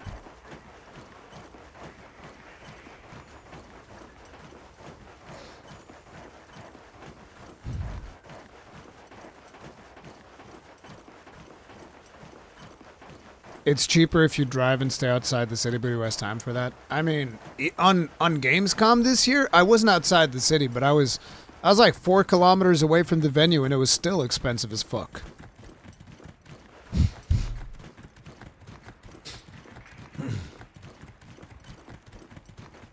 Bro, I'm so excited for friggin' Omega. I still can't believe that people are like, meh, Omega bad. Like, I guess that some people just really don't want to see robots in Monster Hunter, but then again, those people have to hate Jin the Hod. Jin the Hod's almost like a goddamn robot. He looks like a goddamn air conditioning unit. Oh crap, I don't remember how to play Sword and Shield.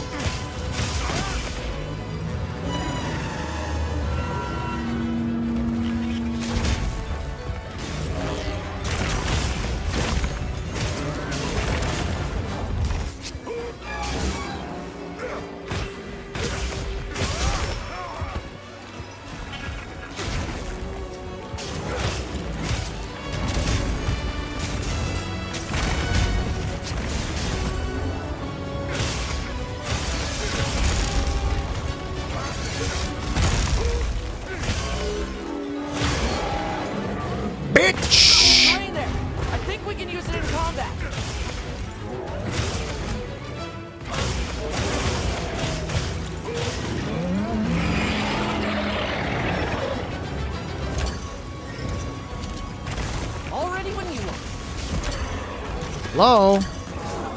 Thank you. Go on the offensive. There we go. Oh, hells yeah. You bitch! Told you guys, once I get started with Sword and Shield, it'll be so hard to get me out of it.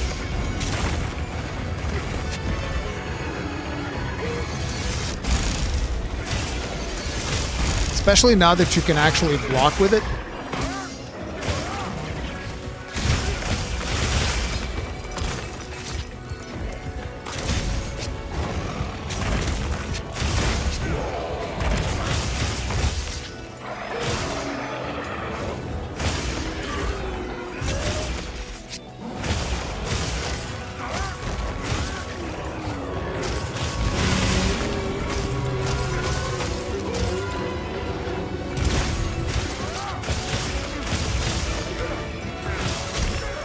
I whiffed it.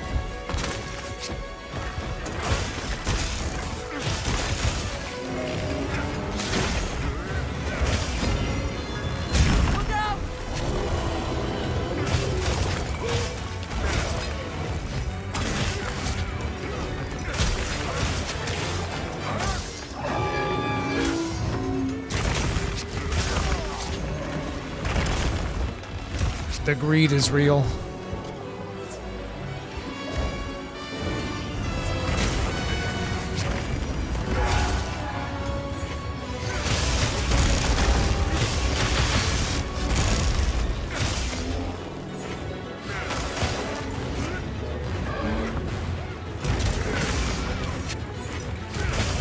Mine! Oh, I can't believe I whiffed that.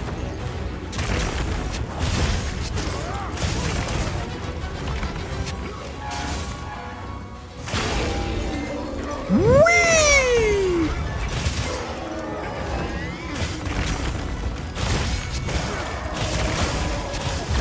Bro.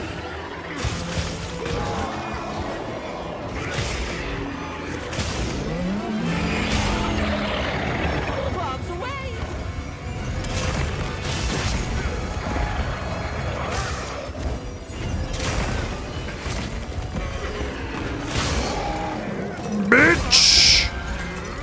Boom at the dome! That's crazy. You know what else is crazy? To the dome again! I kind of want to put 1 point of Slugger in this build.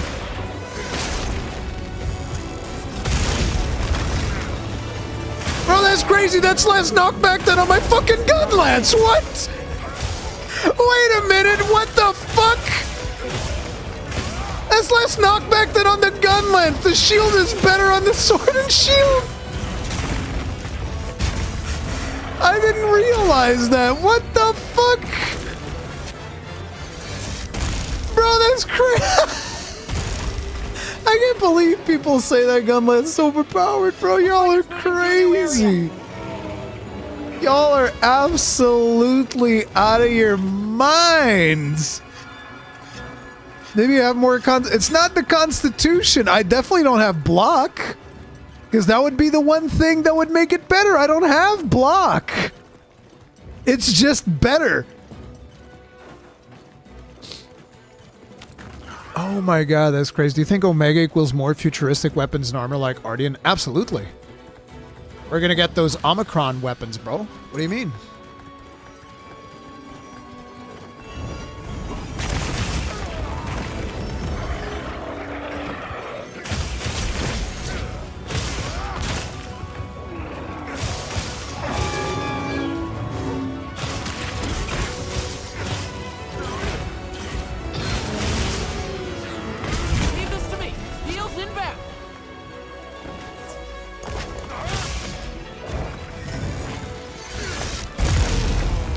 Damn, he got me good there.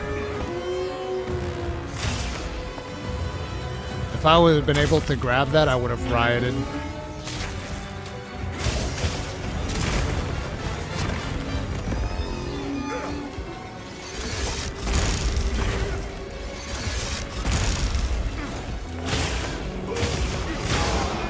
Bitch! I am the Juggernaut!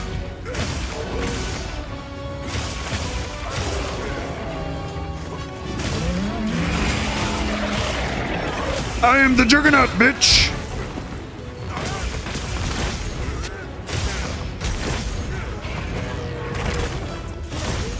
Bro, bring it! What?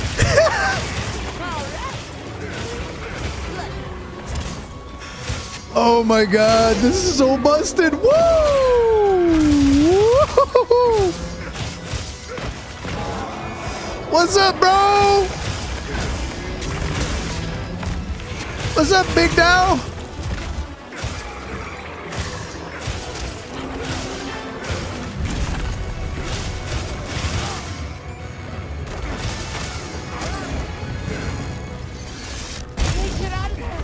Is that the best you can do, brother?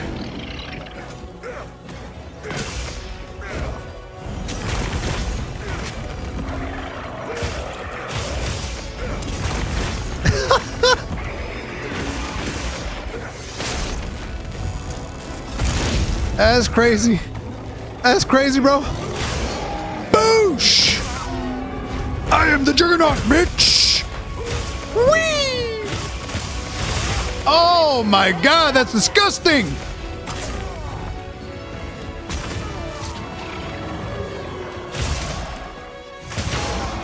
Bitch! I can't believe he still hasn't gotten KO'd unless I missed it.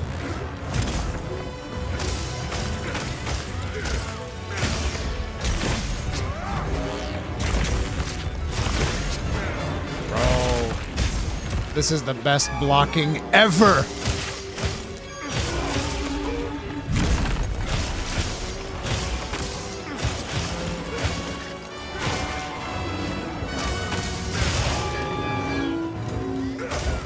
Where are you going, little bro? More supplies have been added.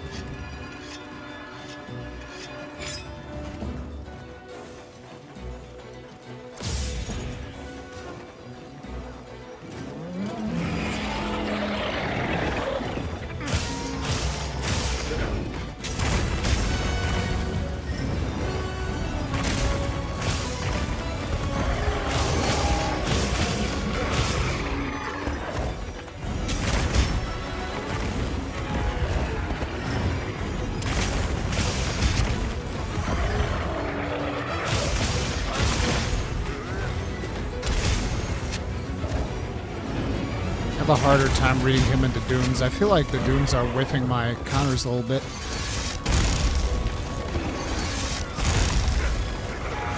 That's crazy! Boosh!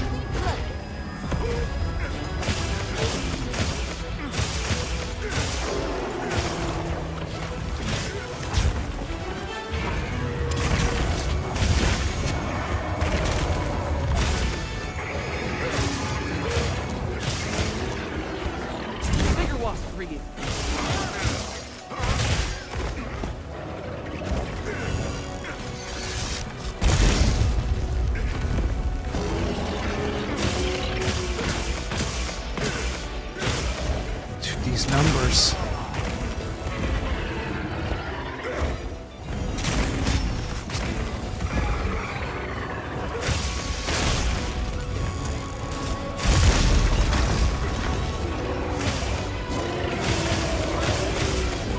Leave this to me. Heels inbound. Oh god. Last legs.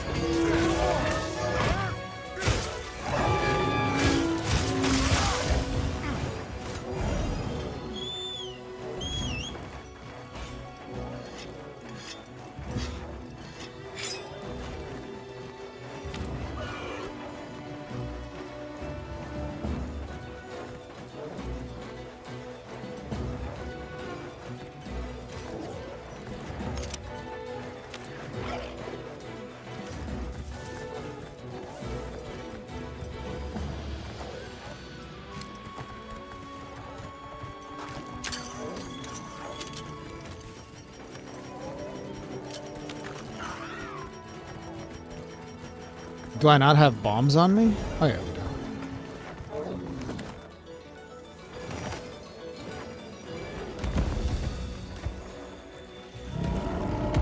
do. So just go to sleep, bro. Just go to sleep. What could possibly go wrong? I'm curious, can I do this? Yep, you can.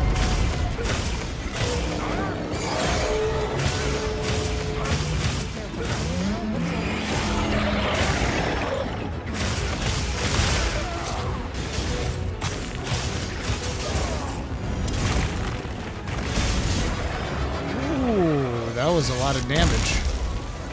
That's a lot of damage. Ça c'est beaucoup de damage.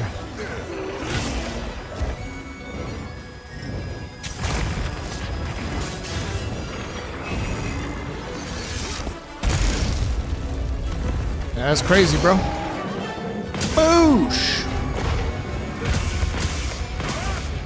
Is it just me or did we not get a single KO this whole fight? We might have gotten one and I missed it. But I kind of feel like I might just need a slugger in there because I'm too addicted to slugging. I like slugging. Slugging ain't easy. There it is.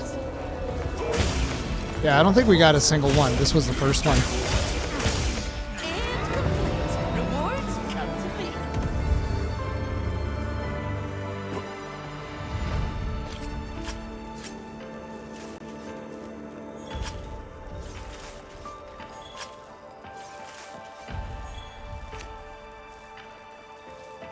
Bum bum bum.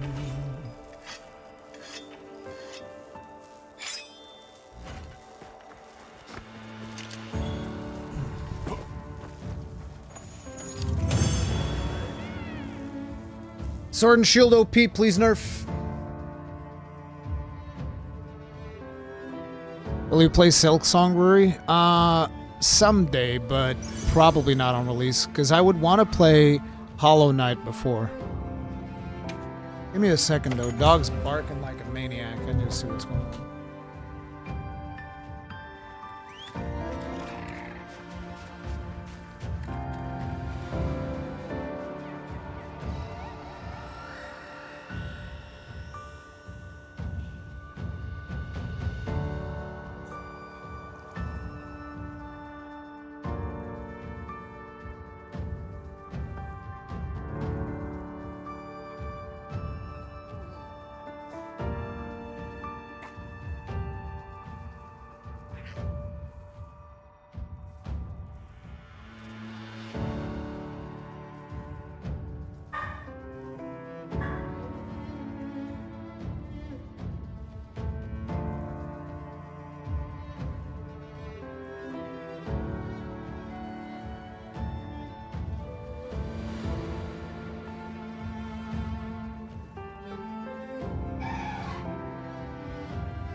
I'm back.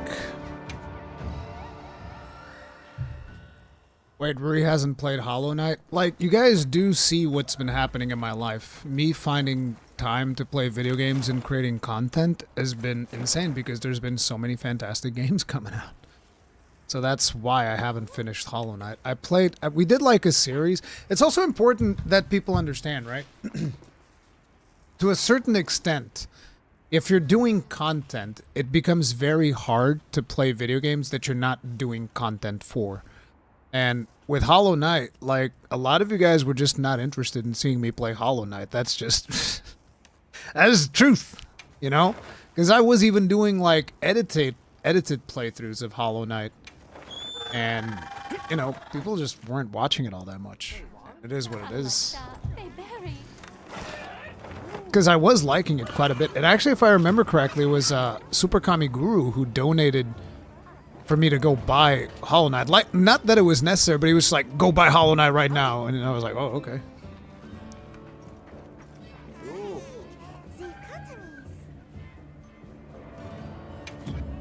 Don't be shy.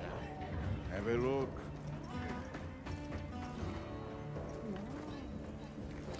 Not even playing games 24 hours a day. What kind of gamer are you? Yeah, no, it's The thing is, I would be able to get a lot more done, but family.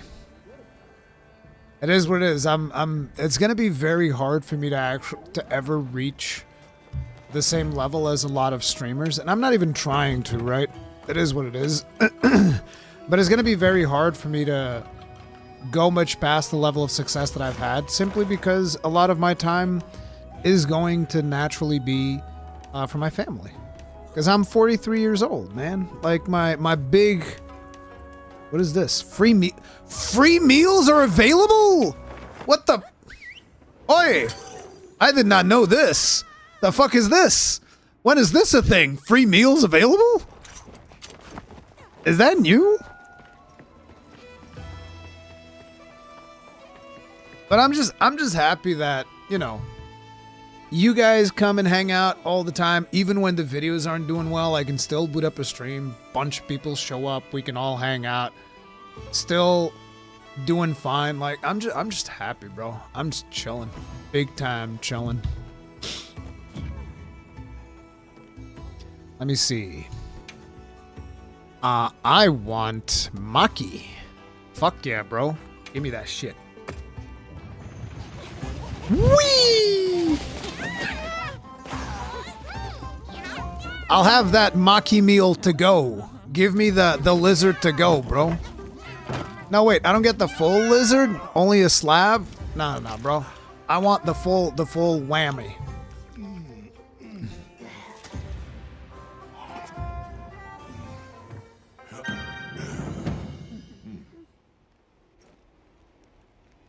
I need a better hat.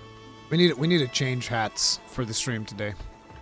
It's not better because I like the Chemistry's hat better, but we need to change hats. I've been using the same hat for so long. And it's like, if it was the Caravaneer hat, that'd be one thing, but it's not the Caravaneer hat, so... Where is the... whatchamacallit?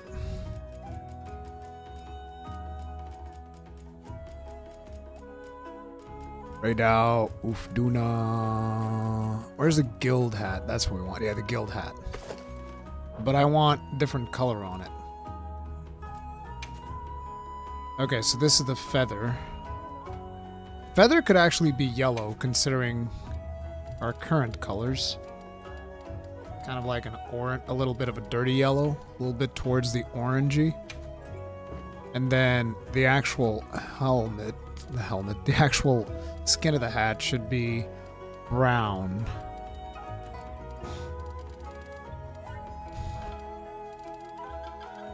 I like that. Maybe a little bit more orange, actually, to match the jacket.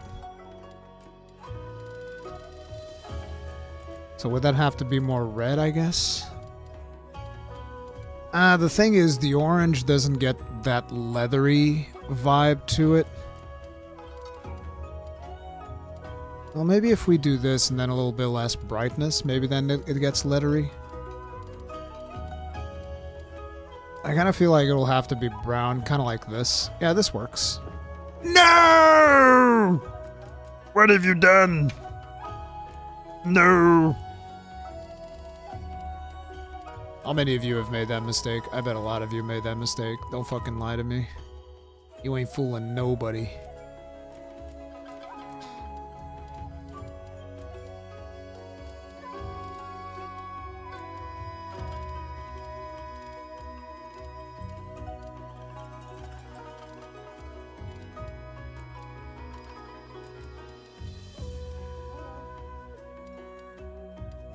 Yeah, I like that.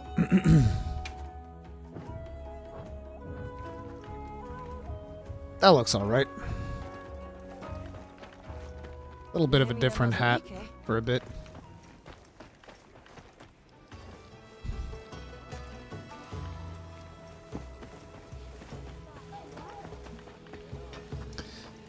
I heard from the others. Oh yeah, let's get the dailies. I never got the dailies off of this dude.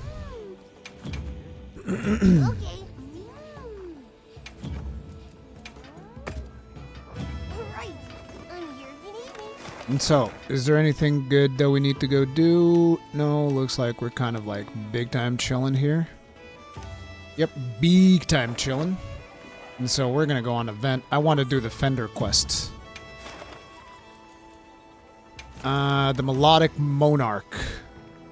Yeah, you're about to have a bad fucking day. Safety first, right? Yeah, safety first, because we got to swap into a dragon. My dragon set. Verdolotto.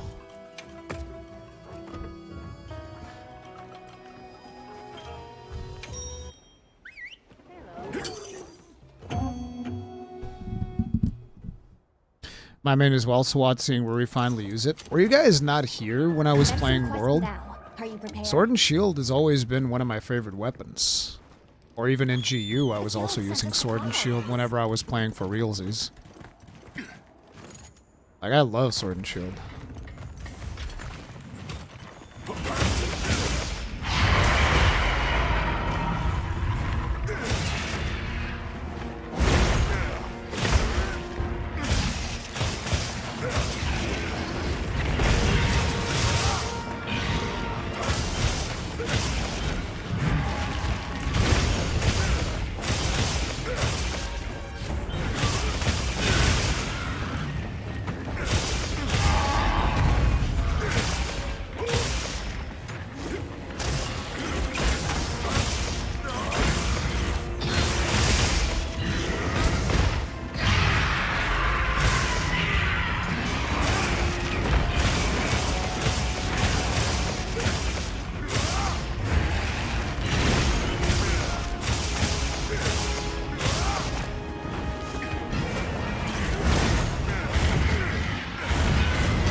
The hell?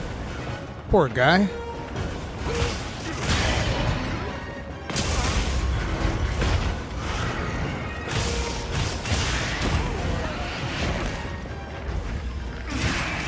I'll be fine. I got it covered.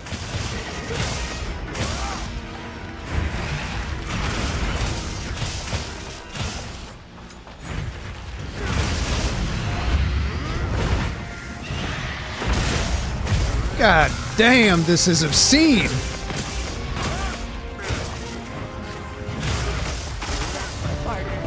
Jesus. That's just downright unfair.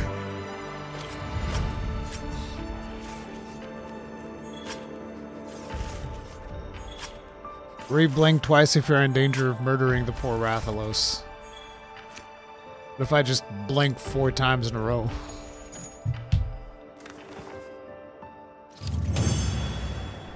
Bro, sword and shield feels so good.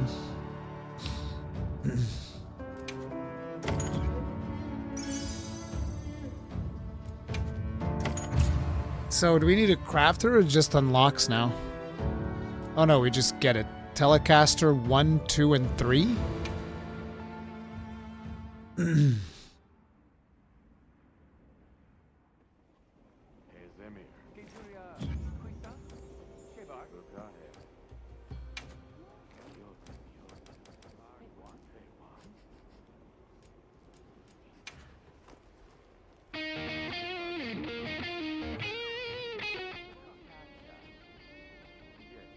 Hey, what the hell? The diva just canceled us out. Pascal Calais, thank you very much for upgrading your membership to a long beard, you absolute Giga Chad. Tip of the hat. Appreciate the support. Thank you. Thank you so much. I can't believe that we just got nerfed by the diva.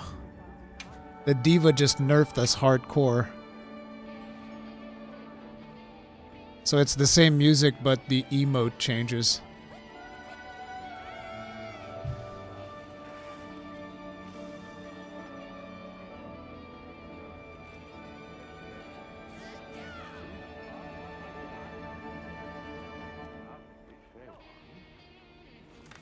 That's pretty cool. What's the other one?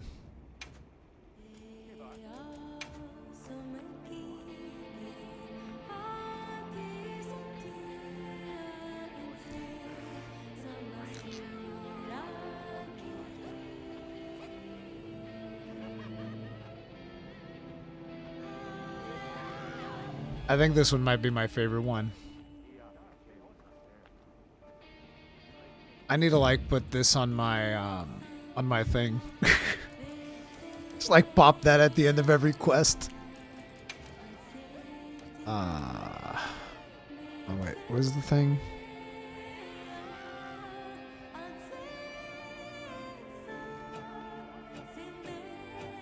So lost. Manage loadouts, sort radial menus. There we go.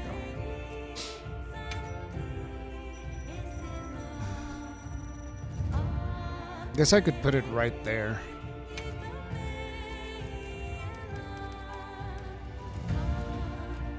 Yeah, Fender Telecaster 3. This is important stuff, goddammit.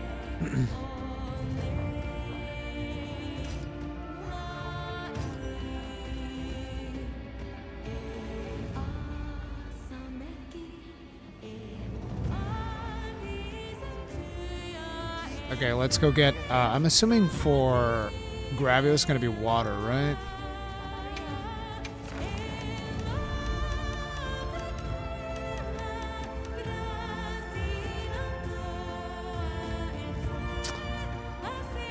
Water and dragon. Mostly water, though.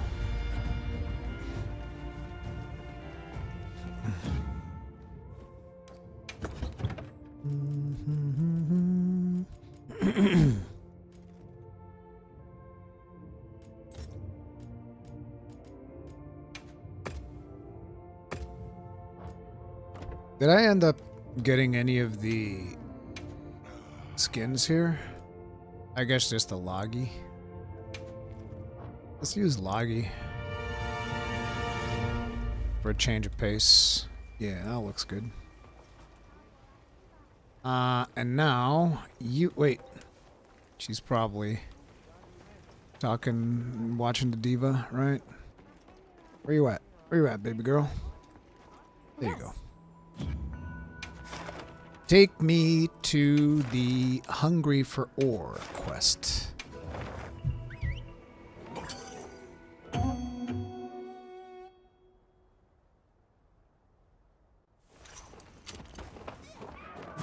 is on. Oh, it's also in the arena? That makes We things received nice and supply simple. items. Don't let them go to waste. That's a big beefer one over there. Why is he blue?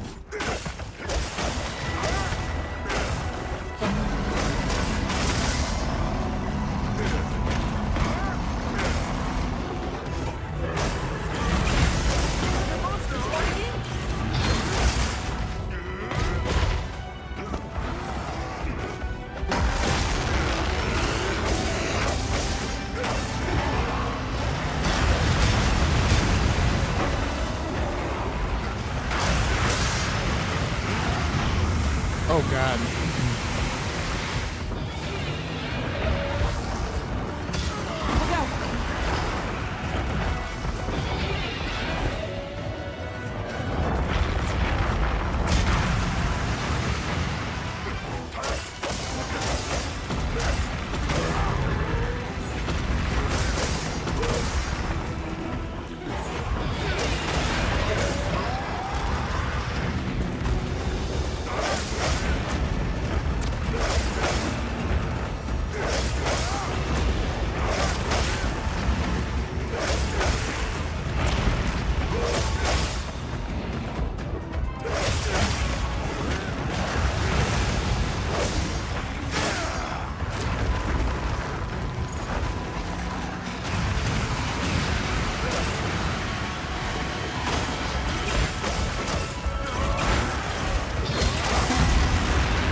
Ugh.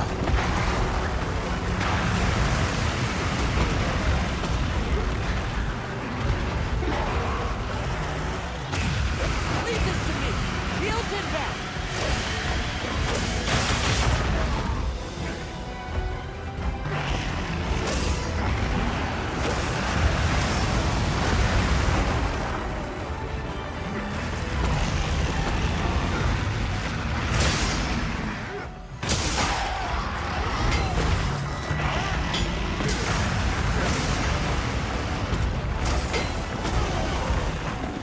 Oof. Do your thing, Landere.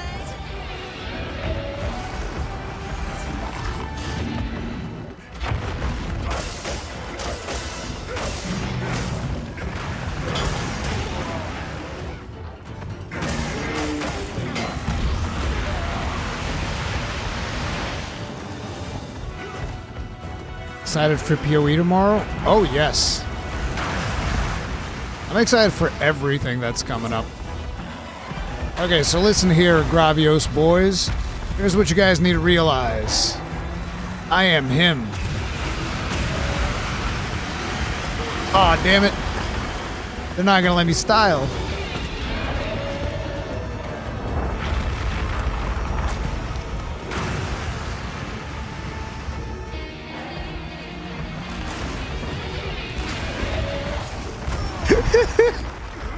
I had to do it to him. Had to do him dirty like that. Ooh, hoo, hoo, hoo. Wait, I was blocking that. What the fuck?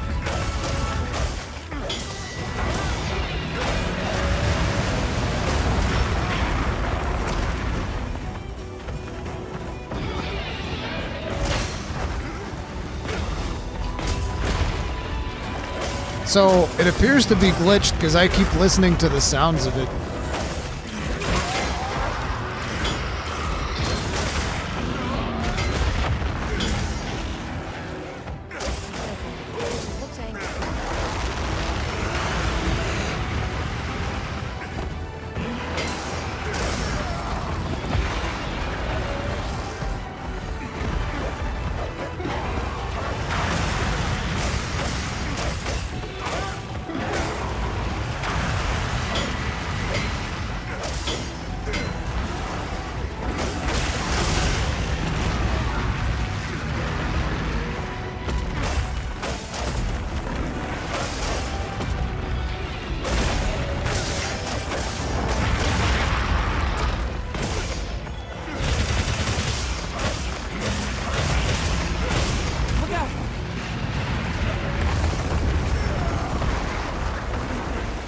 That's a big old mess.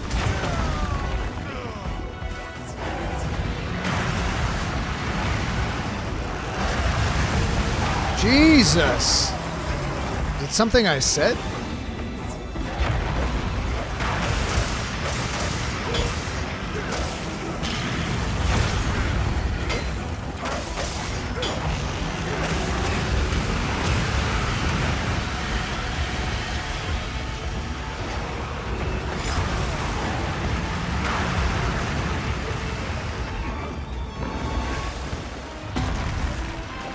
Leave this to me. Heels inbound.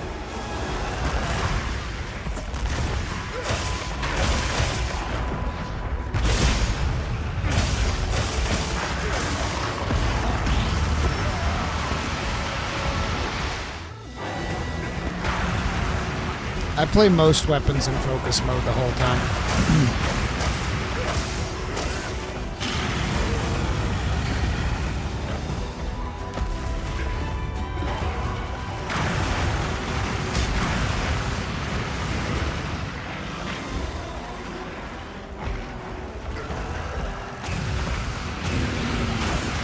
Eldritch Academy. Usually I'm very easygoing and bubbly person. Sometimes I feel really down. Thank you for resisting, giving strength and smiles to a fellow lass. Well, thank you. I'm glad you enjoy the streams and stuff. Just having a good time.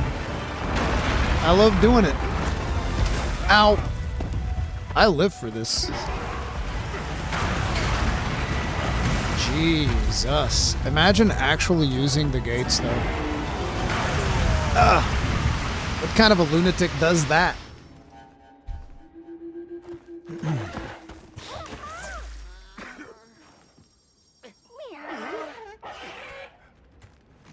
I'm glad you're all right. Don't worry, we'll get him next time.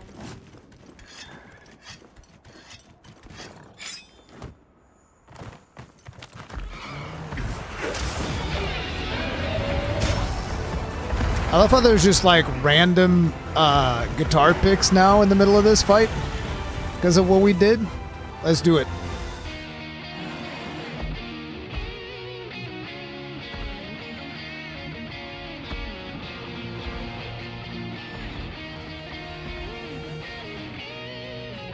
Come on, Gravios.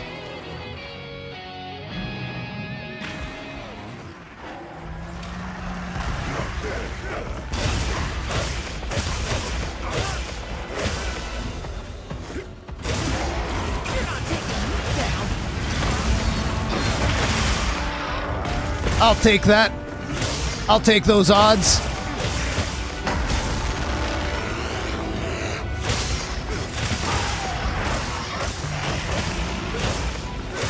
Yo, Gaijin, can I get a heal up in here? Oh, man.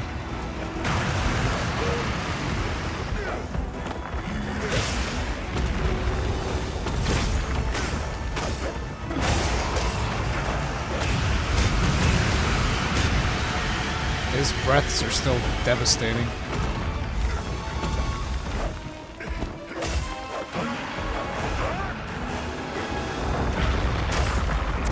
Now you don't understand. Oh, what? There's a cooldown? Why is there a cooldown? What the fuck? You can't put a cooldown on style? What do you mean? I want my money back. Leave this to me. Heels inbound. Is it because I have the mantle?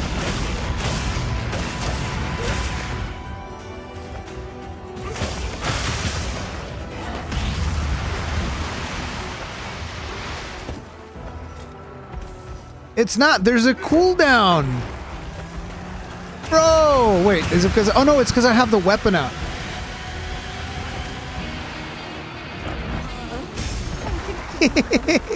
I'm a bard. Just like Joe Cat. I got my sword, my shield, and my 21st century loot.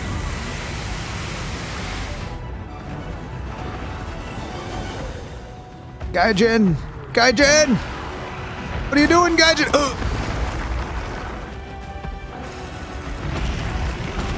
I am the one that busts out face melters, is what I am. Can I climb up here? All the way up? No, I guess not.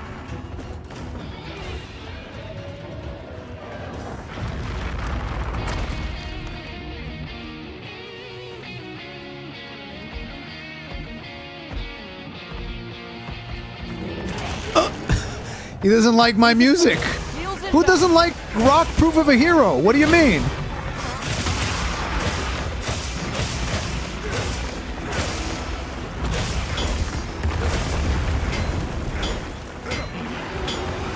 Bang, bang, bang.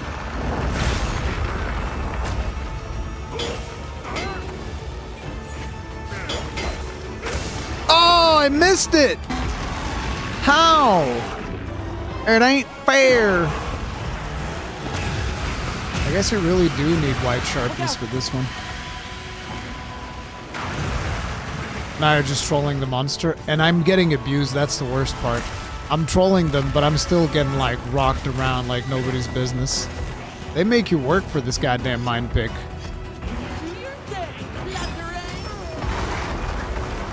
Can you not break out of that with a block? I guess not. You need to break out of it with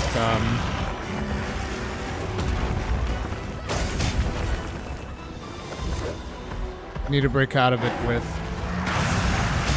an actual dodge.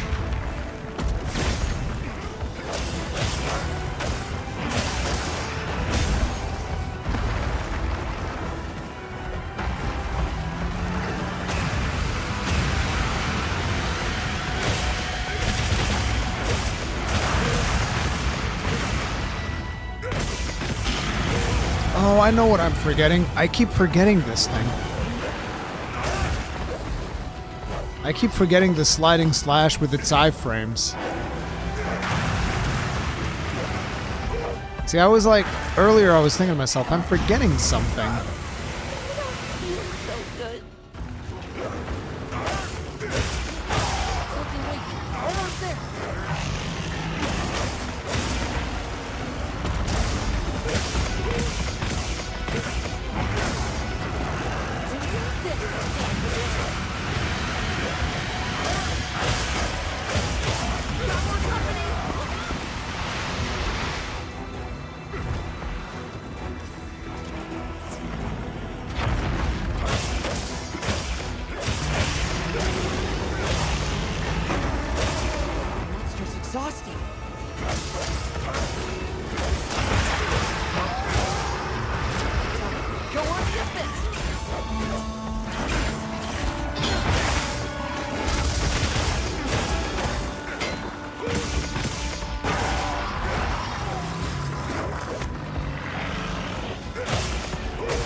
First one down. I mean, I doubt the actual materials are going to matter, but might as well get them.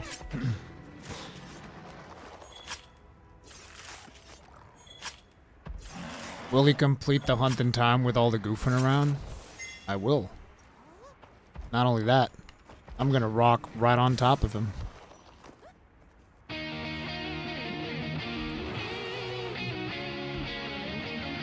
This is the best emote we've ever had in Monster Hunter. I don't give a fuck what anybody says. Look at that! You see me slide it out? It's too bad the emote broke. It was perfect! Right as we were sliding down. It was perfect, bro. Look at this.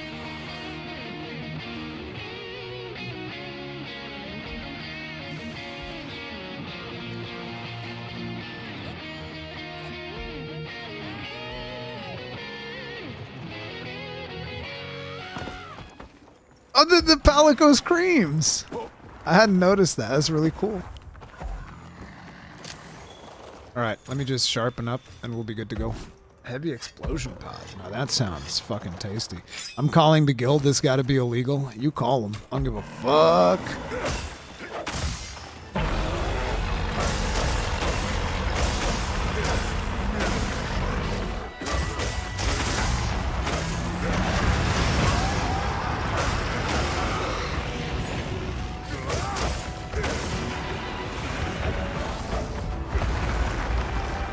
The worst wordmonger, thank you very much for becoming grossly incandescent. As a long beard, you Giga Chad, tip of the hat. Appreciate support. Thank you.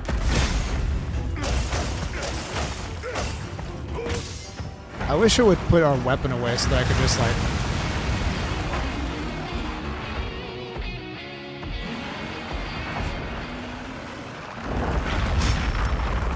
No, I don't think you heard that right, Gravios. Oh, the parry! What's up?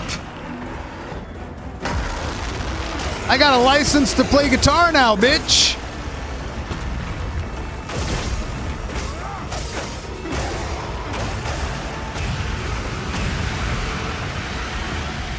What's up? Come on, do it. I'm right here. Heyo! I really wish it would put your weapon away so that I could just keep doing it.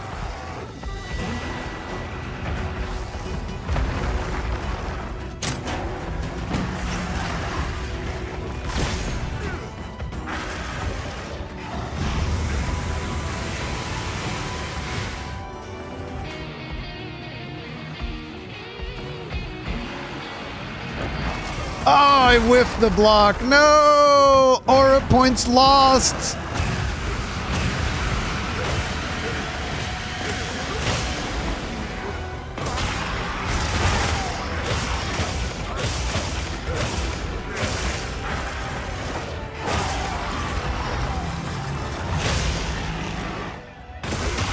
Hang on tight! Don't get shaken off!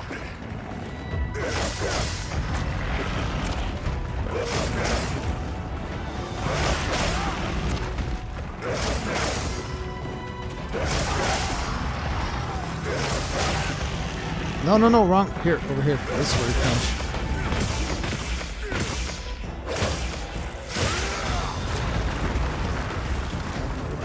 Yo, Gravios. Check out this tune, brother. No, that's the wrong thing. This. Yeah, there we go. He gets so mad. Why are you mad? Why you have to be mad? It's just game. Boosh!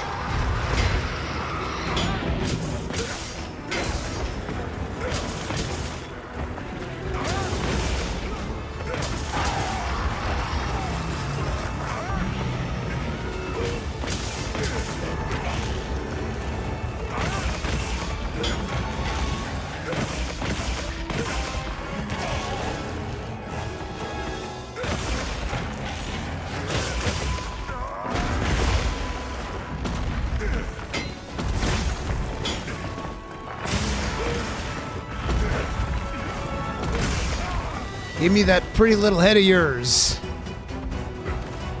Let me just sharpen up real quick.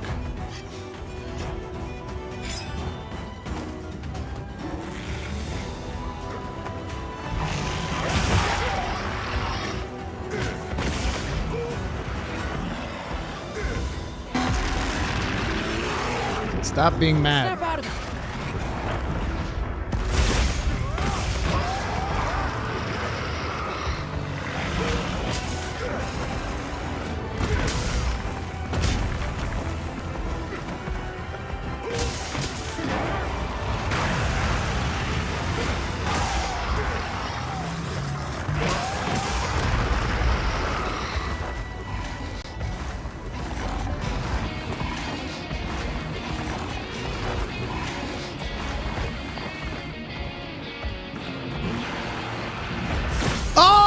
The parry again! It's so much fun.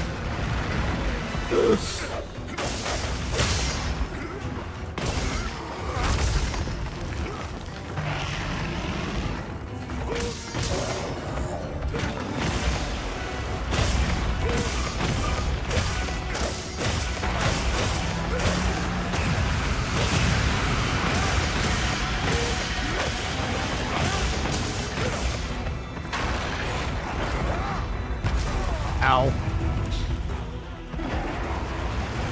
Oh yeah, these Gravios are beefy. I probably do better with gun lines against them because, you know, hit zones and stuff. I probably will farm this guy with the gun lines instead. It's just smarter.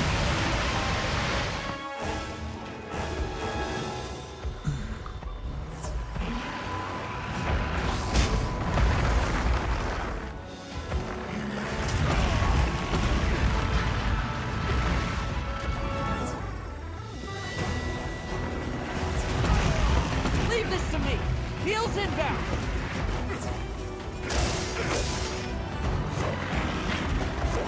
The monster's exhausted.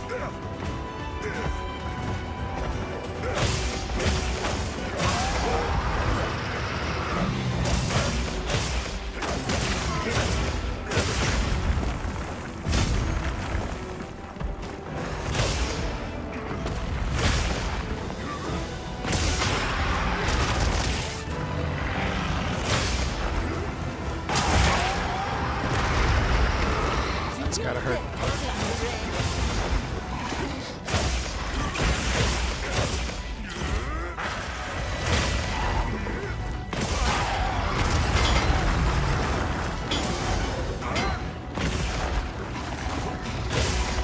Power up. Damn it.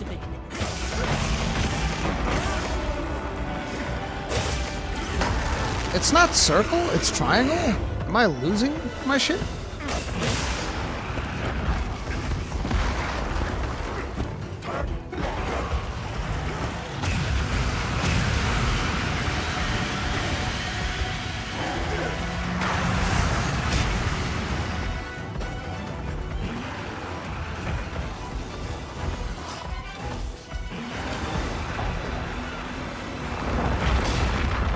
Actually ran out of stamina.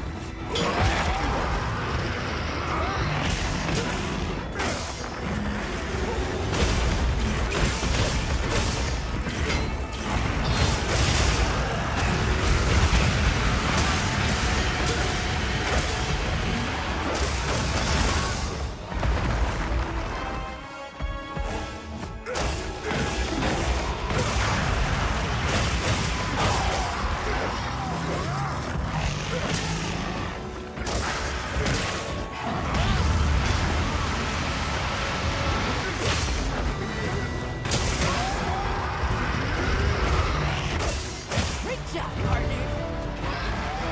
Save this for later. Okay, so I am curious. Oh yeah, it is triangle. Why did my brain go, oh yeah, it's circle. It's circle to do the perfect rush inputs. Because my brain totally just went there for some reason. My brain was just like, yeah, of course, circle. Or perfect rush. It's like, what the fuck? The fuck, brain? What's wrong with you?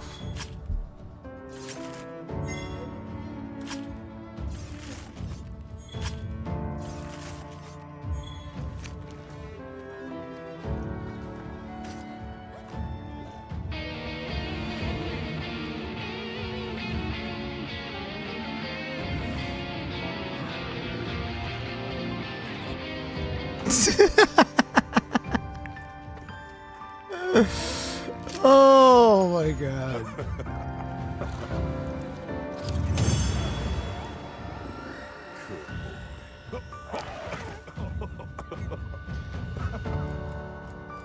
Worn pickaxe. So how many of these do we actually need? I imagine quite a few. Oh, we even get like Ardian pieces. Okay. What class am I playing tomorrow? Mercenary. I want to just... I mean, I say that, and I'm probably going to end up rolling Warrior, because now that they fixed armor, I kind of also want to play Warrior. But it's like, I really want to just main Mercenary, and then just do builds that go from Mercenary. You know? I just want to use Mercenary as a base, and then do my, different builds, but with the Mercenary as a base every time. Which is possible to do, it's just I'm not knowledgeable enough to do it. So I'll probably want to do some form of melee merc, and it's going to go terribly. So that's kind of like what I want to do. Let's see how many of these do we need. 3 for SNS and 3 for the weave weapon. Okay, that's kind of like what I expected. So let's actually go in with my gunland set, which I think is this one, right? Offensive guard, artillery, load shells, agitator, burst, counter-strike, flare. Oh, this is flare, part breaker. Which one is it? Oh, it's this one. Ooh. Ooh.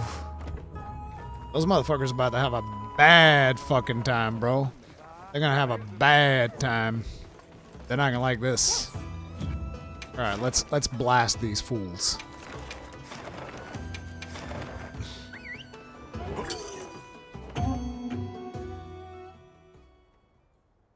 Mark has a keystone on one of the ascendancies that makes all your passive points weapon specific.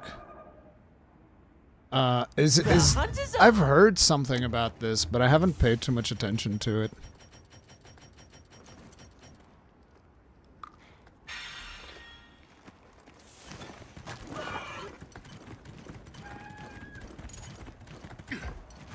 There! That's our target!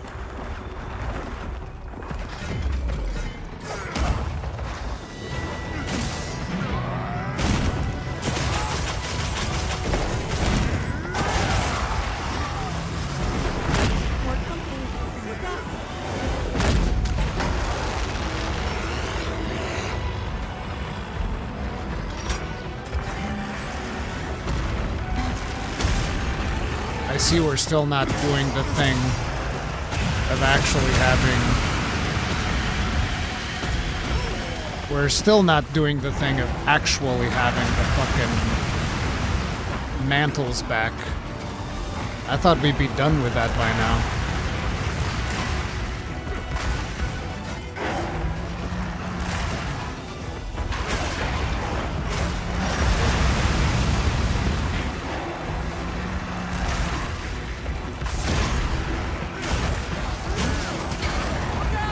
Jesus.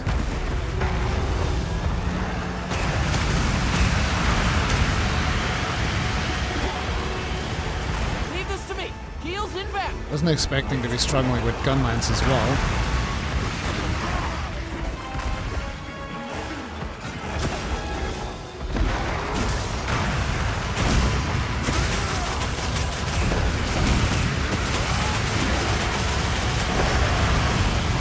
Dead angles.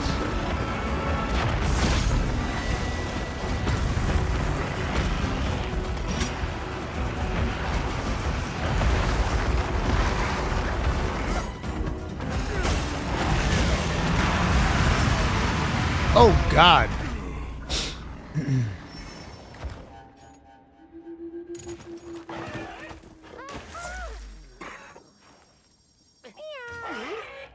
We've been given more supplies. Check your sacred's pouch.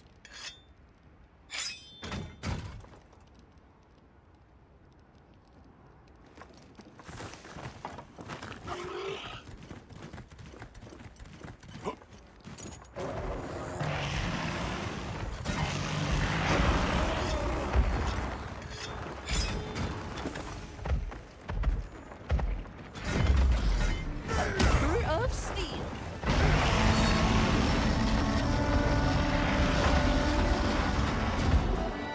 Whose gun lance is that? This is one of the Balahara gun lances, but I'm using an Ardean gun lance.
Jesus, that angled again. god. Leave this to me. Heels inbound.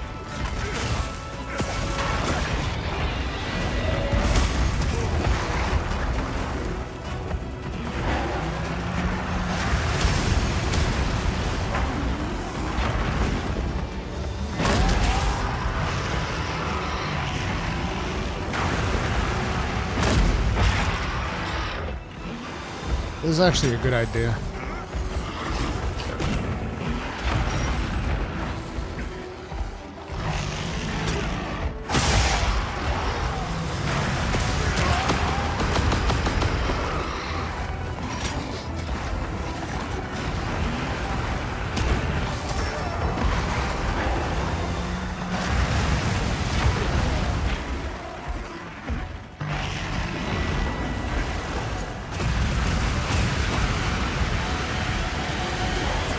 Suicide Mantle is online. Let's become immortal, and let's fuck one of them up real good.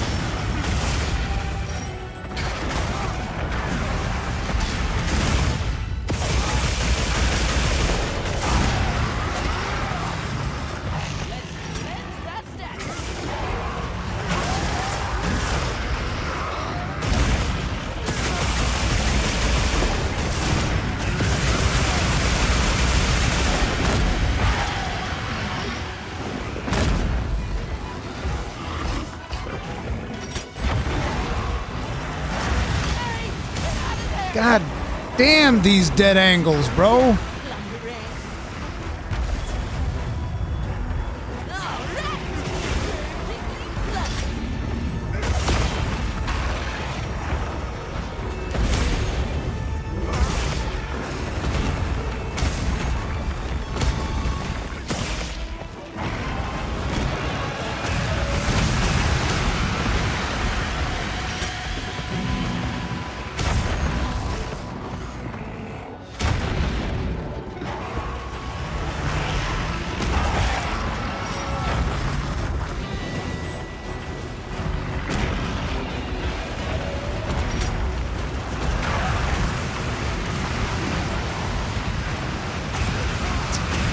Damn it.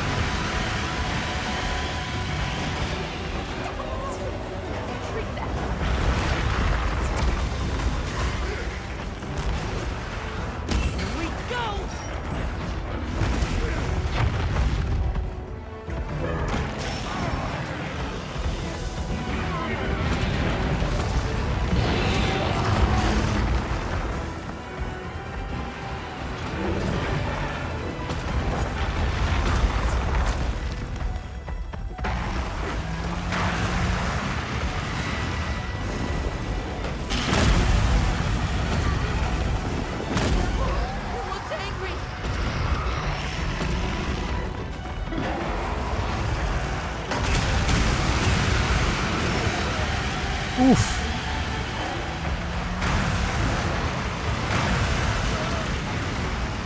Absolute devastation.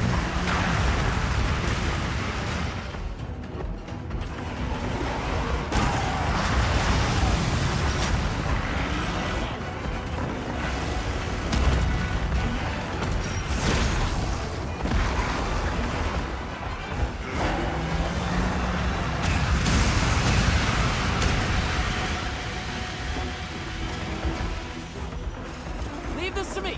Heels inbound.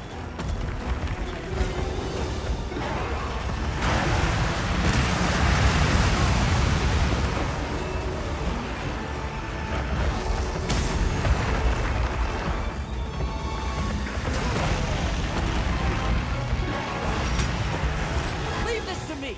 Heels inbound. Hey, Miss Jamal. This would be a lot easier if I would just use the arena thing, but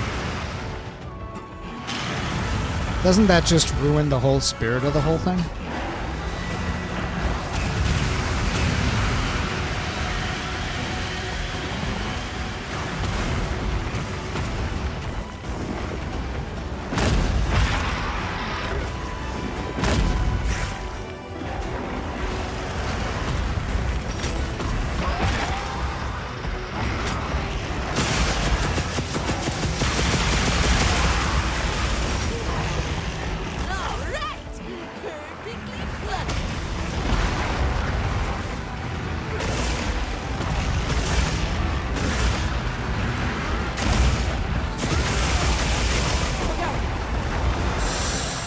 bad. We're gonna cart this.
I saw the beam and I was like, no!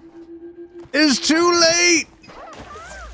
Too late to apologize. I actually carted more with the gun lance than with the sword and shield. Washed up streamer.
Goodbye, Gravios. Oh, he survived. That would have been so epic.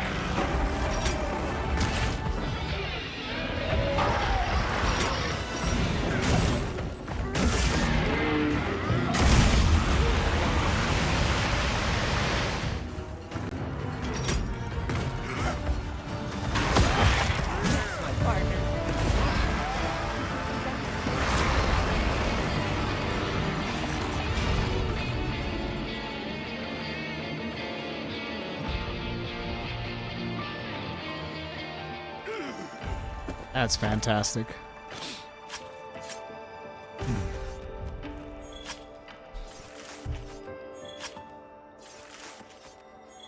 I think that was faster than the sword and shield, but I was farting around a lot with the sword and shield, so there's that.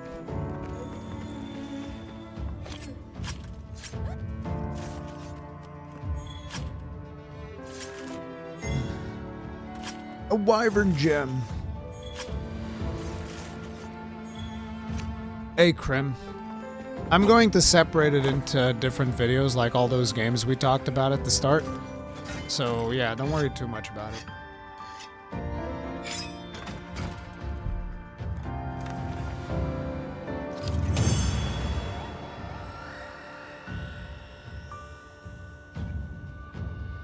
Oh man, one at a time? Friggin' oof. I'm probably gonna start separating them because it takes too long. They're just way too... They're way too bully. They bully you hard. Are you gonna play Lost Soul Aside? I'm probably gonna check it out tonight. I do want to craft this sword and shield before we set up that stream, and then I have to go have dinner and stuff. So we're gonna get the final piece for that sword and shield. Let me just see. Is there a meal? No meal. And that's fine. We already got a meal over here. Oh crap! We only have 26 minutes. Ripperos. I know you can get more than one. It's just I'm being real bad at it. So let's actually even use, well, yeah, I'll use a voucher. Maybe, what if we got 4 this time, and then I'd just be done. Now I'm gonna separate them this time. It's the smart play, rather than let's move it. Fool around like we've been fooling around. Commencing quest now. Are you prepared?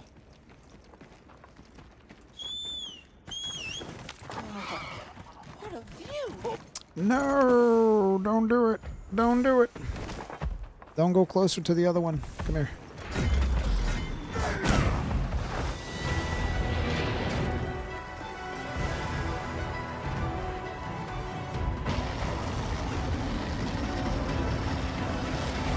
Your mom's a hoe, Gravios. Got more company. Look out! Oh crap, I have to like press it twice. I rarely ever use this thing.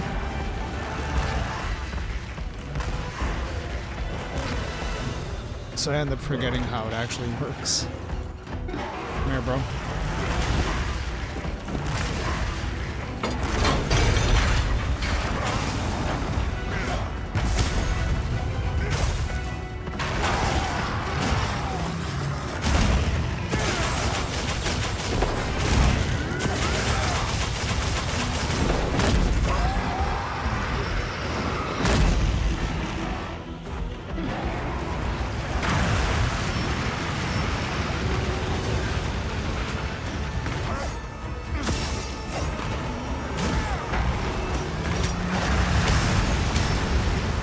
Yeah, these guys actually hit harder than usual. Now that I'm fighting him one-on-one, I can actually tell. Earlier I thought it was just because both of them were pelting at me, but no. Oh, come on.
Hurts, doesn't it, motherfucker? Come on, come get some. Oh, that was nice. A little bit faster than usual, but nice. Wait, defense has a really low cooldown. I haven't used that. I don't remember using it almost at all in this game, except for memes. Come on. Bro's gonna cross over to the other side, so we just do this. No!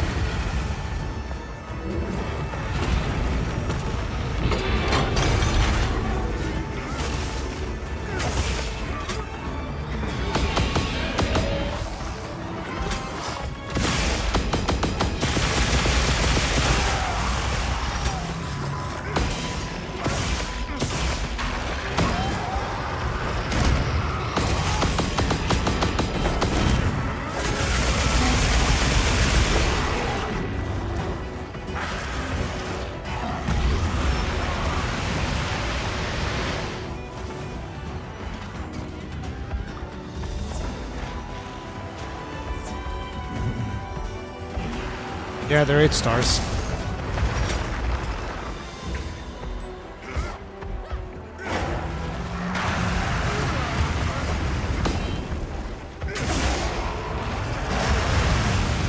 feel like I might have put the game audio too loud today. I lowered it.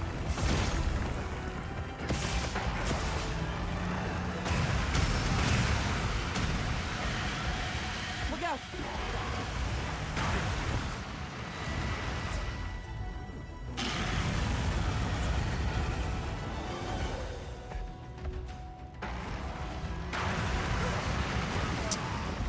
I was gonna try to jump over that, but you can't jump as fast in this one.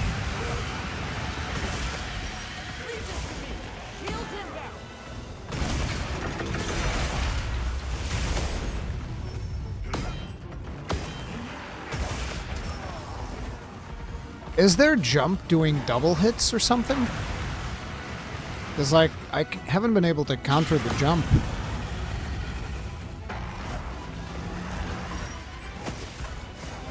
Either that or I'm missing my timing real bad.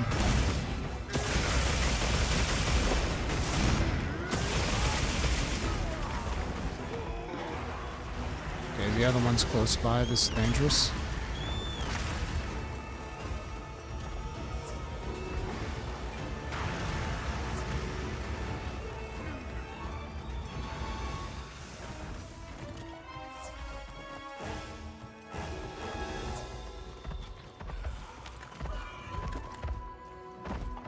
Funny meeting you here.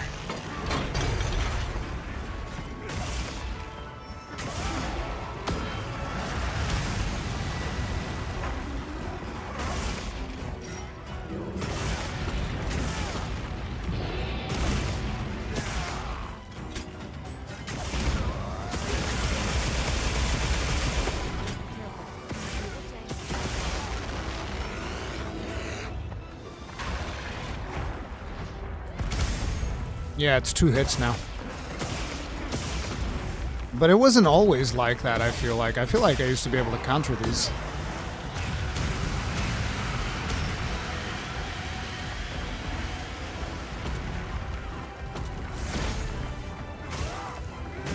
Let's cleanse that stat.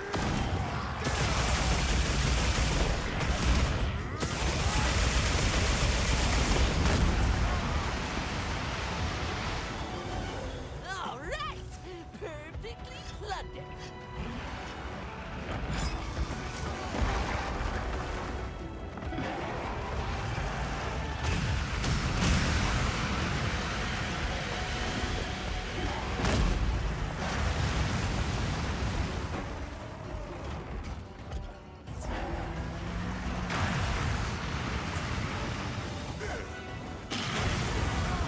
Oh, damn.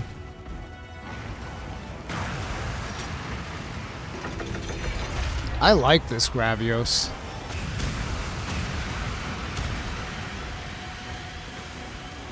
Because, like, I thought once I separated them, they were going to be easy, but he's still kicking my ass.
Oh no, you're out of juice. Uh-oh. Uh-oh.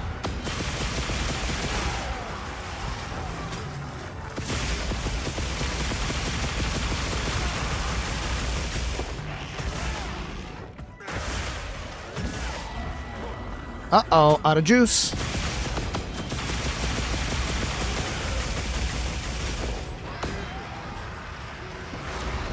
Okay, that's one.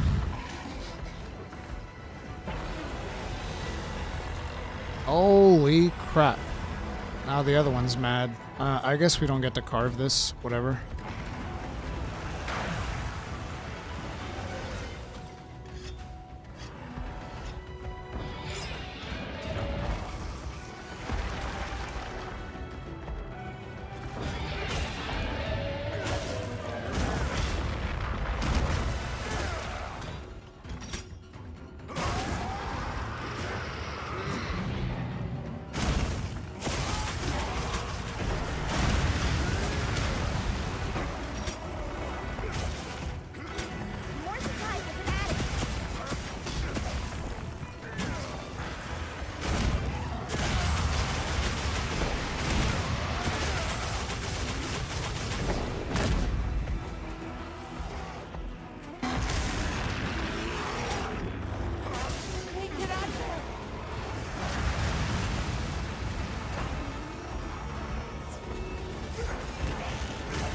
Hang on tight.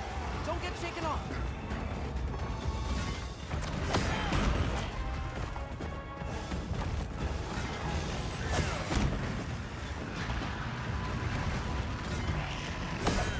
We need 8-star Rurikhan? Absolutely. We need 8-star all monsters, to be honest.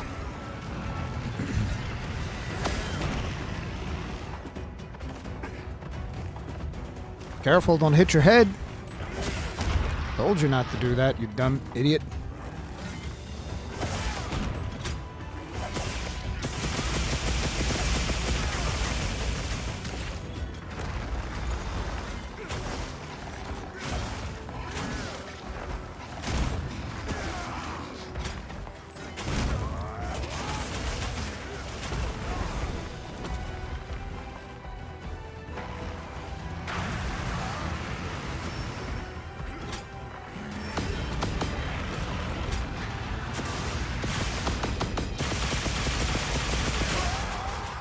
Let's cleanse that stash.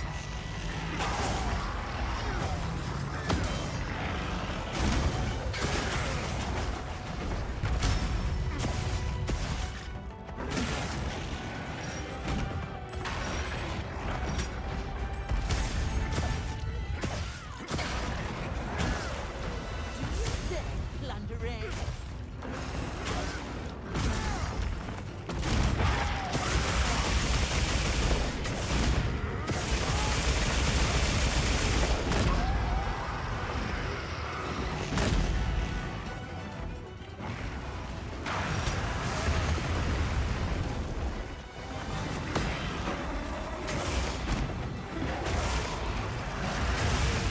Ow. Big explosion.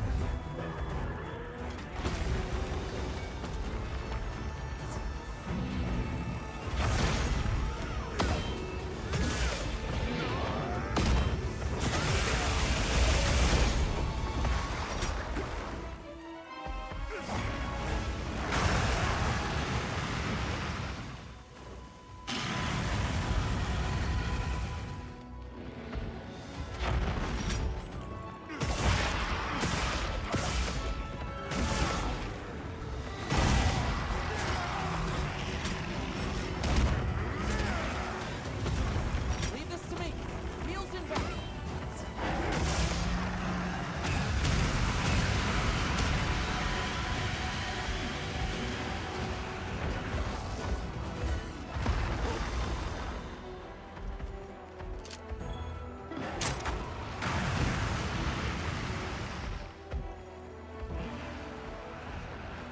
Figured there'd be like more ammo lying around. I wanted to shoot a couple of rounds off.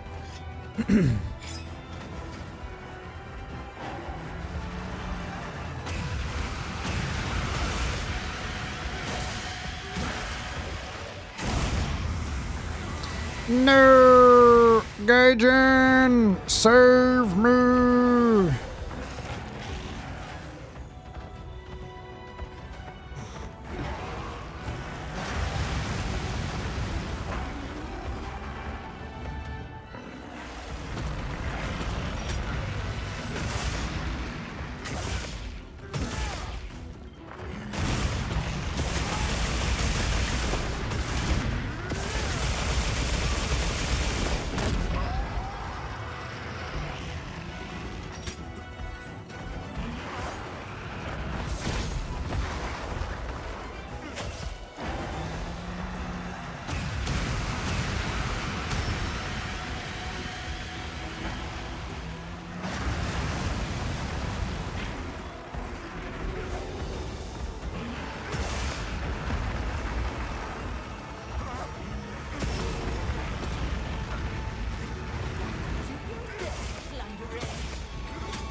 It was faster when I carded, despite because I was fighting both of them at the same time.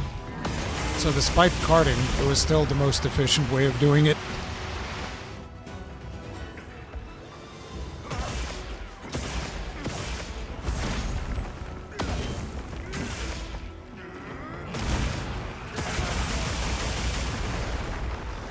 Especially with the strategy I was going for, which was to charge shells into Wyvern Fire, because I could hit both of them with Wyvern Fire all the time.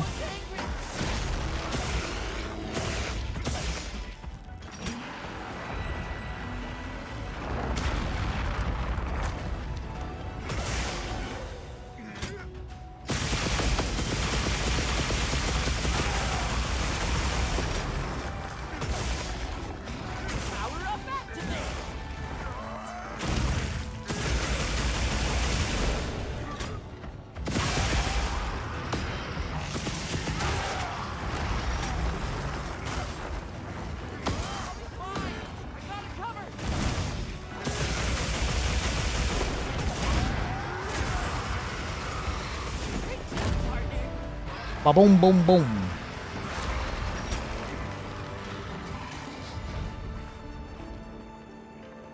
Is that Omega a hard fight in Final Fantasy? Yep.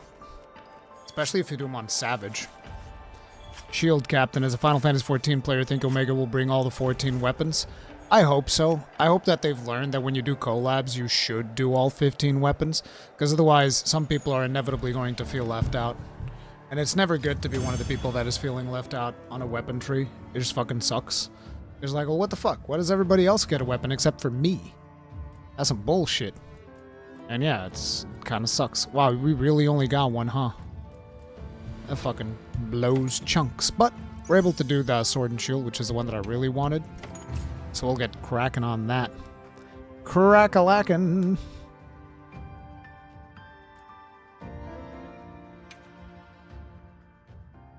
Feel like every monster should drop every weapon. I understand why they don't. It'd be good if they could. But I get why they don't. But I don't need every monster to drop every weapon, but collabs should drop every weapon, I feel. So Forge upgrade weapon, Sword and Shield. Do. So it is this one and this one. Okay, so this one comes for free, pretty much. So we craft that. Watch this. Lend me a hand. Yes, sir. Good. All right.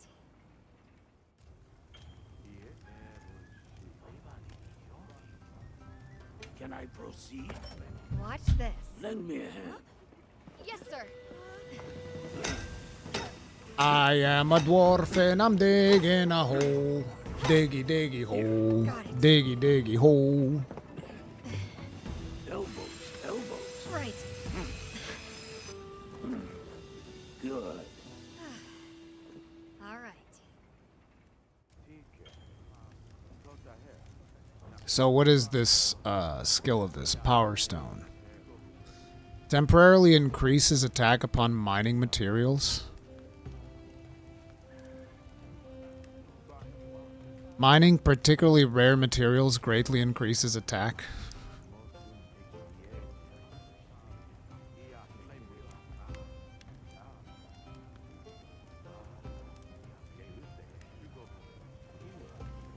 Is it actually any good?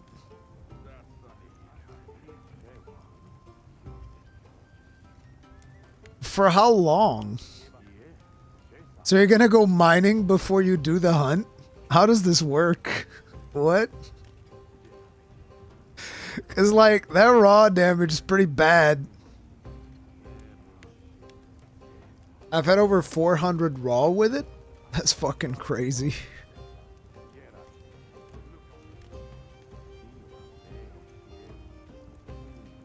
It only lasts 90 seconds.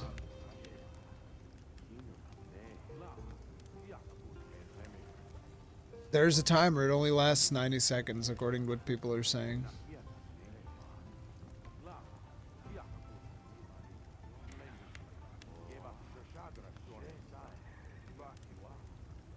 That's so weird. That's such a weird thing to do. It's like, yep, you just get way more attack whenever you do this dumb thing.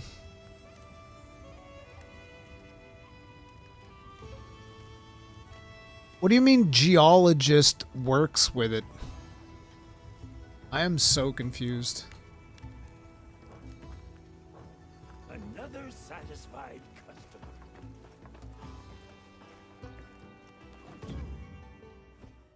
What do you mean by geologist works with it, though?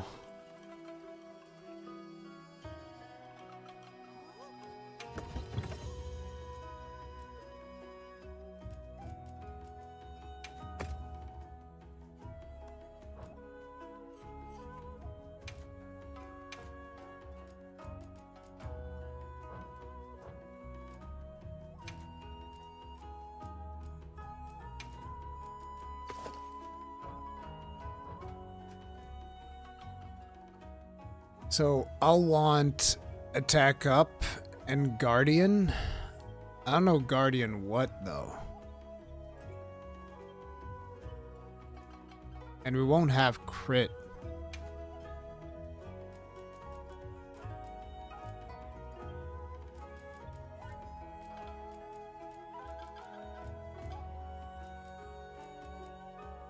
Guess guardian handicraft. What else is there with Guardian?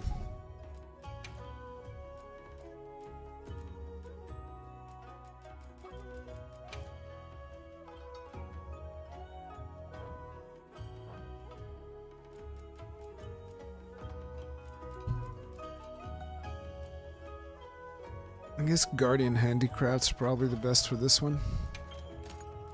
And then attack.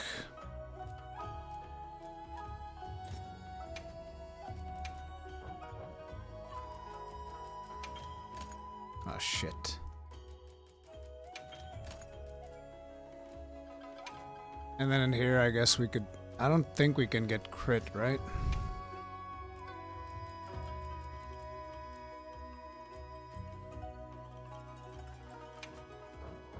Oh yeah, you can. You can get 1 level of crit boost.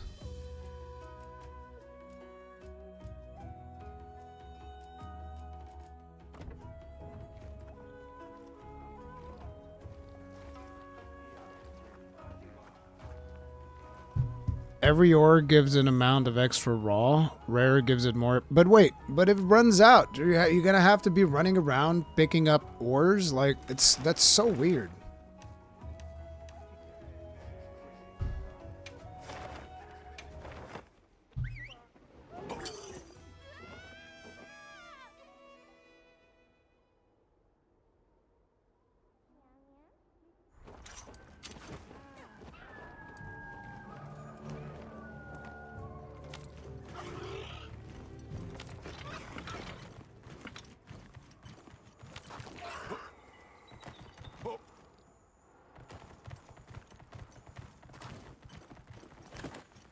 Okay, so let me see. Right now, we are at 211. If we swap, we are at 243.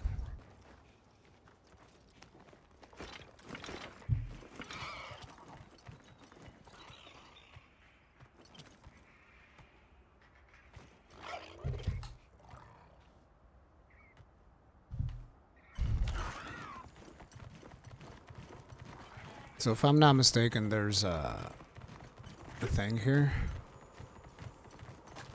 for mining.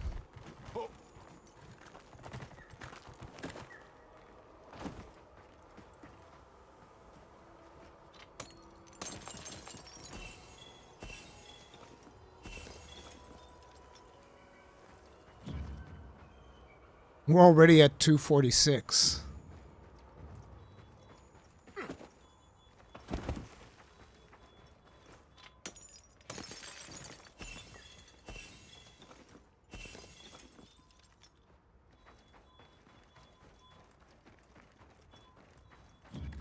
Now we're at 286. What the fuck? Bro, that's crazy. What the fuck? I need more mining nodes. Must have more power.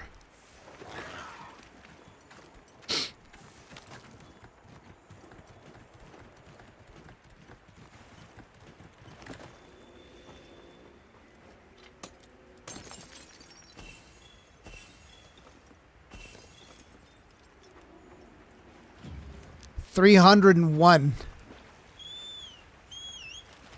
Try switching weapons? No. No, it doesn't work. Like always, I'll place the items I gather. And it resets. If you switch weapons, it resets.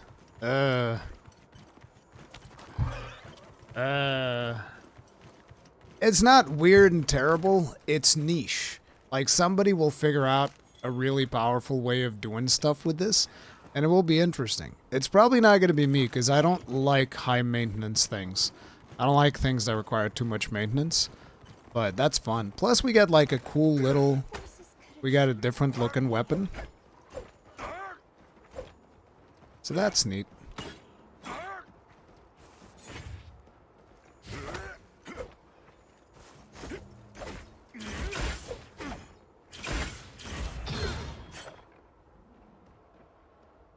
Yeah, I like it. I think it's cool. I think it's a neat little skill to have.